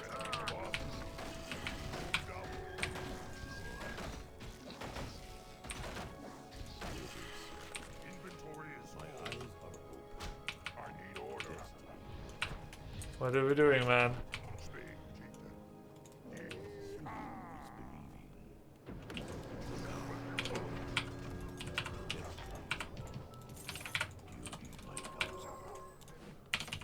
My eyes are Ready. Sword. Are there enemies above? my counsel. Speak, chieftain. Ready. Sword. I need order. We're under attack. Speak. Yeah, and I think that helped me in the future, because I remember a later tournament, I also got cucked by referees with bad decisions. And I ended up mentally preparing for the worst possible regame decision making. I need order. And I remember my opponent played a lot worse on the regame because he didn't prepare for the worst.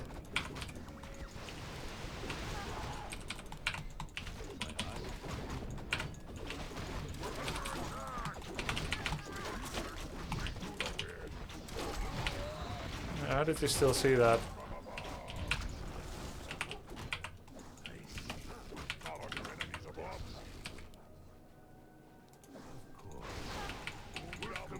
Hey pal, how about telling us who you were playing against in the secret strat? I prefer not to tell. I mean, I've told it before, but like, this isn't about shaming them because I've been very angry at them as well. So I won't tell this time who, but the tactic was Farseer Shadow against Night Elf on Terranus Stand.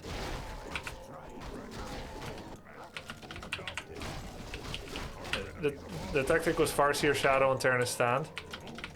With 2 armor upgrades very quickly, and then Grunt Raider expansion, Grunt Raider Kodo.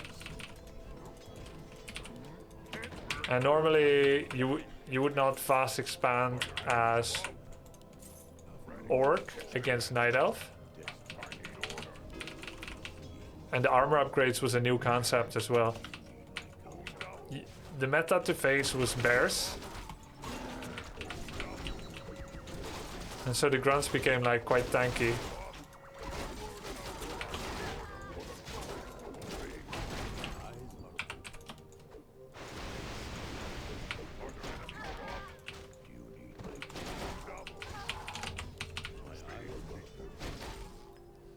Yeah, I actually still get mad when I think about it. Too much.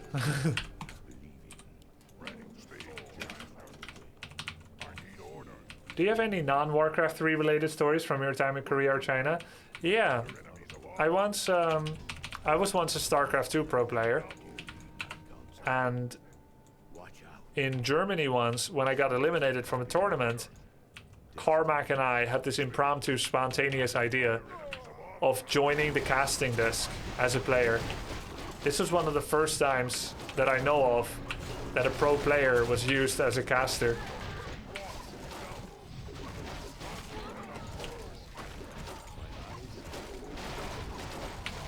And after that, Reddit blew up with how much they loved my cast. After that, I started getting more opportunities to do casting gigs, including in Korea. One of the most exciting ones was the on GameNet StarCraft 2 competition, for which I was contracted to fly to Korea to cast. It was a fully Korean national league. and I would end up casting together with Moltrap, who also did GSL code A for a bit. No, sorry, not Moltrap. Doa. I did cast with Moltrap as well. Was that another tourney? Anyway, this one was with Doa. And the reason it was extra cool was because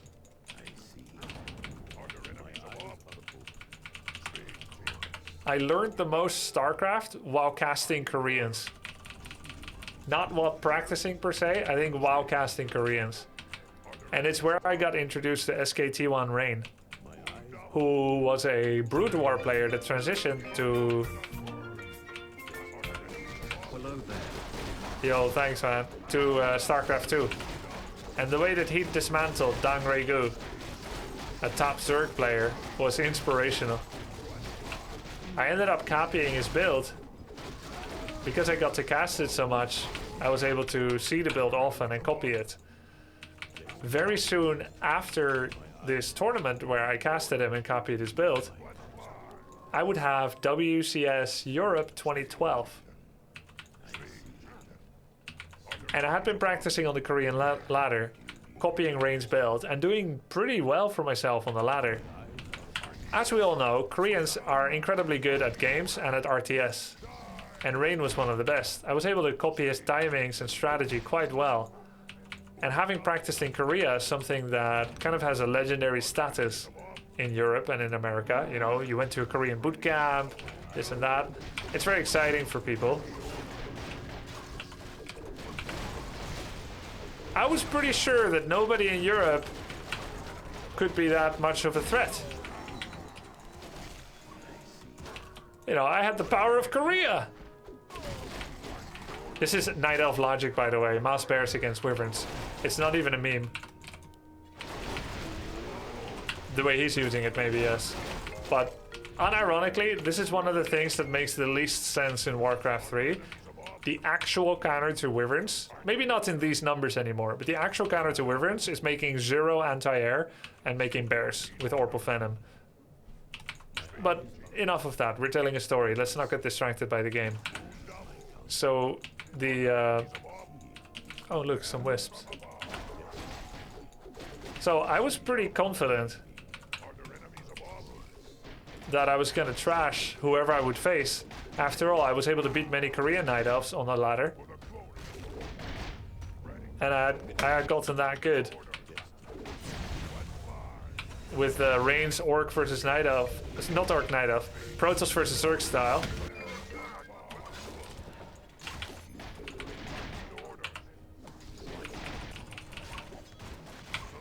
I guess we can TP. TP safely.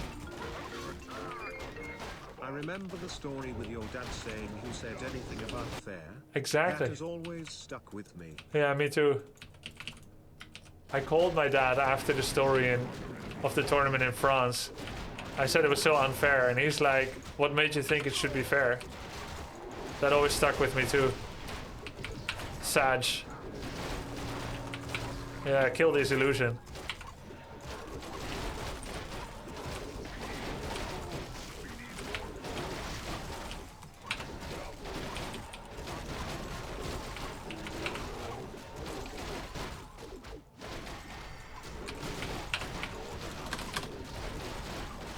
So now that the game stopped distracting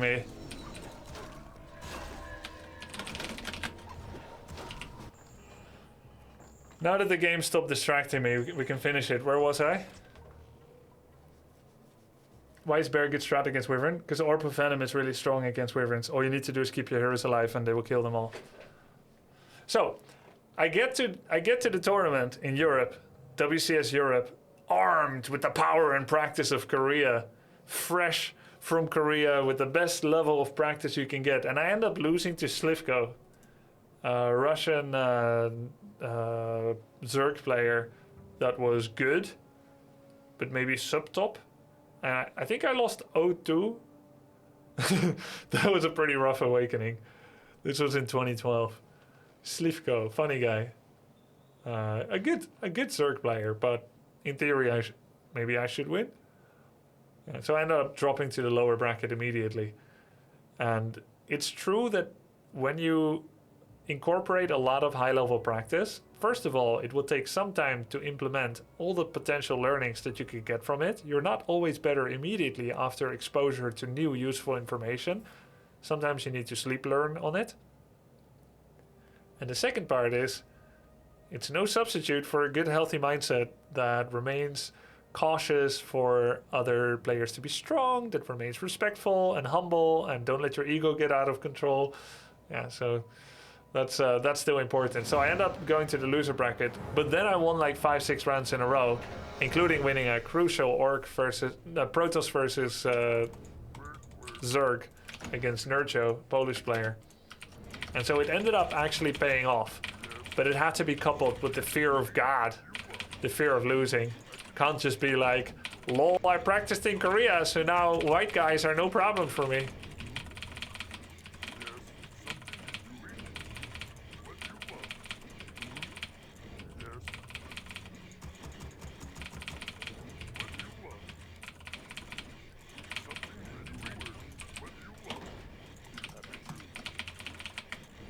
Yeah, Nurture was good. It was an important qualification for me. I ended up going to WCS Grand Finals, where I won a game, I lost a game, and I think I drew a game, and it wasn't good enough to qualify. It was unlucky for me, because I got food poisoning. It was a tournament in China. I remember the breakfast, why I got food poisoning. So, in China sometimes it's quite funny. They will give an amount of stars to a hotel, and I don't know what it's based on. It's not based on international standards of hotel review. It seems a little bit arbitrary. They could just give 6 stars, 7 stars to a hotel, even though I was always taught that it stops at 5, anywhere between 1 to 5. I don't know if they paid for stars or whatever. Let's not get too political here. This is a story about a tournament experience, not too much about all that kind of stuff, okay? Keep it down or mods will take care of it. But this was a 6-star hotel that has a name in other countries as well, all right? And there was a breakfast and they had cocktail shrimp. Now, what is cocktail shrimp? I didn't really know what is cocktail shrimp. It's like cold shrimp, right? It was like cold shrimp in a little glass. I don't know what's the definition of cocktail shrimp. But this is just, I guess it's like naivety. Naivety to eat something like that on a tournament day. You can say it's unlucky, and while it is unlucky to get food poisoning at a tournament, you'll also have different people in life that would not have tried to enjoy the cocktail shrimp at the breakfast buffet. You know, just kind of a risk management plan.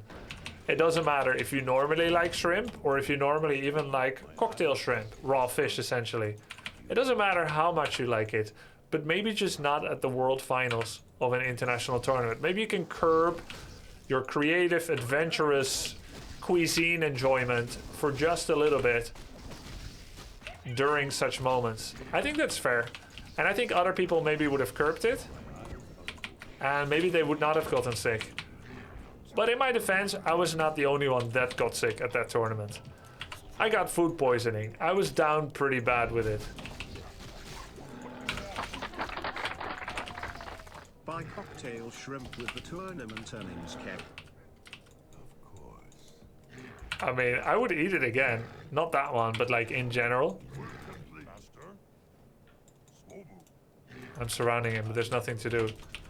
So I think it is unlucky, but it's also my own fault. A hotel should not have poisoned cocktail shrimp. But at the same time, it was avoidable. If I had taken... I didn't know it was a risk, but if I had taken less risky decisions...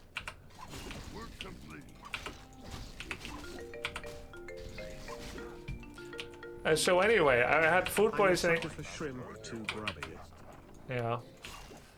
I had food poisoning pretty bad.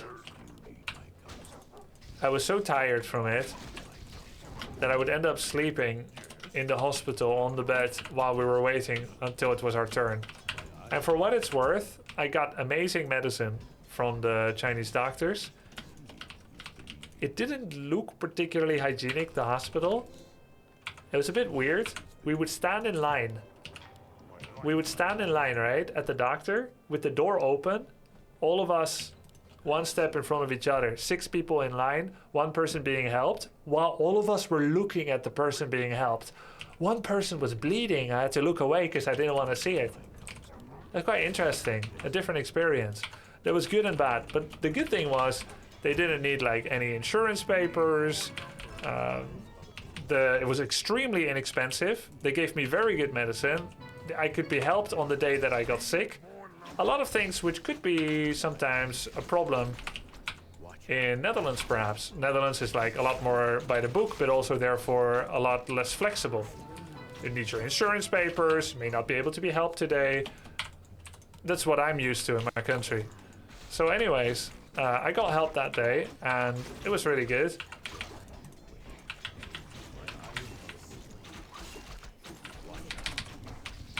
Good help.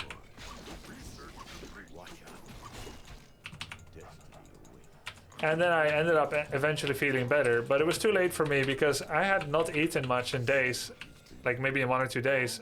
It had taken a lot of energy out of me. I lost some weight as well, and I had to do a lot of puking all night from the food poisoning. It was pretty bad. The tournament would end up lasting about 3-4 days, and I personally lost by 1 map in the playoffs. And although I was feeling better, I still felt a bit weak. I think it was because of that. So it's kind of the hotel's fault for being so gross with their raw food management. And at the same time, it was my fault as well. Then we found out that I wasn't the only one that got sick. There's probably about 10 other people that also got food poisoning. And then it kind of became known that you should not eat anything at breakfast. It became known that food poisoning was making the rounds. Dozens of players every day. And continue every day. So whatever bad food there was continued to be distributed. Which I find a little bit objectionable. You know that in USA or Europe, well, at least most of Europe, they would crack down on that for fear of liability for making people sick. And in US, probably you could make millions of dollars of a class action lawsuit when that's happening. Not just one day, one time, let alone like every day. Every day, dozens of people. So yeah, people started to try and warn each other not to have breakfast there, or at least don't touch the fish. And it kept happening anyway. Gotta try that juicy fish. It's free food, you know?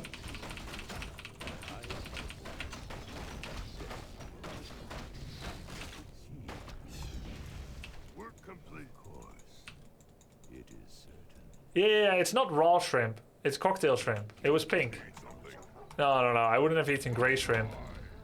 I did realize that it was like... the consistency felt a little off, and I ate it anyway. That's just me being greedy. Like, a bit slimy. I know more about such things now, but... Yep. I'm like that... decapod in Moana. Little Maui wasn't always such a drab little crab. Oh, not little Maui. What's his name? Tamatoa. I just like free food. You look like seafood.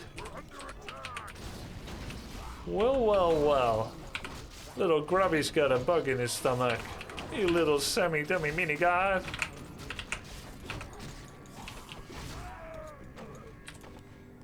Skeleton. Let's just keep creeping. Yeah, you live, you learn.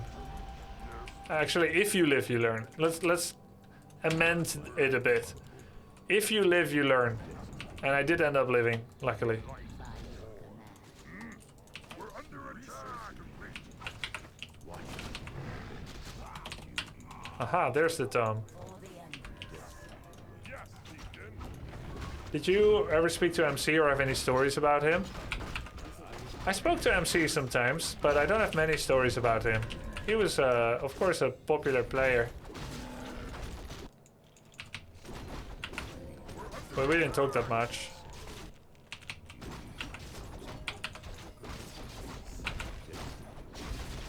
Why did I stop SE2? Well, you know, new challenges in life. Always new challenges. Wanted to pursue streaming. Oh, this is gonna be tough.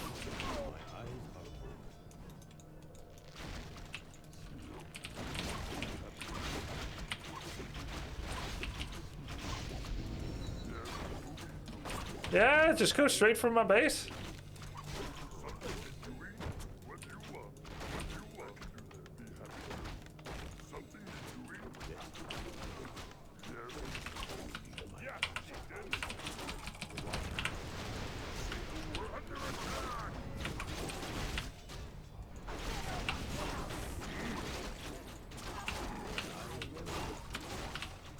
Where's my Kodo beast?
He saw my expo now.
He knows I have this base. I need a shot.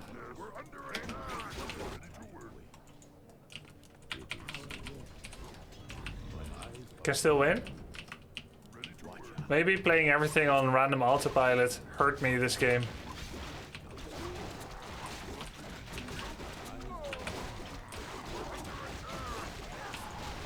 Just kill his Naga. GG. Speak too much. You need Blade for Night of No? Yeah, I didn't really think about the game too much. Wait, I'm in W3C. Double expand Naga, yeah.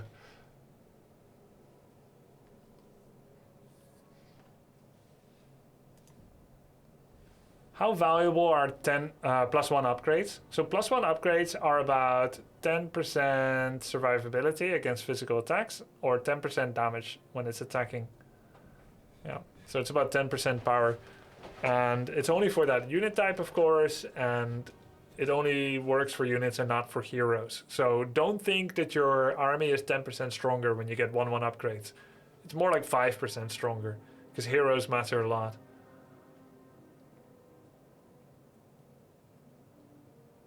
Did you reach first place in ladder yet? No, not yet.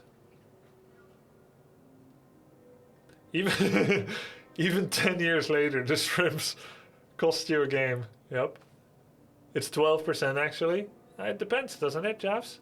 Yeah, for armor it's 12%, that's true. For damage, I thought it's 10. Or is it 12 as well?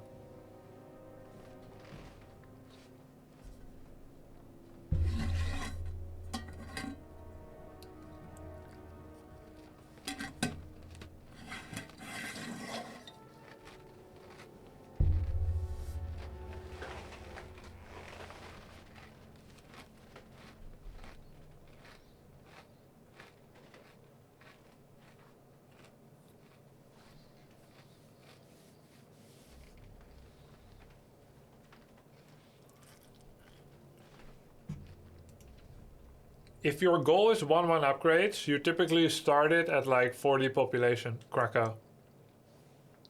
So that you can mix in some value before you hit 50. Because if you start at 50, you can spend your money once on an upgrade and then suddenly you have lots of useless over money. So for the strongest 50 food army, you would start at 45 or 40 food.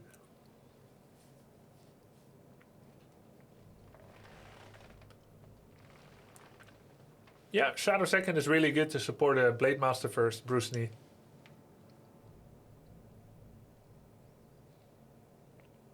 Do you enjoy streaming more than competitive?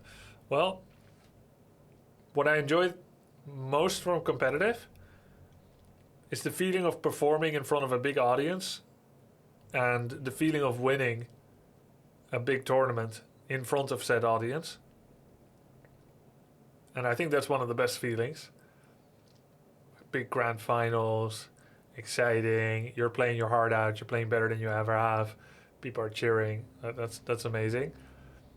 The second part I enjoyed about competing is being able to be the best in the world at something, which is very rare feeling and a very rare experience that most people will never have. And sure, I did it in something niche, but then again, not that niche. It was pretty damn cool. But most other things, streaming is more fun, besides those two experiences. But those are pretty big experiences as well, so it's just different. There's lots of things that aren't as fun in pro gaming.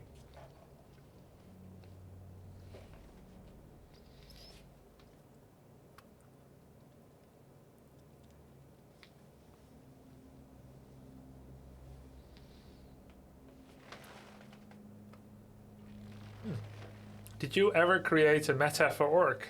I suppose I did, sometimes.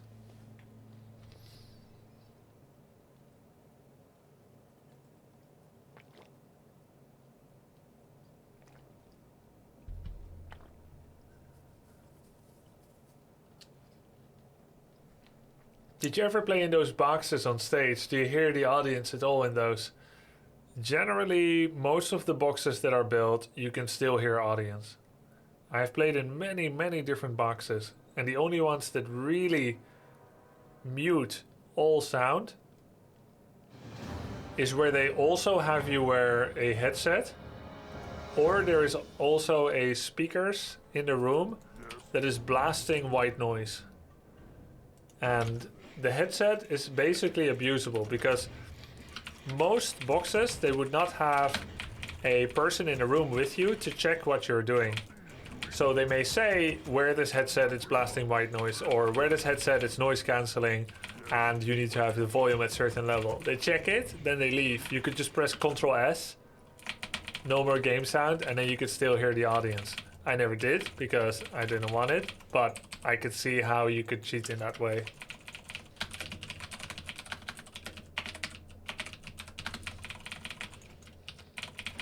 So most, like, yeah, it was not foolproof. But then again, even though you hear the audience, there's two things here which softens and mitigates the situation a bit. First of all, you don't hear them clearly. It's very muddled, so you can't hear words. And secondly, you should understand that when a lot of people shout, that's actually a super high decibel amount.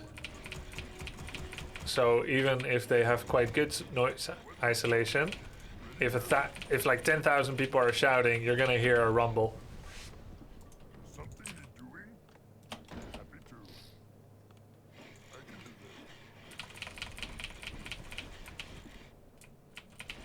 that. In Dota 2, the Roshan melee used to have a deafening bass effect that made it extremely obvious to the other team whenever there were people in there because of the stage audio. Yeah. Yeah, you know, such things can happen, right? And I've always fought hard against those conditions from being possible. But the thing is, both players can hear the same thing. Sometimes that would be their excuse for not improving conditions. Like I told you guys, I heavily believed in fair play and believe in fair play. I still believe in it from my side, but at some point I stopped believing in it from other people. And you can get pretty paranoid about that because you've seen a lot of different kinds of cheating, even when you don't do it yourself. And I always fought hard for it to please lower the volume, please turn the main screen, the main stage screen, so that we can't see it anymore because I can see it and I don't want to cheat and I don't want to be accused of cheating and I don't want it to look like I'm cheating and I don't want my opponent to cheat and I don't want to be distracted by it. So like, yeah, please, because they would just set up and plan the stage and then outside the booth is the main screen that I could just see everything on. Alright, and then when you point it out, you expect them to be grateful, right? Because you're helping them to be a fair tournament, but they're almost never grateful. You're just annoying. You're making them do more work. You're making things difficult. So it's a very thankless job to do impromptu esports consulting as a player. They would much rather we just shut up, we play, they do their thing, you do your thing, and if you want to cheat a little, like, whatever, you know. Which I just find completely incomprehensible and super shameful.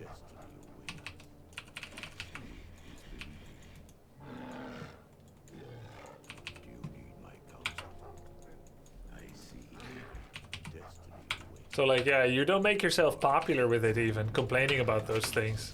Weird, huh?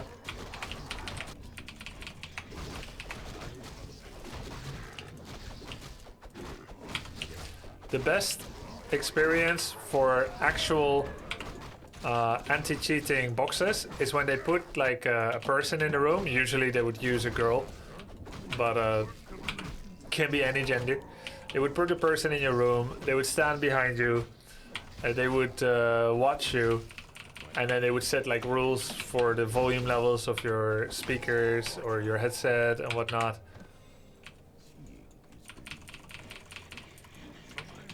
That's pretty solid.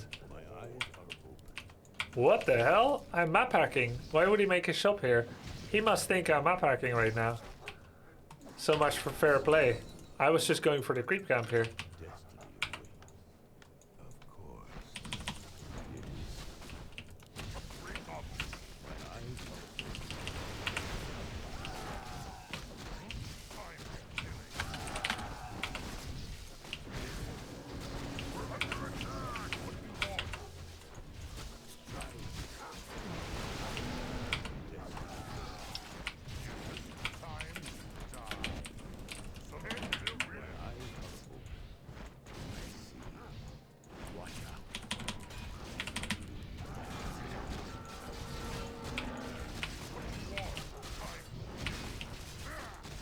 He's actually talking like the peasant. That's it, I'm dead. See?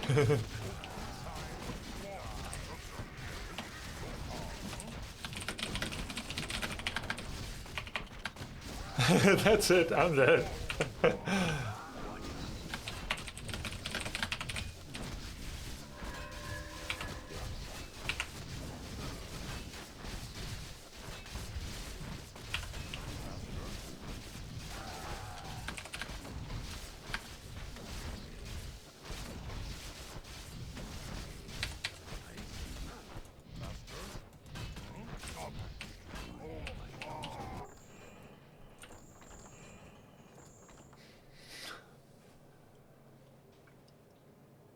Do you think a full map reveal match would be interesting? I think that would help me a lot against Night Elf Aggie Baby, because they already have it via Ultravision. One guy blew up at me for playing Moss Talents and said, "You're just making summons. You just made summons. How can you win?" Yeah, just make summons. Grubby, maybe this is a silly question, but do you feel like you've learned something important playing against Dice? Do you feel like Undead? Do you feel like you would have better chances going against them next time? I think this week was better than last week, and maybe in 6 weeks we can win a map. 50k cal. More if I do more deliberate practice and study.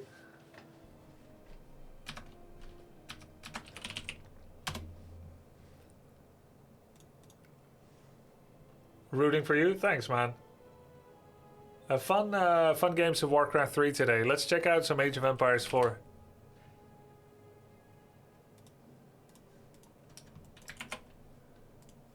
Missed that game. Missed playing it. We can get a couple of games in.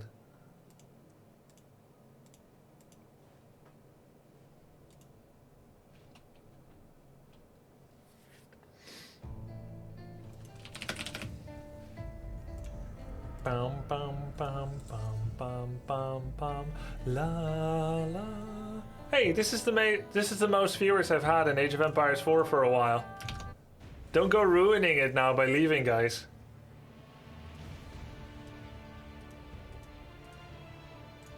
"4K viewers in AoE4. It's kinda sick. I'll quickly start games so no one feels like leaving. No, go Dota? Yeah, tomorrow.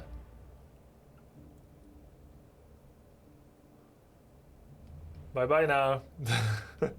Close the doors!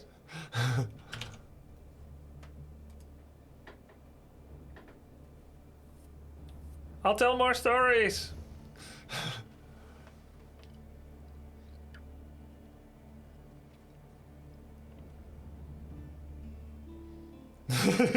Sorry, I need to go return some videotapes. Yeah, don't forget your cassettes, Spivet.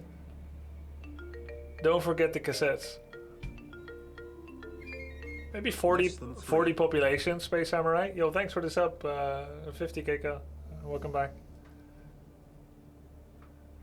Grummy, did you prefer your time in Meet Your Makers more than Four Kings, or was it just different emotions?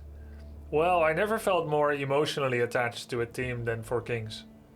It was my first big team, and I was so fiercely loyal to the team until I was not. Because, you know, financially we got screwed over. And not every teammate took it as seriously as I did. So I think it was a big formative experience also in not relying on teammates. Probably part of the reason why I never played pro in a team game is maybe just sometimes I don't find people on the same wavelength as me, with the same dedication to the game. It can be disappointing. But what was the question? Oh yes, Four Kings. Yeah, it was very important to me emotionally, and it was a big part of, I think, the storytelling of my career and of the team and so on. And the team leagues, they were great experience, and we had good times together too, don't get me wrong. And then Meet Your Makers was more of a transaction. It was more business. It was a good contract financially, and it was really exciting to play on the same team with Moon and Focus and Lucifer and Caesarea.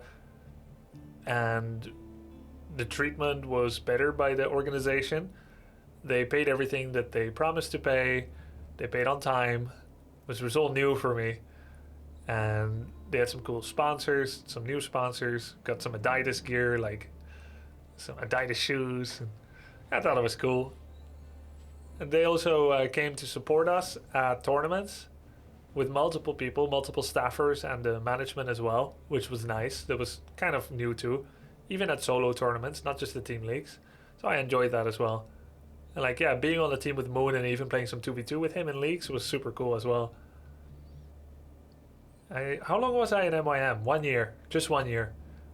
I still remember when they said that they're closing the team and my contract was over. I was in a grocery store. They called me personally, the management. I was waiting for my contract extension. They said it looks good, and then suddenly it didn't. You know, it was based on venture capital, and I guess venture capital ran out. I felt pretty lost, like the ground was falling away underneath me, but my girlfriend was there.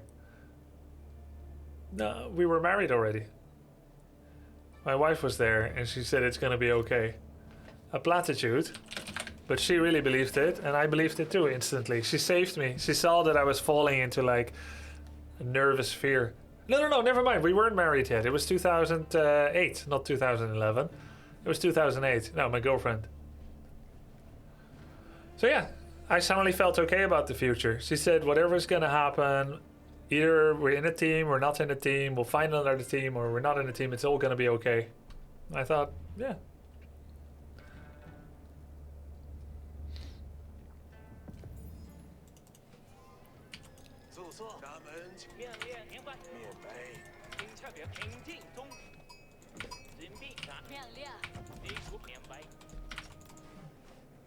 Sounds good, Jaffs.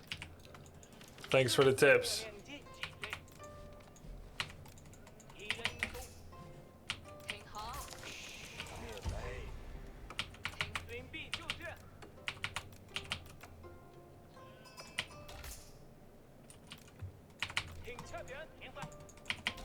After Warcraft 3, what's the game you're most skilled at?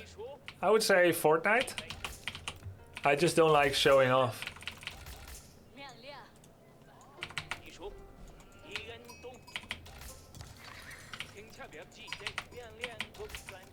So I'm hiding it.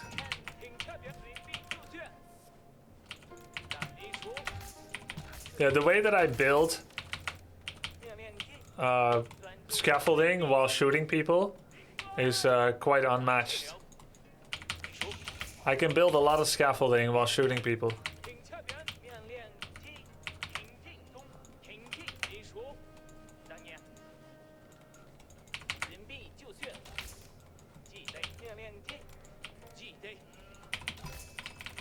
Let's go for gold.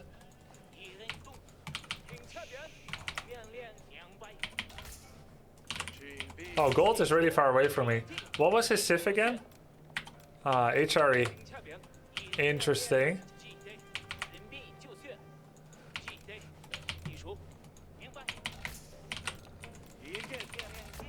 26 gold. Oh, damn, he already got my sheep.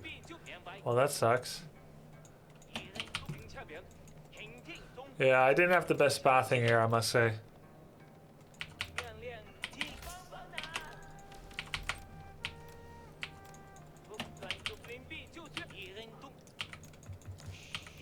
Any Dota today? Dota tomorrow. I only have 10 sheep. It's not the worst, but it's pretty subpar. Let's see. I think I'm gonna go for a fast second town center rather than Song Dynasty, and then I'll get Song Dynasty. I'm gonna completely give up relics to him. It's definitely a risk. But yeah, I'm gonna try it that way.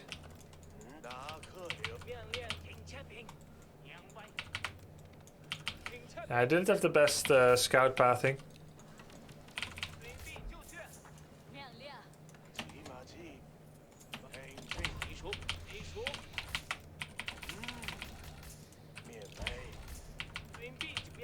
Almost have enough gold.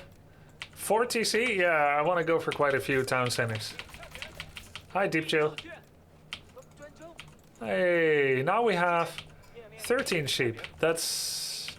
If my theory is correct that there's 26 sheep per map now, that is more than... That's almost half.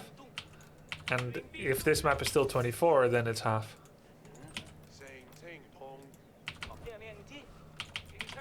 And it's over half.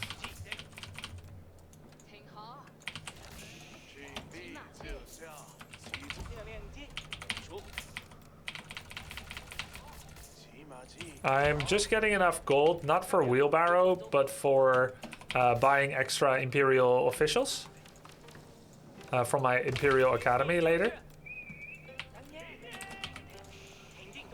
He did, of course, some deer herding.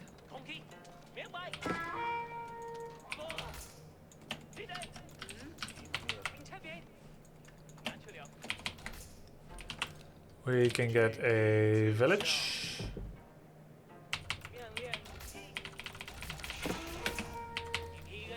Gonna check what's going on behind his base. 村民数不通本梦贼，起码是一村民就笑，谁瓜东面白。 Thank you.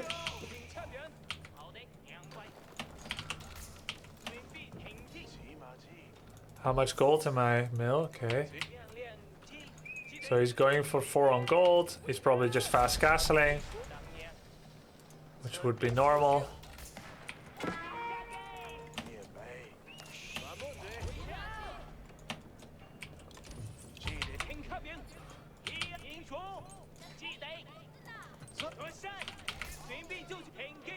Die, die, die, die, die. Immediately make a new official.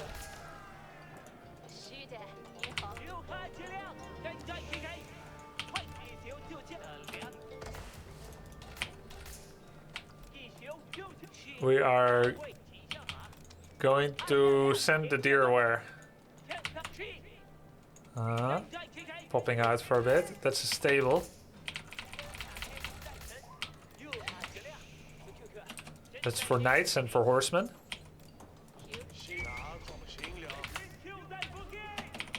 Let's make one more Imperial official.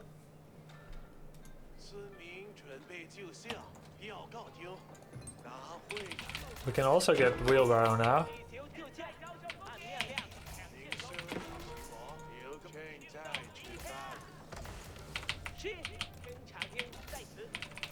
Kind of wheelbarrow and second TC. I think we're just gonna make the TC next to home.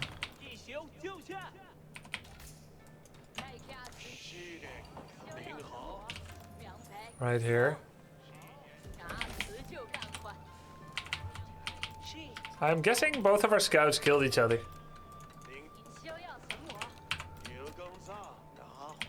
Now we need more sheep, otherwise we cannot afford.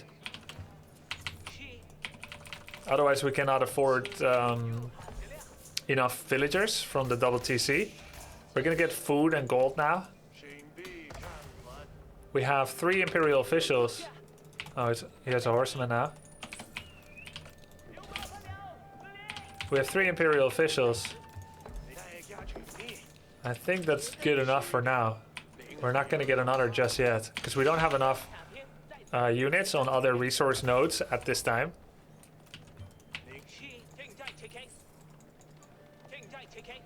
I can make horsemen to try and stop scholars, and probably I should.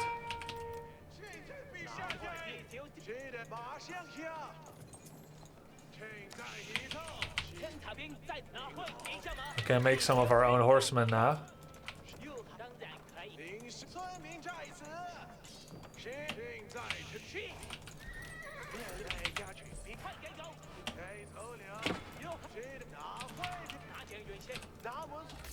I think that cost him his horseman, maybe.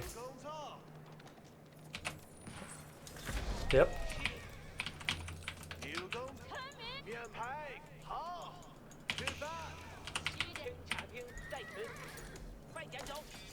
Let's see.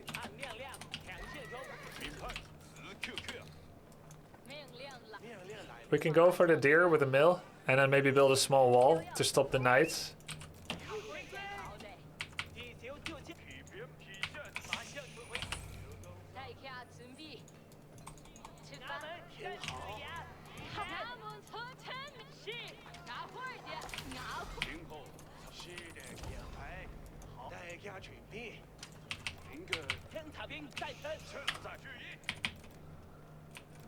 Okay, we need more food.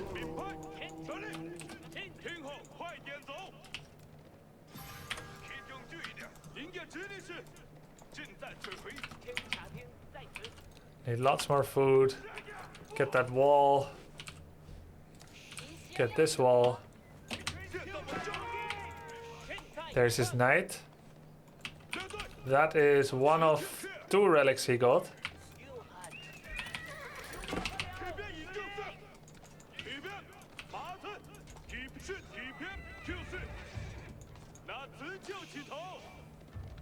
Oh, nice. We killed 2 scholars.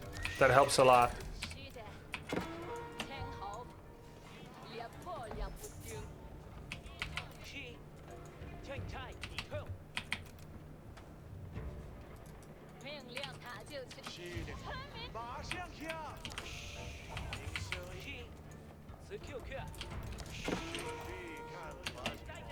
Okay, we can go up.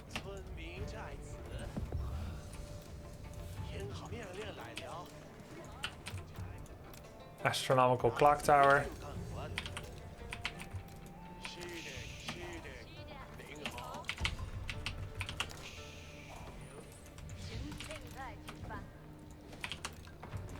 Let's close this off before we get a knight in our base.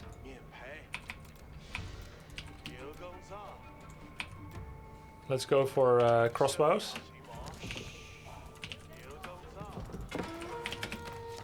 No, he got in. Yikes.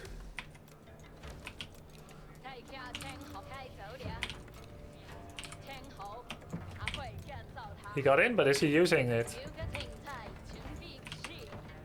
Oh.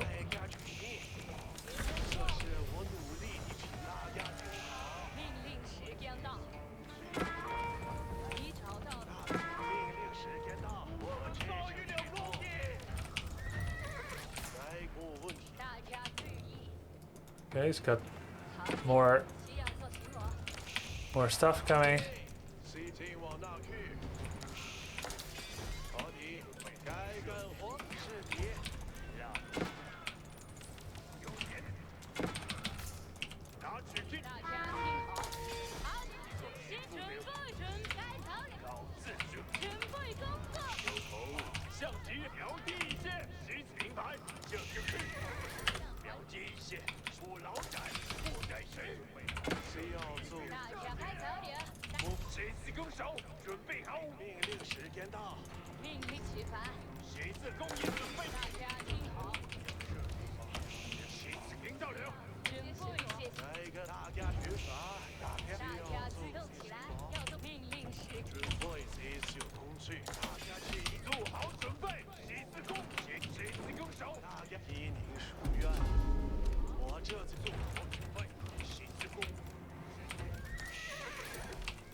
Okay, I think that's enough crossbows for now to stop him.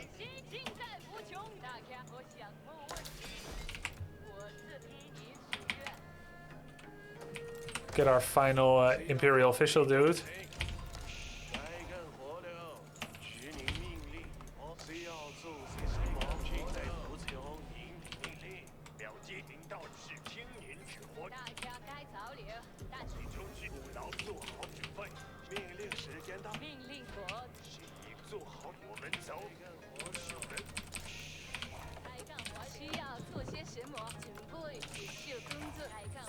Gates.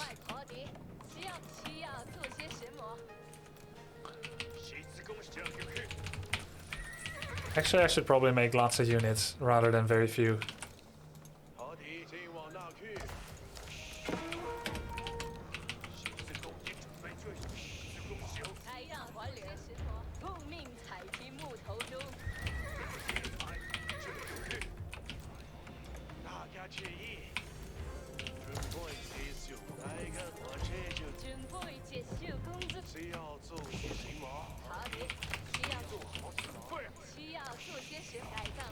Blacksmith.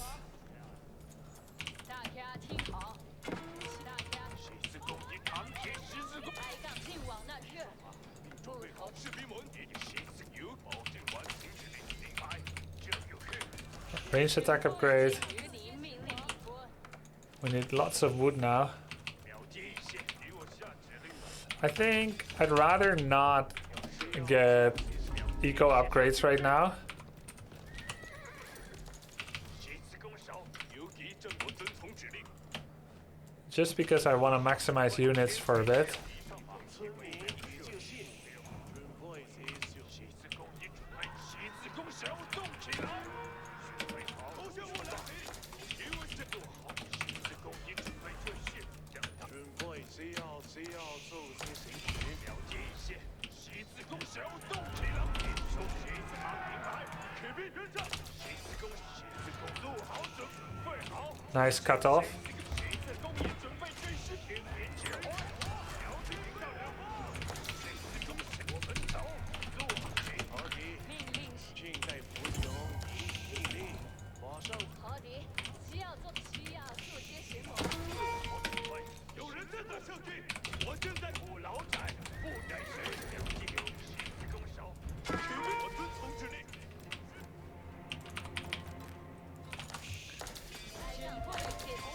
Okay, now I'll get it. 他们在攻击。皮皮这就了解一些，谁自这就去，这让做好他们。谁自攻，谁自攻手，准备好，谁自攻手，准备好武器。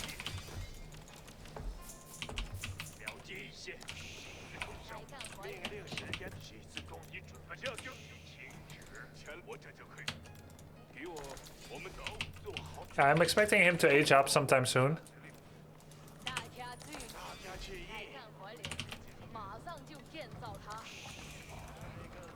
大 谁自攻手，我们走。 There we go.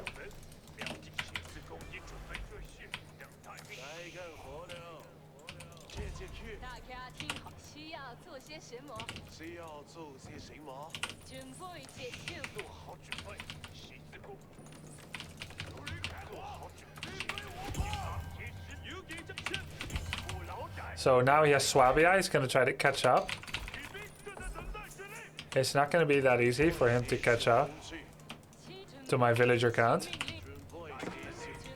结束。了解一些，准备好，出发，鲁修门。 I'm gonna try to booby trap the knights as they travel to this 鲁修门。 thing again. 谁自攻手，准备好武器，领导人。星车的马，谁自攻？我们走。不是大家听好。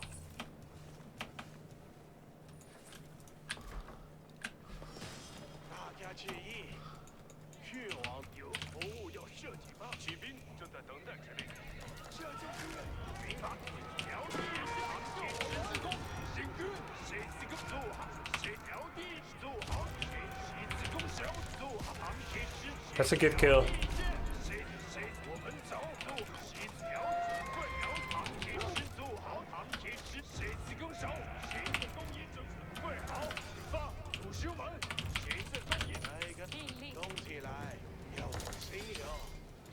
我很快就能见到。做好准备。 We killed a lot. 鲁修门。了解。 Let's see what we can do with it.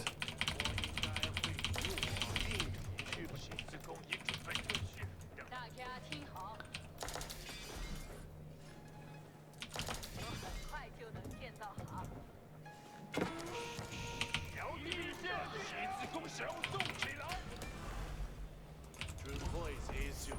谁自攻手，准备领导人，有服从指令中。我蜡烛备战，准备好，有人正在射击。好武器，敌上马。需要做些什么？敌上马，并准备好。需要做些什么？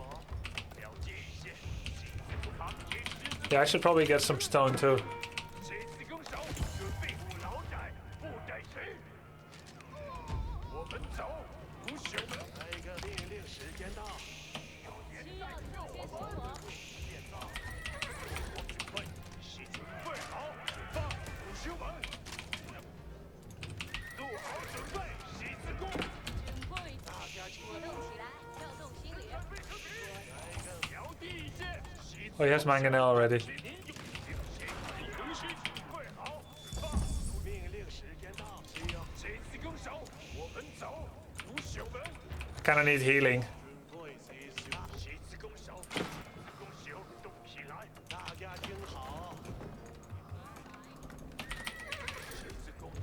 How many farms have I got? 命令时间到，命令时间到，大家注意， Not quite enough. 经您指挥， Where's my gold? 大家注意， Where's my second gold? Here.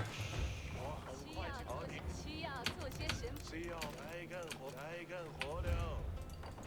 依您所愿，做好鼓捣起来。好的，大家不问题。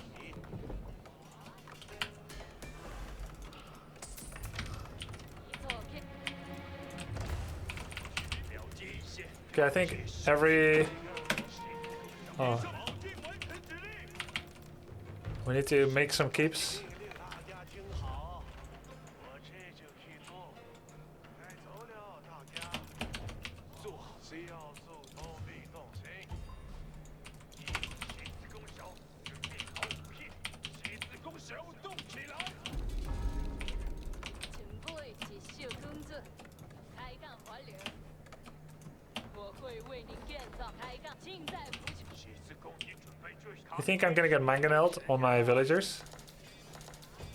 需要依您所欲。做好，我们走。不许门。听到了。准备了。十字弓手动十字弓。列好队。我们要听一致。动起来！十字弓手就去。苗地，好歹准备苗地，对好，成了一曲边，路好，十字弓引我们走，兄们，十字弓一个为虎标，苗地曲边，我这就去。只要做这十字弓曲边，你准备扛起十字弓，前来领命。大 That 家 was actually really risky. 马上就建造它。做好准备，听到了。准备执行，对这小同志。十字弓手，准备好武器，曲边，起前来，我们所有人决定。苗地一线，十字弓手，开干活流，我这就停止。做好准备，十字弓，一准备大忙，好，只要十字弓一准备，只要做这些吗？一准曲边，十字弓扛起十字弓，行军，曲边，准备作战。大家听好，苗地一线，十字弓已准备投降。命令是曲边，一准村民已就绪，马上就建造它。需要 Okay, horseman, fire lancers, crossbows should be good. 十字弓手，准备好武器。 Did lose a lot of villagers during all that. 前线我刚正在骑兵挂上阵马，准备作战。十字弓按照指令进行。 Good burning oil. 我准备听从指令。需要我做什么？一座需要天。十字弓已就绪。你需要我做什么？十字弓取兵，时刻准备走。是，我已准备接受第一招。是。第一招，秒击一些，阵法，服从指令，是我的。你需要我做。准备接受下个工作。准备，十字弓已就绪，服从指令，是我的。 Oh, I never took this side. 准备行动。 Oops. 十字弓战马，射马，骑兵，我准备就绪，做好准备，执行命令。集中注意力，命令即将下达。一座需要建造的电视，我听到了，是，我已准备听从指正在。村民，大家听好，我们要收到命令了。十字弓手，准备好。大家听好，命令即将下达。画着战，我这就特马骑给。十字弓已就绪。是，我已准备听从指令。秒地一线，十字弓手，取兵，秒地，前，我们要行动了。十字弓取兵，秒地，领命于你。上马，取兵，十字弓英雄走起来，横着先揽，散尽如手。大家听好，这就是错。十字弓已就 I really don't have many villagers. 是在发生，十字我们要行动了。十字弓手，来吧。 Come on, crossbows. 我们的命令，跨上战马，准备上阵。你的命令， Wow, horseman damage. 兵时刻准备着，我看准备就是。秒击是我们要动了，十字弓，集中注意力，命令即将卡卡提比。十字弓小，跨上战马，骑兵按照指令听命。战马装备好马刺，跨上战马，准备准备，十字弓，马上完成任务。这就可以做。战马，骑兵时刻准备着。战马，你的命令十分明确。十字弓急就绪，头头点点大家听我命令高手，十字弓已准备，准备测试。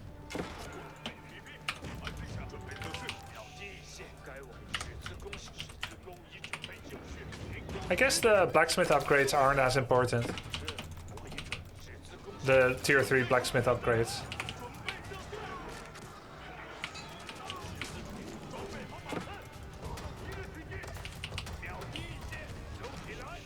We should get more stone somewhere. 你要收到命令了。 十字弓已准备，骑兵跨上我战马，蓄势待发。 Get elite fire lancers. 准备服从指令，是我的职责。准备接受下工作。十字弓已战马，遵从您的命令。 I see villagers. 从您的命令，跨上战马，秒击一线，十字弓小。骑兵，大家听好，命令即将下达。我十字弓小，跨上装备好。骑兵，准备干嘛？ Trebuchet. 秒击一线，骑兵列队前进。骑兵动起来，上马，上马。骑兵准备。 集中注意，有目的地了，我们走。是，我秒击一线，十字弓跨上战马，列队前进。骑兵，十字弓已准，这就去做。 Bomber tower is strong. 收起来，十字弓已准备秒击骑兵战马。十字弓已就是我们要行动了，准备就绪，做好准备。十字弓已准备，这就去做。 Oh my god. 集中注意，秒收起来。 Good thing I started making trebuchets. 十字弓战马，骑兵装备好马刺，快按照指令。战马命令跟十字收起来，这些在你无效。村民出发，不要是，我会听从您的命令。十字弓已骑兵，时刻 Does he have boiling oil? I don't think so. 起来，加快步伐，入手门。十字弓手，准备好武器。监听好，命令十字弓行动，这就我统指令，是我的职责。按照指令听命，秒击一线，战马，准备。 Fire lancers. Love them. 火枪骑兵，十字弓已向本村射来，注意你们的武器，前进。集中好，大家出发。顺从于美德是我奉命。十字弓手，我们要行动了。你做好战，准备就绪，我这就策马前行。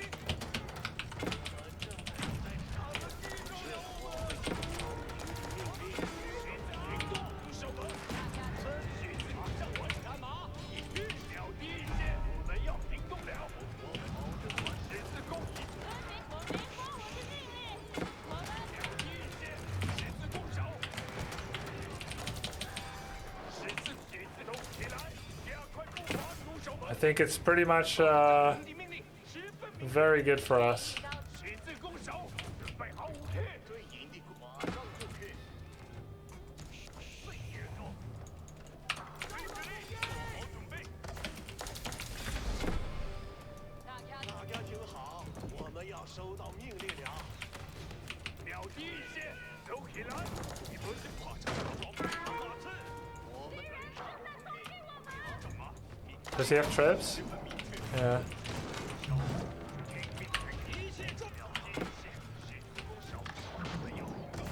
十字弓手。大家听好，要收到命令了。命令十分好的马骑兵，我这边我们要行动了。十字弓手，十字弓手起来，加快步伐。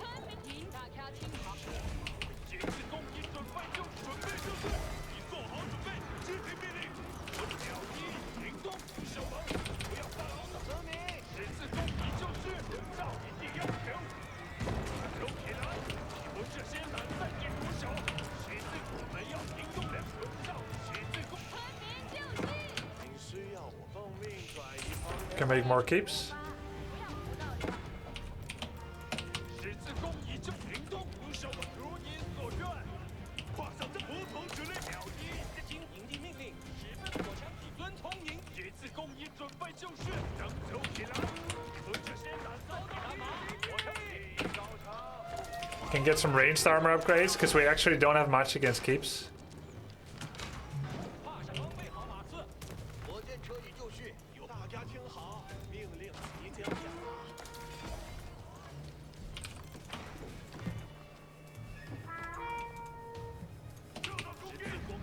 命令火枪体，时刻准备好战马，蓄势待发，跨上马。火枪骑兵，时刻准备在等待指令，准备十字弓手，准备好，了敌进打马，准备就绪，列队前进。火枪 Should be good. 火枪骑兵，我助攻给我拿，小手起来，加快步伐，攻守门。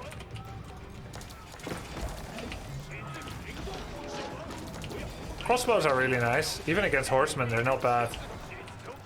Can micro back.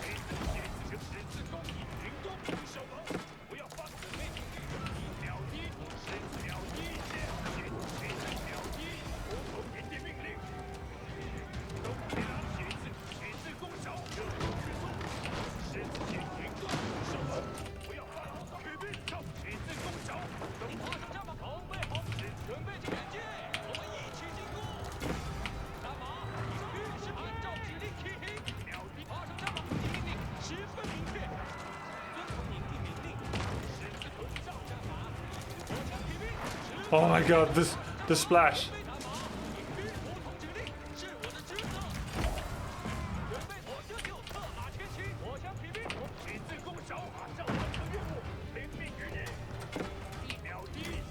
GG! Yay! Nice. Hey guys, I'm a noob. What are the main differences between Age of Empires 2 and Age of Empires 4? Well, Age of Empires 2, I appreciate your AoE2, AoE4 content. Yo, thanks, man. Age of Empires 2 projectiles can miss, and then you continually get upgrades that makes projectiles less likely to miss. But there's always kind of a predictive fire, and you can dodge. Microing ranged units in Age of Empires 2 is a very large part of distinguishing yourself from an inferior opponent. In Age of Empires 4, like in Blizzard RTS titles, projectiles, when fired, hit, except from the mangonel. Those can hit, those can miss. And trebuchet. Those can miss if you don't dodge trebuchet.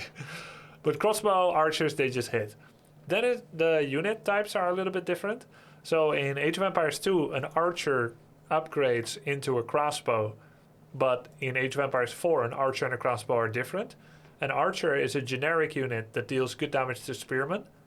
But a crossbow is a ranged unit that is Age 3 that does best damage against armored units, aka men-at-arms and knights. An archer is the theoretical counter to a crossbow. They don't do any bonus damage against each other, but because the crossbow has some of its balance of power lying within the heavy tag, the cost of a crossbow versus an archer should see the archer winning out.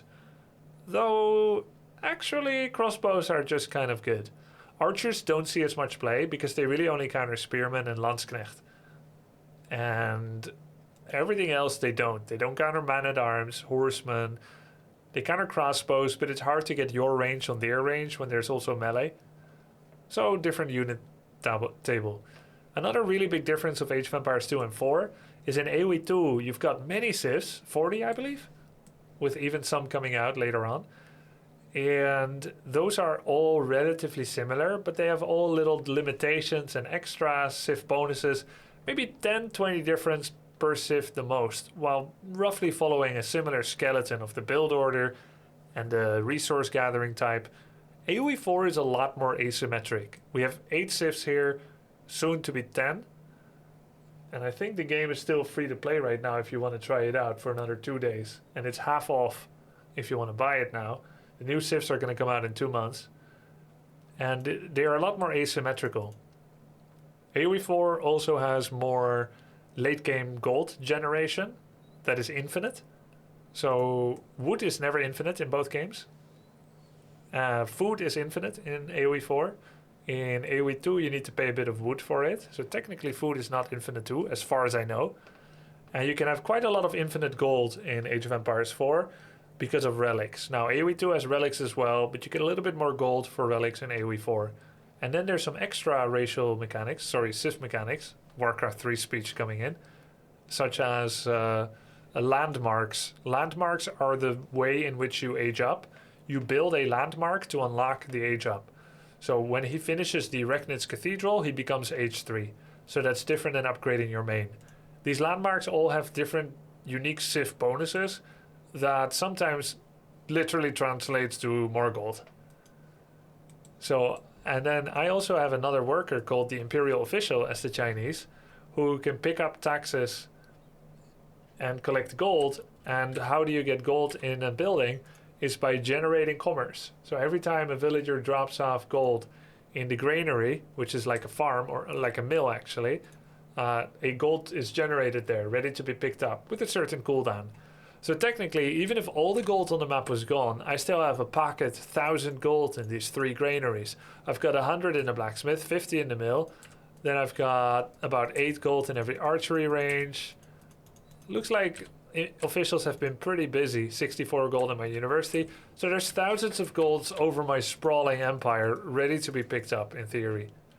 Right? So that's a little bit different as well. If you play AoE2, it's the same principles for AoE4, or is it a new system and we need to learn everything from scratch? So there are a lot of similarities. You have the same 4 resource types: food, wood, gold, and stone. You have a minimap. You've got the unit counters that are fairly strong.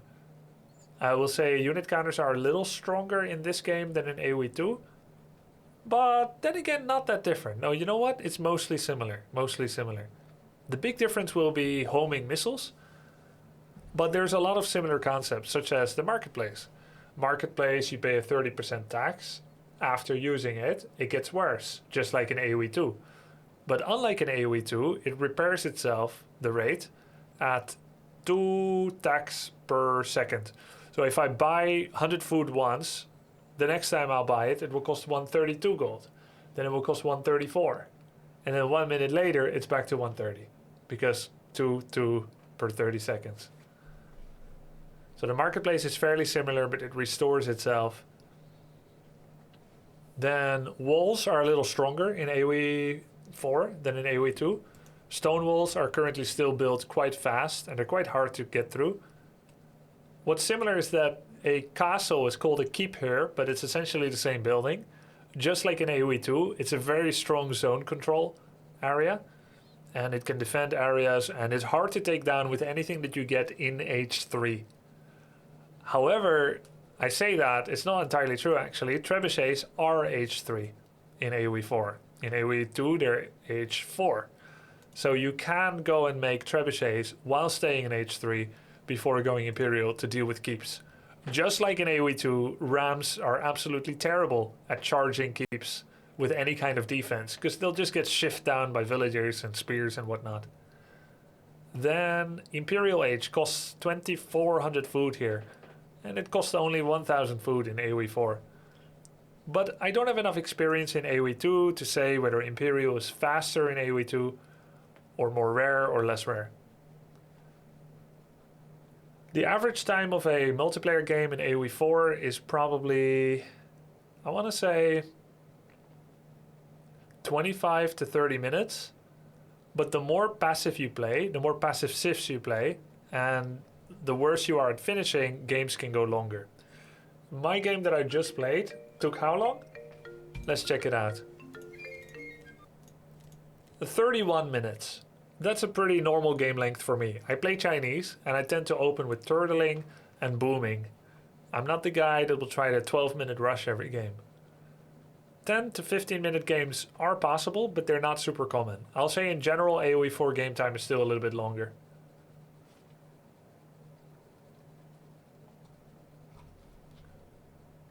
I hope you enjoyed the comparison and the game. I will go to the next game.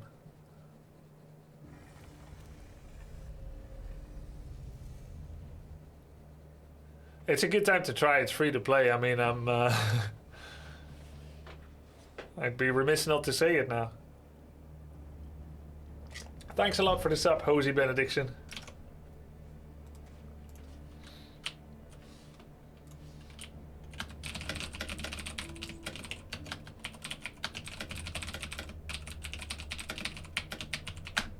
I tried to rush at minutes 7 to 8 as the British. Is that too early? That's a little early, but you know what? I haven't played English in a long time. Maybe it can be fun to show it. Maybe on my second account? I just found a game. If we're against... Okay, we're Conqueror 2. Oh wait, I lost to him before. He was... No, I have to play my best here. But yeah, that's a little early, but why not? Like, if it works for you, then why not, right? But that's a very low econ rush. Low economy rush if you do that with English at 7-8 minutes. You better make sure it works. What civs do I like to play on ranked? I have accidentally, intentionally kind of become a Chinese one trick.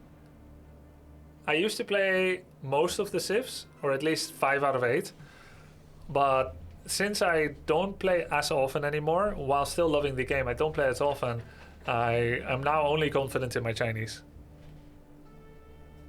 And they're pretty rare, so it kind of works out.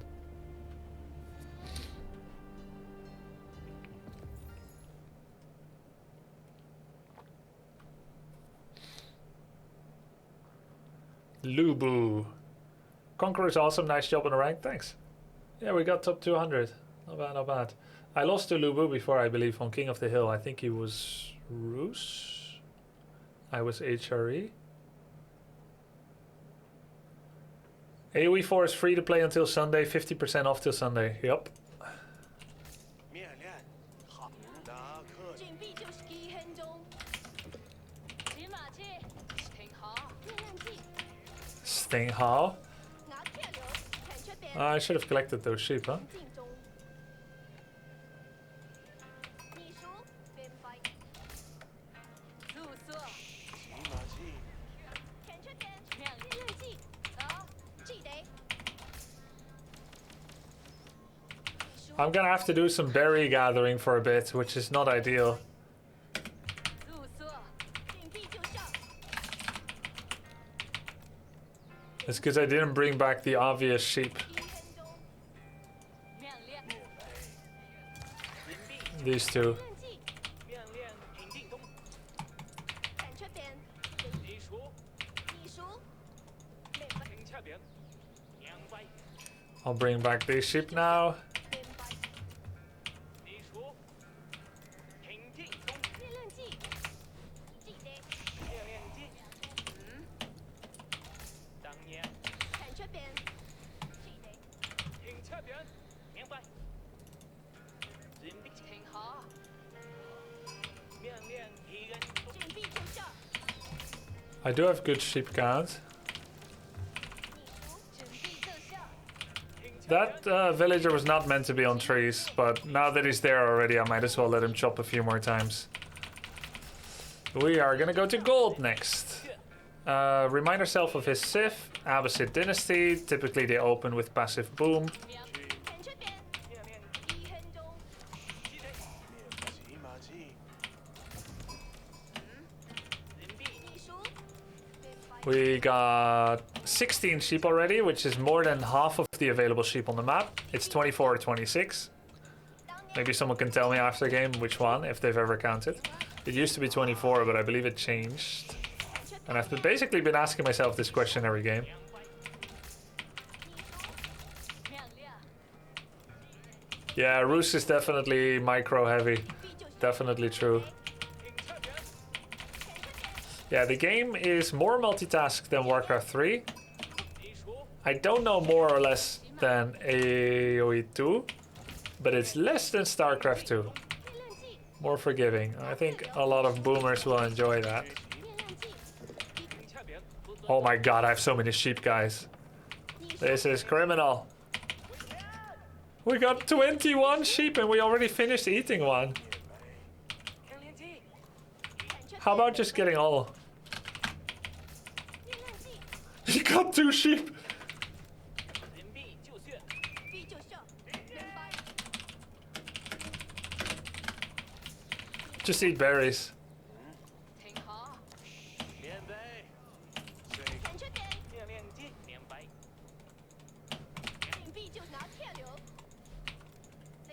I see another. 力量计， I'm just waving the sheep in his face a bit more to make him jealous. 点，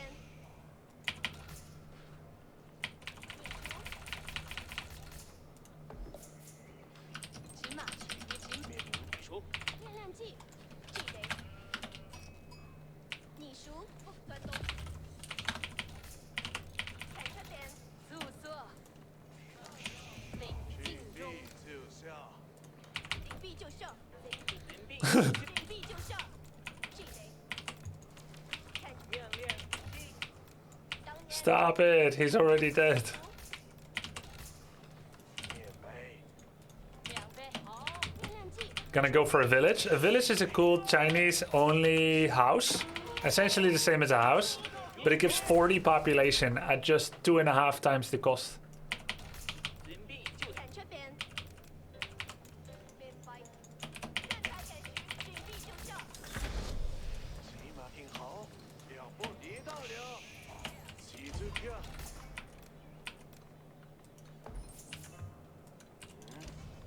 跌到了，力量计，停下边，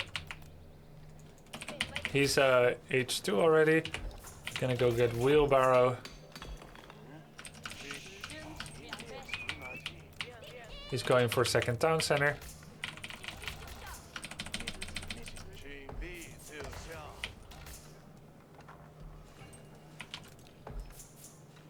注射，数不通，面白，面拿起，力量计，1分钟，停下边，骑马骑，两杯，熟，寻必就炫，记得， He almost has enough.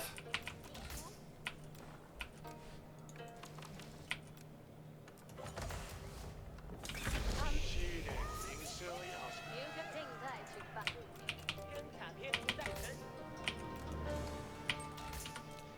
有吃的，西的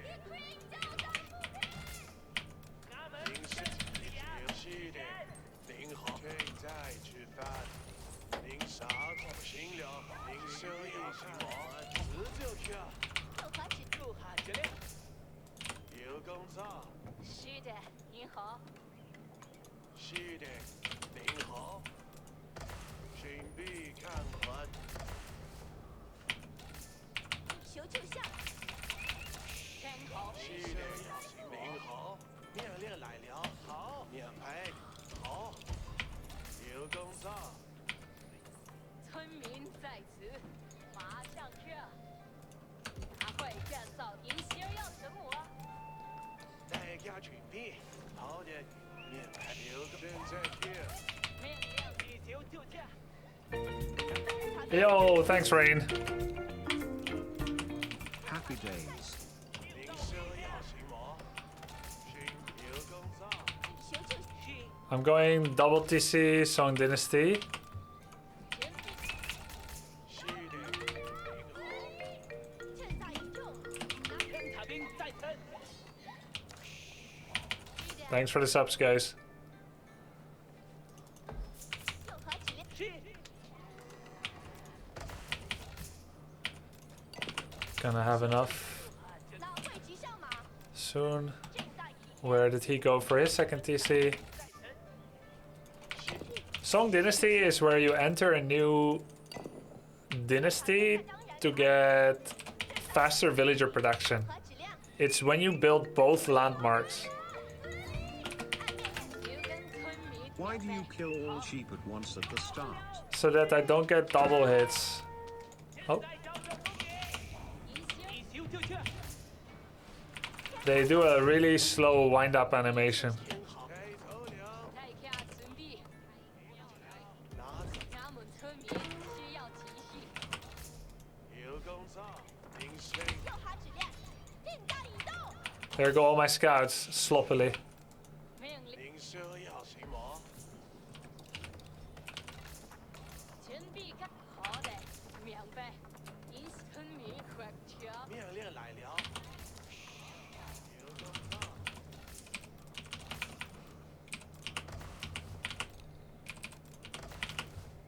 是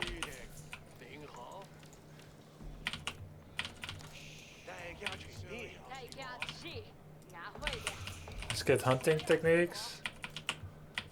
Now we're gonna get more wood. We're gonna get 2 eco upgrades and more wood. We just finished hunting techniques, we finished broadaxes and preservation. So we got 3 eco upgrades.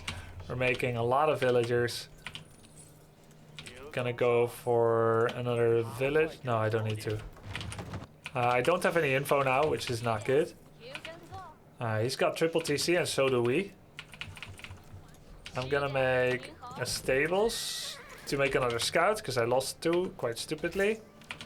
I'm thinking castle rush. We're both triple TC. We spend roughly the same. He's spending half on villagers, so he's actually gonna have more food, so he will castle himself. So I think if I do like an archer rush, I'm actually going to lack critical power. He's got lots of berries. There's a horseman. We'll make 1 scout and then we're gonna go for a horseman ourselves to compete with his.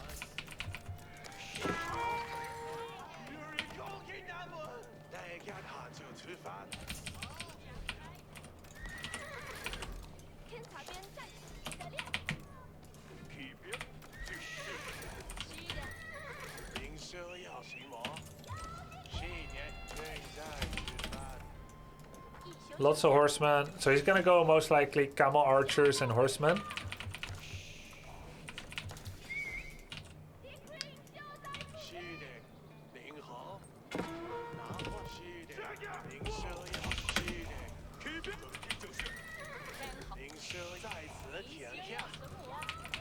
Gonna go barrack. We're gonna go archers and spearman then.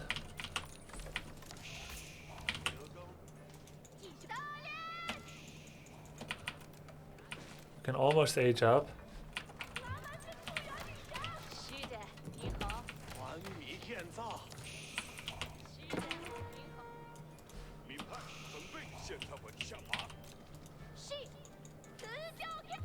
Did we see the stage of his age up? I didn't see it.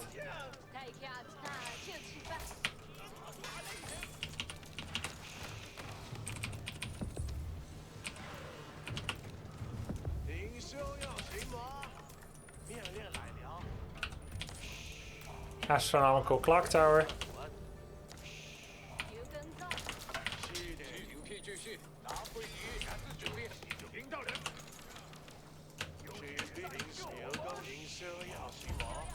Now we need some gold.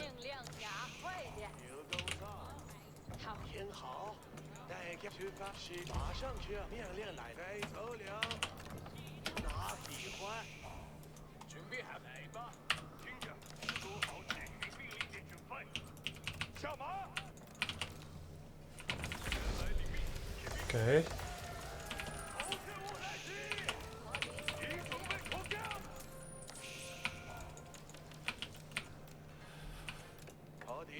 We're gonna make some scholars.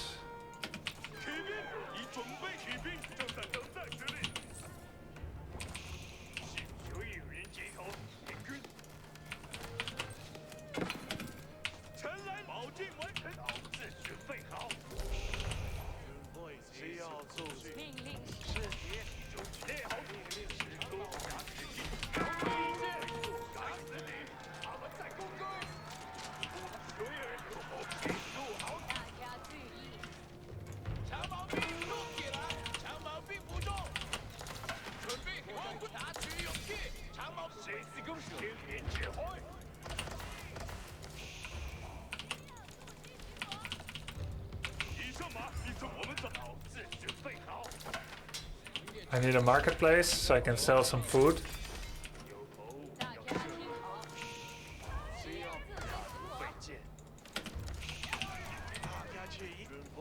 Oops, how many villagers did I lose?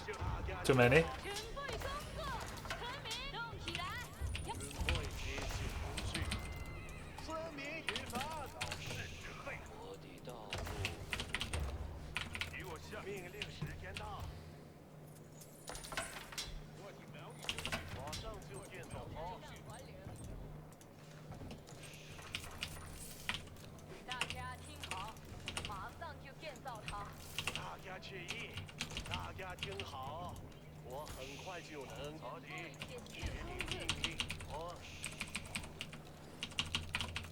这就是新指令法，集中注意力，我们要上流，士兵们。命令时间到，一座舰开干还流，大家注意，我会为士兵们，做好事，我会的。做好执行命令的准备，老子准备好。做好执行命令的准备。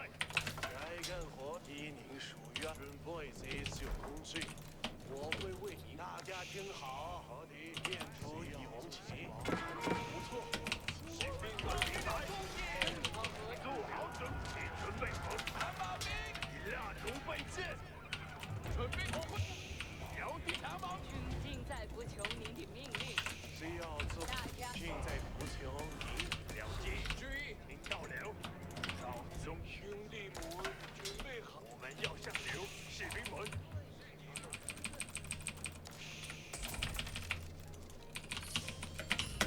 您的指令与您属愿，集中打开。命令时间到，我会为您建造。我很士兵们，仔细听命令。长矛兵，大体军行，羽毛钢筋，老子准备。 He's finally castle himself. Quite slow, huh? 做好服军准备。集中注意力，士兵们，明白，这就是。集中注意力，只要做士兵们，站起来，大家动起来。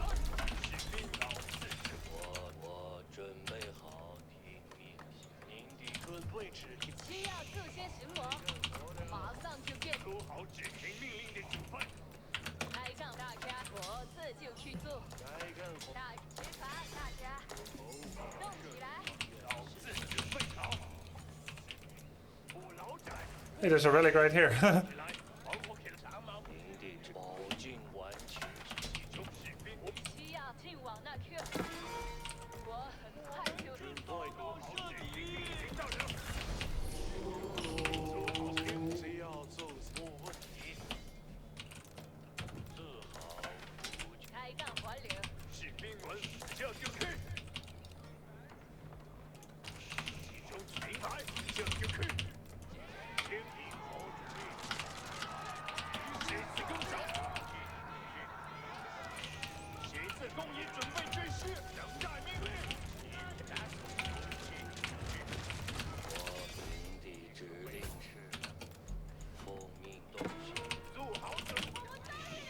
大家命令大家去。我需要命令时间到。马上就变走头，大家都好指令。向前点头。兵在突出命令。这好，我马上就去。 We're actually able to go Imperial already, which is pretty incredible. 只要做些什么？记住，听到了。注意，好的，好。太错了，是的，准备时，该干活了，动起来，就动。该干，许您命令。我们这次更少，听调查去。准备从命令需要准备机。尽在不求。大家注意， Suddenly a million idols. 命令执法，大家集中注意力。士兵们，奉命转移方向，奉命转移方向。令即将下达，大家出发，不要胡闹了。新命令即将下达，兄弟们，得着我吹角，安静下来，别做好准备，这就去做。做好清楚，服从命令。我在听，讲要求，服从你的命令。 I also lost a lot of. 大家听好，是您需要第一高。 Oh my god. 十字平，大家听好，听好了。 He's got the faster moving army, eh? 第一高超，听后，听好了，士兵们，命令来了。现在我们这命令马上完成任务。准备接受下个工作。一座需要建立一张。大家听好，我们要收到命令。敌，做好攻击准备。现在，engage！安静些，我们收到了新命令。对敌地区拆卸新命令，接近国界可以就绪，有何指令？听好了，士兵们，定集中注意出发，不要胡闹了。第一兵需要我做什么？我听过我的命令。第一准备我会奉命去做，安静对敌地有何指令？遵照敌地要求，这次攻击准备就绪，等待命令。我们立刻一就绪，有这次攻守，快攻对敌地手炮与双弹，这次攻了敌地敌地所有的，这次攻守，这次整改移动，营地带闪击lol 伙伴，兄弟们，集中注意力，命令即将发，大声明，这次对营地攻对麻烦打有准备。是，我营地意愿是了敌一些，这次攻守，稳住，我们正在等待指令，遵命。这次攻守，这次攻行动，拿毛病。 What the hell? This keeps. 村民出发，不要胡闹了。了敌一些，十字攻守，十字攻守，准备好，手炮，我们出发，手炮兵，我们正在等。十字攻已就绪，手炮兵已就绪，十字火箭就绪。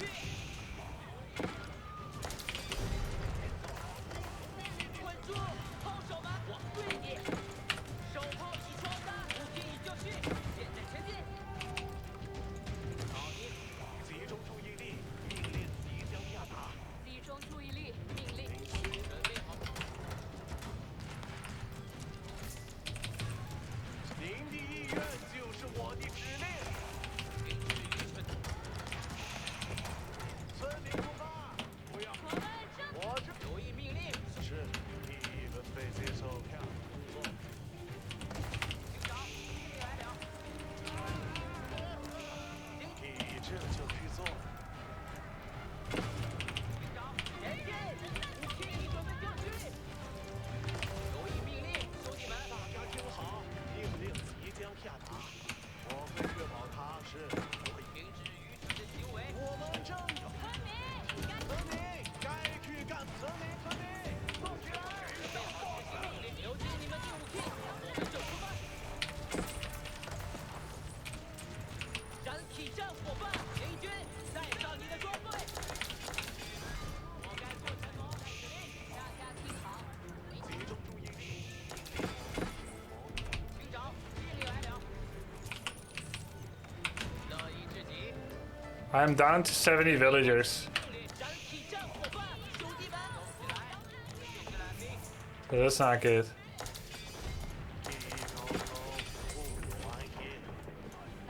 大家听好，命令，手炮兵已就绪，好耶，我去。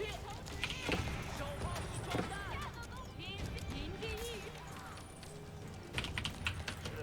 大家听好，命令即将下达。停止愚蠢的我们走，兄弟们。对你的正在放电，我在听。命令是，需要粉碎什么？拆卸完毕，正在移动。对你的攻击有何指令？是，我已准备。停止愚蠢的行为，命令来了。是，大家听好，您需要我做什么？集中注意力，准备好执行命前进，武器已准备就绪。很好的完成了。留意对你的攻城器有何指令？是，村民就是让我会确保警长命令来了，我会摧毁他们的。十字攻已就绪。炮手们，启动命令来，村民进，大家听手炮大面狙，第一高您需要是，我已准备听手炮尽一切办法。命令是，需要反对什么？准备好大兵，第一高村民就绪。村民有集中注意力，命令即准备接受。大家听有目的地了。留意命令，兄弟们，乐意。警长命令来了。命令是马上完成任务。启动命令来了，有请。 It's funny that he never took back the sacred sites though. Like he was really good at keep dropping, but then he didn't like finish the deal. 命令是，长，命令来了。赶紧战伙伴，兄弟们，起来！你们这些蓝军。一个工作，稳住，后手们！是，我已准备。工程地一就绪，手炮兵已经去，5K 已就绪，一切状况良好，留意命令，兄弟们，一切状况良好，准备好。工程地准备好了，准备好，大家出发。同指令，停止愚蠢的一切状况良好，那边需要我们。第一钢塔后面反方向，我这就建好这座建筑。我会确保它替大家查，大家出发。营长，命令来了，工程管理，准备接受下个工作，是，听到了。留意命令，工程地一就移动命令来了，兄弟们。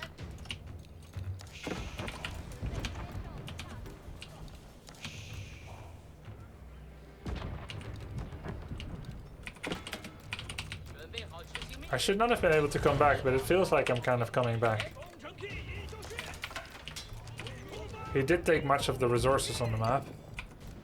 是，我已准备听。我们正在等待指令，村民。我会确保他电力很好。一座是村民都不准混入。村民，我这就电好。营长，命令来了，留电你们第5批。有目的地了。走，留意命，5K 已就绪，大工程地准备好了。听从营地命令，一切好，大家听好。准备好进攻。工程地，一切状况良好。工程地该走了。准备好执行命令。对引领工程。一中守护。停止愚蠢。村民有目的地了，我们走。大家听好，命令。命令是需要粉碎什么？我赢得了胜利。我们正在等待指示，集中注意力。在您的是我依照您的指挥移动。命令是留意命令，兄弟们。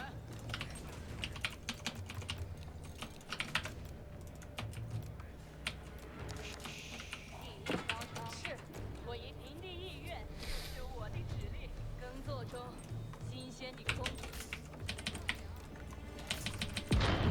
我们正在等待指令。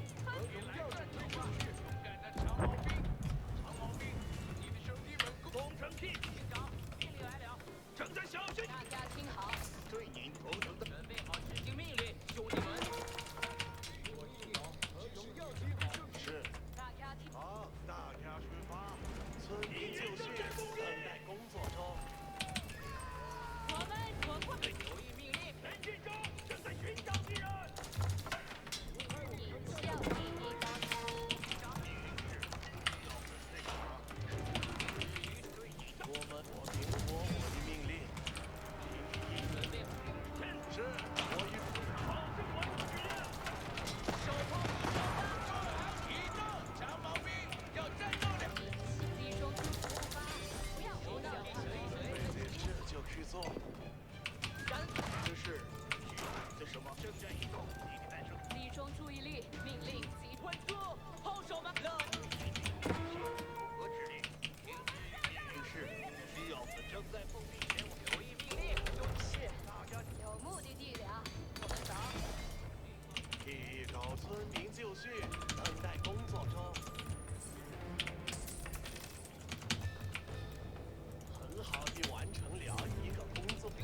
I see.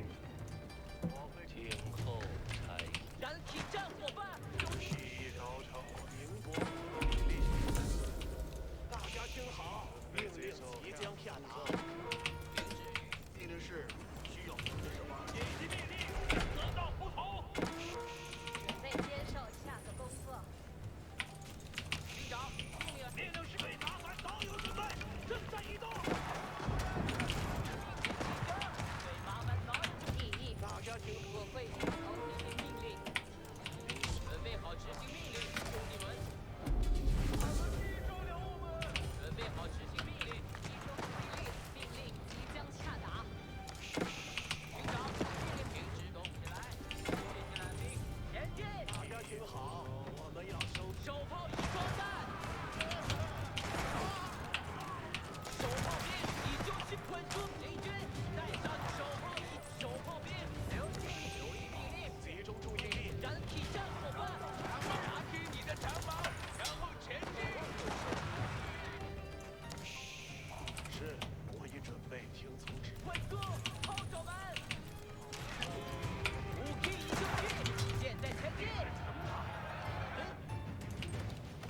现在注意，大家听好，命令准备接受。技艺高超，技艺高超，准备好执行命令，前进！5K 已准是大家听好，营地意愿准备。大家听好，要留意命令，兄弟们。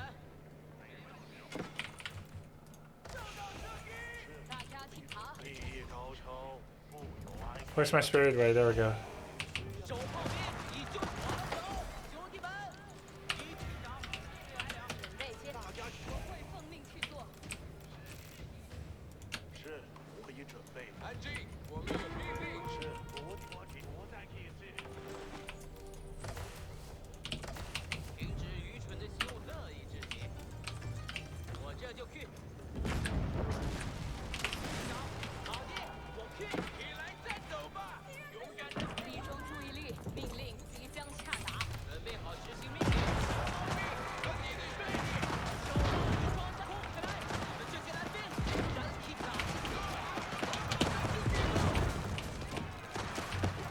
起来再走吧。我会击，手炮兵已就绪。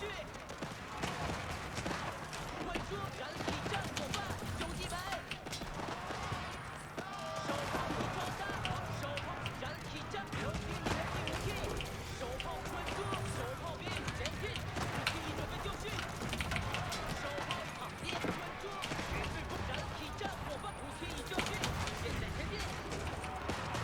手炮兵，手炮乐意至极，冲起来！你们这长炮燃起。 He's using trash army to kill expensive hand cannons. 前进！我这就去！手炮兵那边需要我们，燃起战火吧，兄弟们，稳住！炮手们，稳住！炮手们，尽一切手炮移动命令来打，兄弟们，燃起战火吧，用尽一切办法！手炮兵你就去！好的，我去！长矛兵稳住！炮手燃起，我这就去！ 大家听好，我们要收到命令了。手炮已手炮兵就坑民就绪，集中注意力，命令即将下达。顺从于命的命，停止于那边需要我们，留意命令。好，我们的命令来了。准备按照命令停止中，集中注意力，命令即将下达。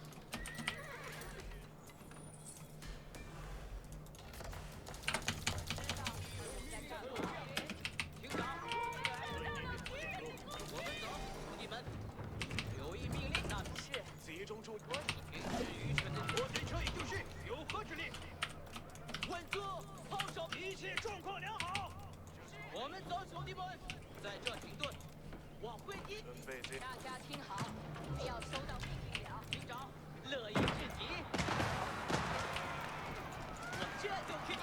尽量跟上。手炮前进，5K 已准备就绪，燃起战火吧！长矛我会奉命照做。手炮哪边需要我们？手炮兵已就绪，燃起战火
高超。准备好执行命令，兄弟们。工程K，工程K，移动。我们正在等待指令，村民。燃工程K，现在就做。安静，我们要离开这里。技艺高超，不容安偏。停止一切状况良好。一切都在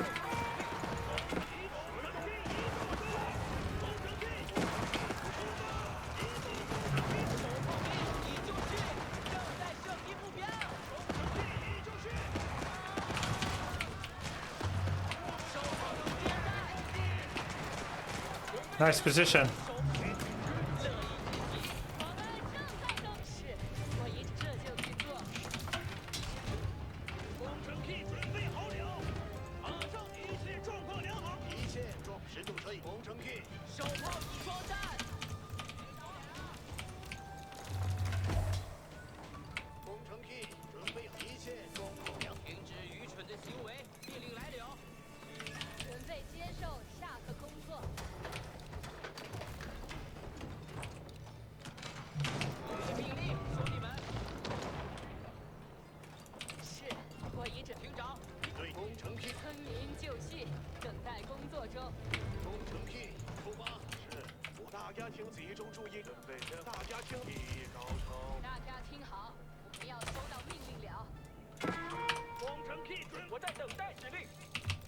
执行命令。工程K，准备好了。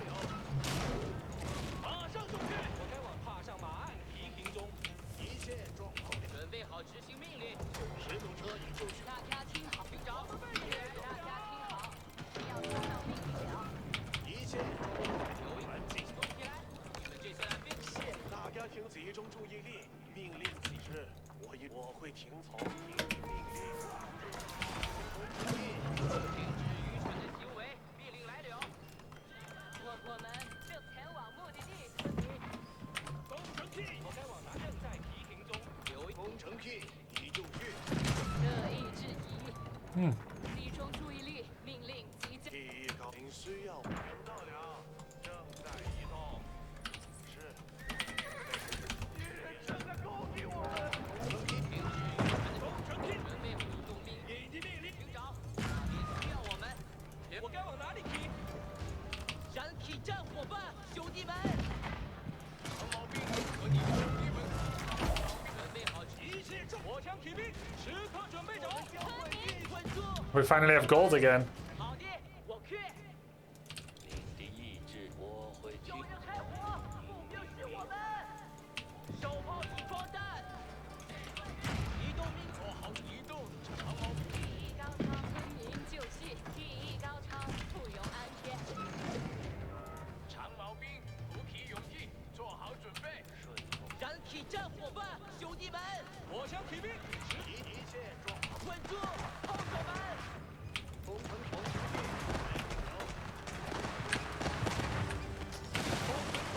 K，保证完成指令。村民，您的意愿就是我的指令。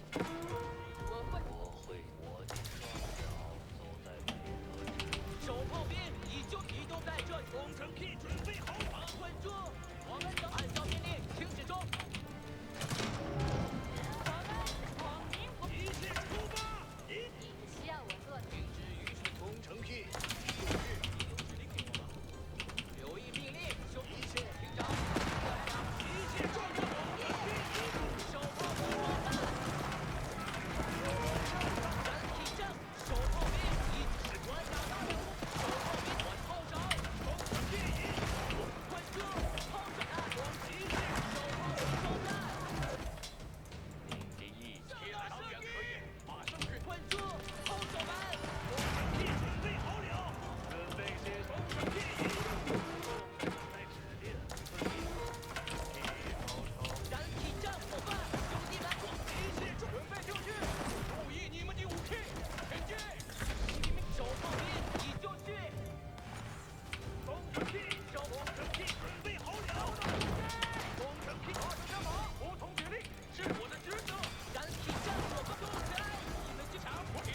Nice try.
It's got a lot of reproduction, man.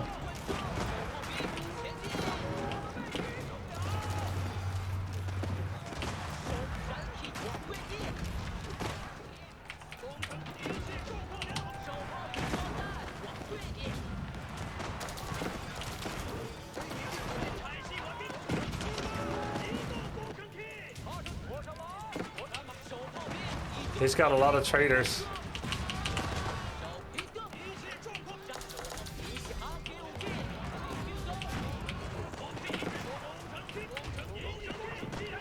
I need to find the traders.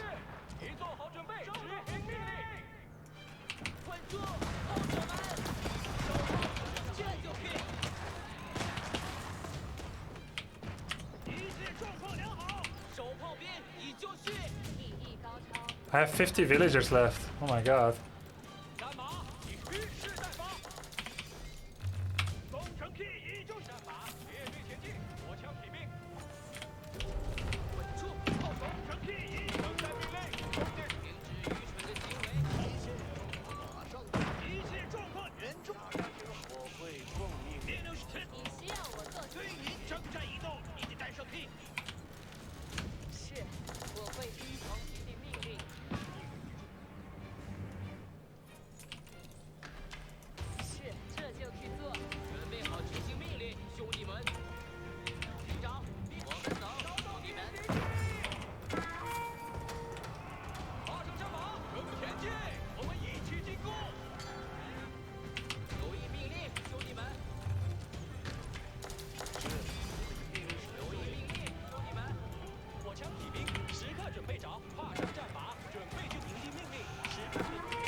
备这正在百步移动，您需要这就去做。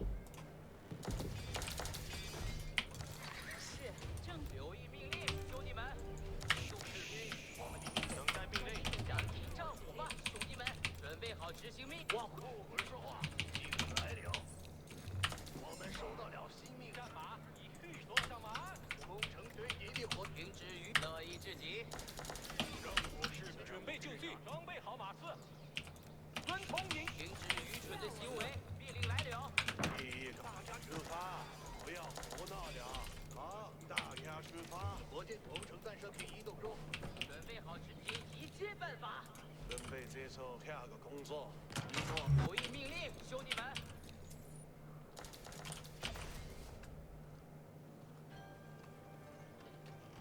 厅长，我们走，兄弟。是。大家听好，我们的意愿就是我的指令。我这就变好。厅长，命令来了。您的意志将指引我的脚步。第一高潮，不容安逸。第一高潮。我该做什么？马上就去那里。我当先。是，我已准备听从指令。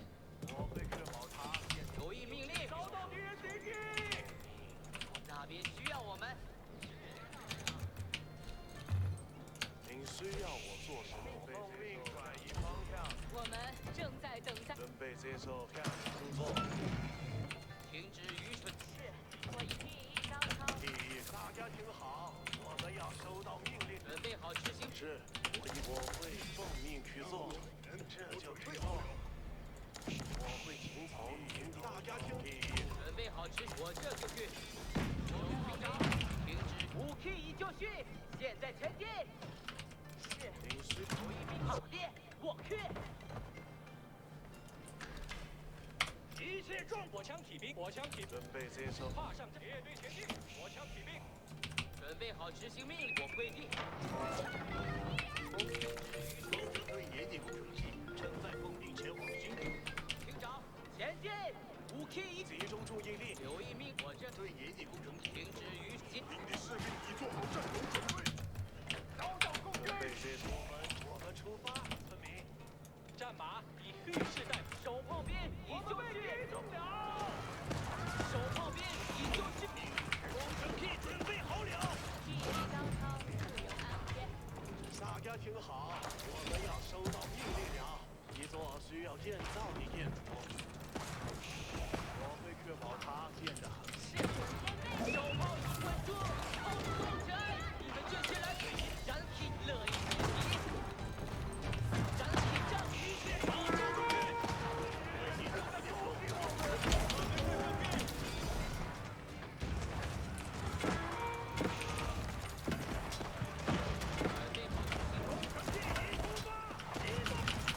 稳住，炮手们！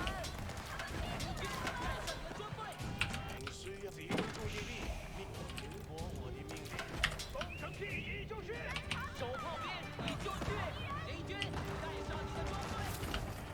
大家听好，留意命令，兄弟们！我正在等待指令。手炮塔列，燃！厅长，准备好执行。停止愚蠢的行为，命令来了。要是威策满天。留意命令，兄弟们！第一高超，不容安天。一切状况良好。手炮兵已就绪。大家听好，命令即将下达。我这就变好。留意命令，兄弟们！工程器准备好了。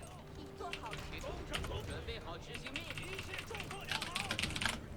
Should I go Ming Dynasty? Extra health? 集中注意力，命令。 I think I should. 大家听好，你要收到命令了，我会确保它建得很好。有目的地了，我们走。厅长，动起来！你们这大家听好，命令即将下达。听候差令。舍您的意愿就是我的指令。停止愚蠢的动起来！大家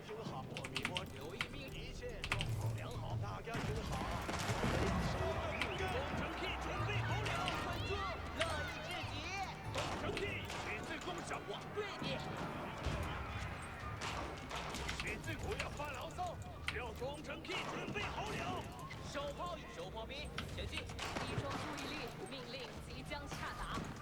好，大家出发。现在一切状况良好。不用安心。顺从于命令的意愿就是我的指令。一切状村民该去干活。是，我已秒低一些，十字弓手。 I need to make a better market. 我们要收到命令了，我会确保它变得很好。工程器准备好了。 What should I sell? Spears? 压起长矛。工程器对您的攻击。你需要我做，大家听好，命令即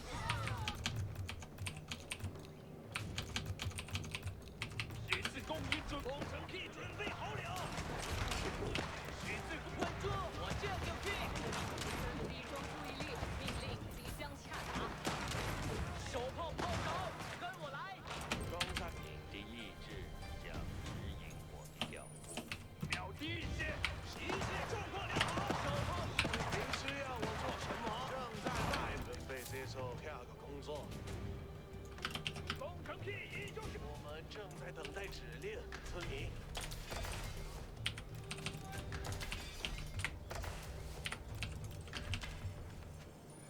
大家听好，我们要收到命令了，我会奉命去做。我这就建好这座建筑。十字我会照做我的双。 Ming Dynasty. We cannot make grenadiers.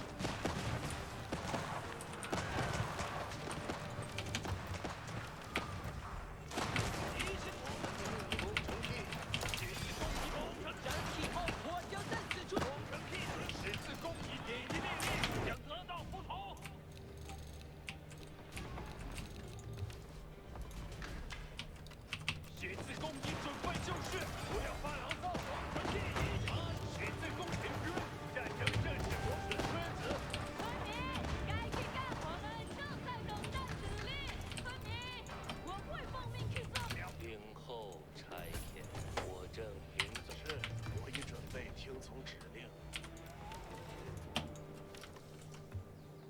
准备接受下个工作。贸易车准备，我会替村民就绪，等待即将建立贸易路线。敌人正在攻击，秒低一些，一切状况良好。十字弓已就绪，工程器准备好了。工程器马上出击，工程器你的命令将得到服从。一切状况良好。我们正在等待指令。工程器已就绪，让他十字弓手顺从于美国会依照您的指令。十字弓一准，马上完成。工程器秒低，听命于您。村民，该去干。弓箭手安定。村民，工程这座建筑。您需要我十字弓已就马上完成任务。认错。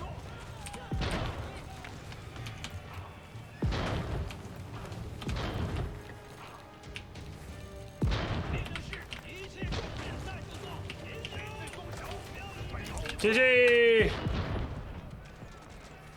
Under an hour. Oh, we should not have been able to win the game.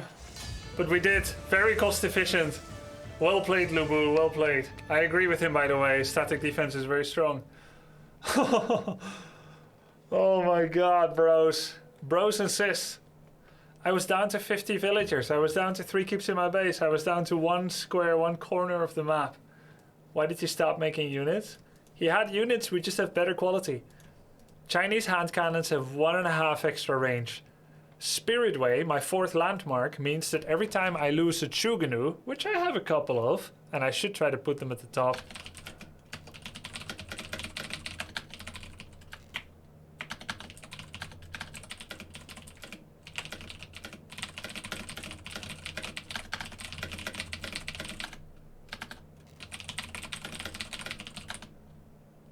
Being able to use like 30 villagers and force drop a keep against a full army also feels kind of nuts. But yeah, then I get grenadiers. Then I get grenadiers, which is splash damage range, which is really unique. And then I get the hand cannons, which have the bonus range. And I have the Chuganu, which heal everyone around them when they die.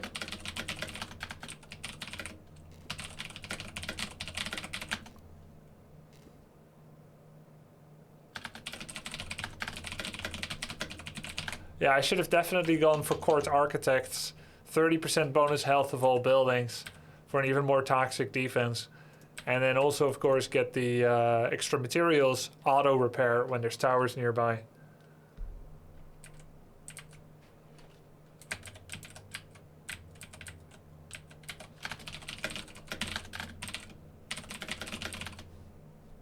Lubu should build some siege. China struggles a lot against Abbasid, Culverin, Mangonel. Yeah, he didn't go Culverins, huh? He only made Bombards. He didn't go Trebuchets, Springolds, or Culverins, which are actually all better than Bombards. And you made his own Bombards. If he had like Trebuchets shooting down my towers and my keeps, that would be a lot harder for me, for sure. He also didn't do a lot of sacred site control. He was better at a number of facets in the game. He was more aggressive. He found run-bys. He killed villagers. But then I was better at other facets, like being Chinese and going for pagodas, controlling sacred sites and taking the relics, controlling space and having a more cost-efficient army. Yeah, he could have had a really valuable army. Sick game, though. I think Trebuchet behind Stonewall. Yeah, Trebuchet Stonewall is sick. Playing with a Civ that only gets Springolds against one that has Culverin feels unwinnable late. At least this one would have been a microfight. Yep. Culverin Springold. Who wins it by cost efficiency? He insta-pops Workshop Springolds, doesn't he? Does he insta-pop Clock Tower Springolds? I feel like maybe he does as well. Wait, 251 health.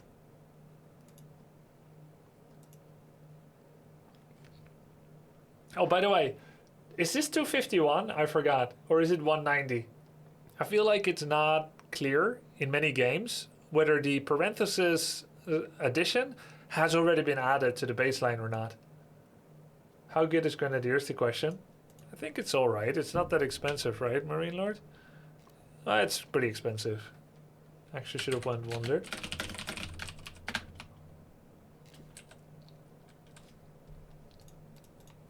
So it's 251. So normally it's 190 and now it's plus 61 from an upgrade or what? It's 160 plus, yeah. So it shows the total value and it shows how much it got from an upgrade. Right? Isn't that funny? Because the armor I have shows the armor it has plus upgrades. You need to do your own addition here. I have 30 ranged armor. So parenthesis was already added. This is how much it was. And plus golden is you still need to add this yourself. Which now that I've played other RTS again, like AoE2, is not so obvious. Because in AoE2, you have to add it yourself. Yeah, it's not between parentheses. No, I get the difference. It's just usually... it does say 251 health when you hover over it, so that works out. I guess that works out. Culverin does 185 to siege before chemistry. 185 before chemistry. So he probably insta-pops Clock Tower Springolds then. Yeah, it's not obvious to a learning player, but it gets more obvious once you actually look at the tooltip when you hover over it. Man, what a slugfest. What a slugger, what a slugfest. Look at the villager count. Oh my god. Oh my god, bro. 160 villagers? Are you alright?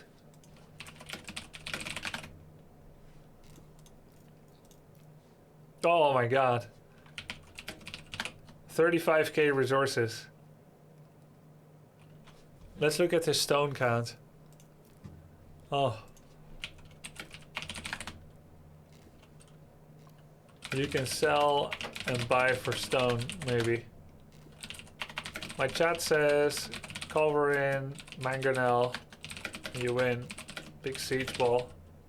Support. I can't take down Culverins with my springs. I can't even see on the hill though. Really? I had all the vision in the world.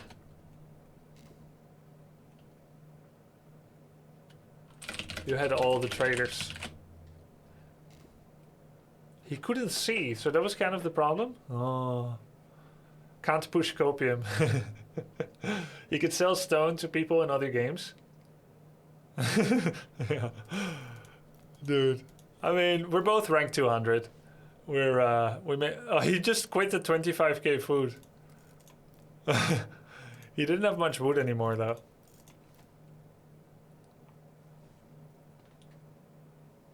He should have added some scouts in there or towers. Scouts aren't that good anymore, right? Ice Guy says, Grubby, my wife and I just watched your show match against Leon and we really enjoyed it. Are you open to do more of those in the future? Yeah. Yeah. And now and then I get offers, like people are like, hey, I want to sponsor a show match, $100, $150, AoE4, Warcraft 3, and every now and then I agree. So let me know what you have in mind. It can work.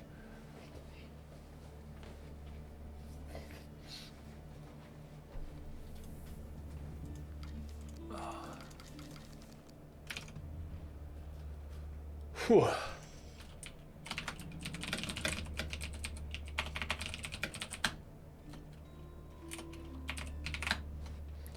Do I exercise regularly? No, not regularly enough. I mean, sometimes yes, and then suddenly less again. Shall we do some push-ups? I'd love to provide a pool for one. Okay. Can look into it. Just message me on Discord and we can come to an agreement if you know what I mean. Are there new sifs coming? Yes. Yes. If you do not know yet, then you should know. I have an Age of Empires channel for Age of Empires for YouTube. If you do not know, you should definitely know. And you know what? Not everyone actually knows. Sad. Really sad. But very happy that I can tell you about it. Look at this. Look at this. This is YouTube channels. Other YouTube channels, not mine. Sub to the channel and you will be able to more often see videos of Age of Empires. This is AoE2, AoE4, and you can see here there's a video, 2 new sifs.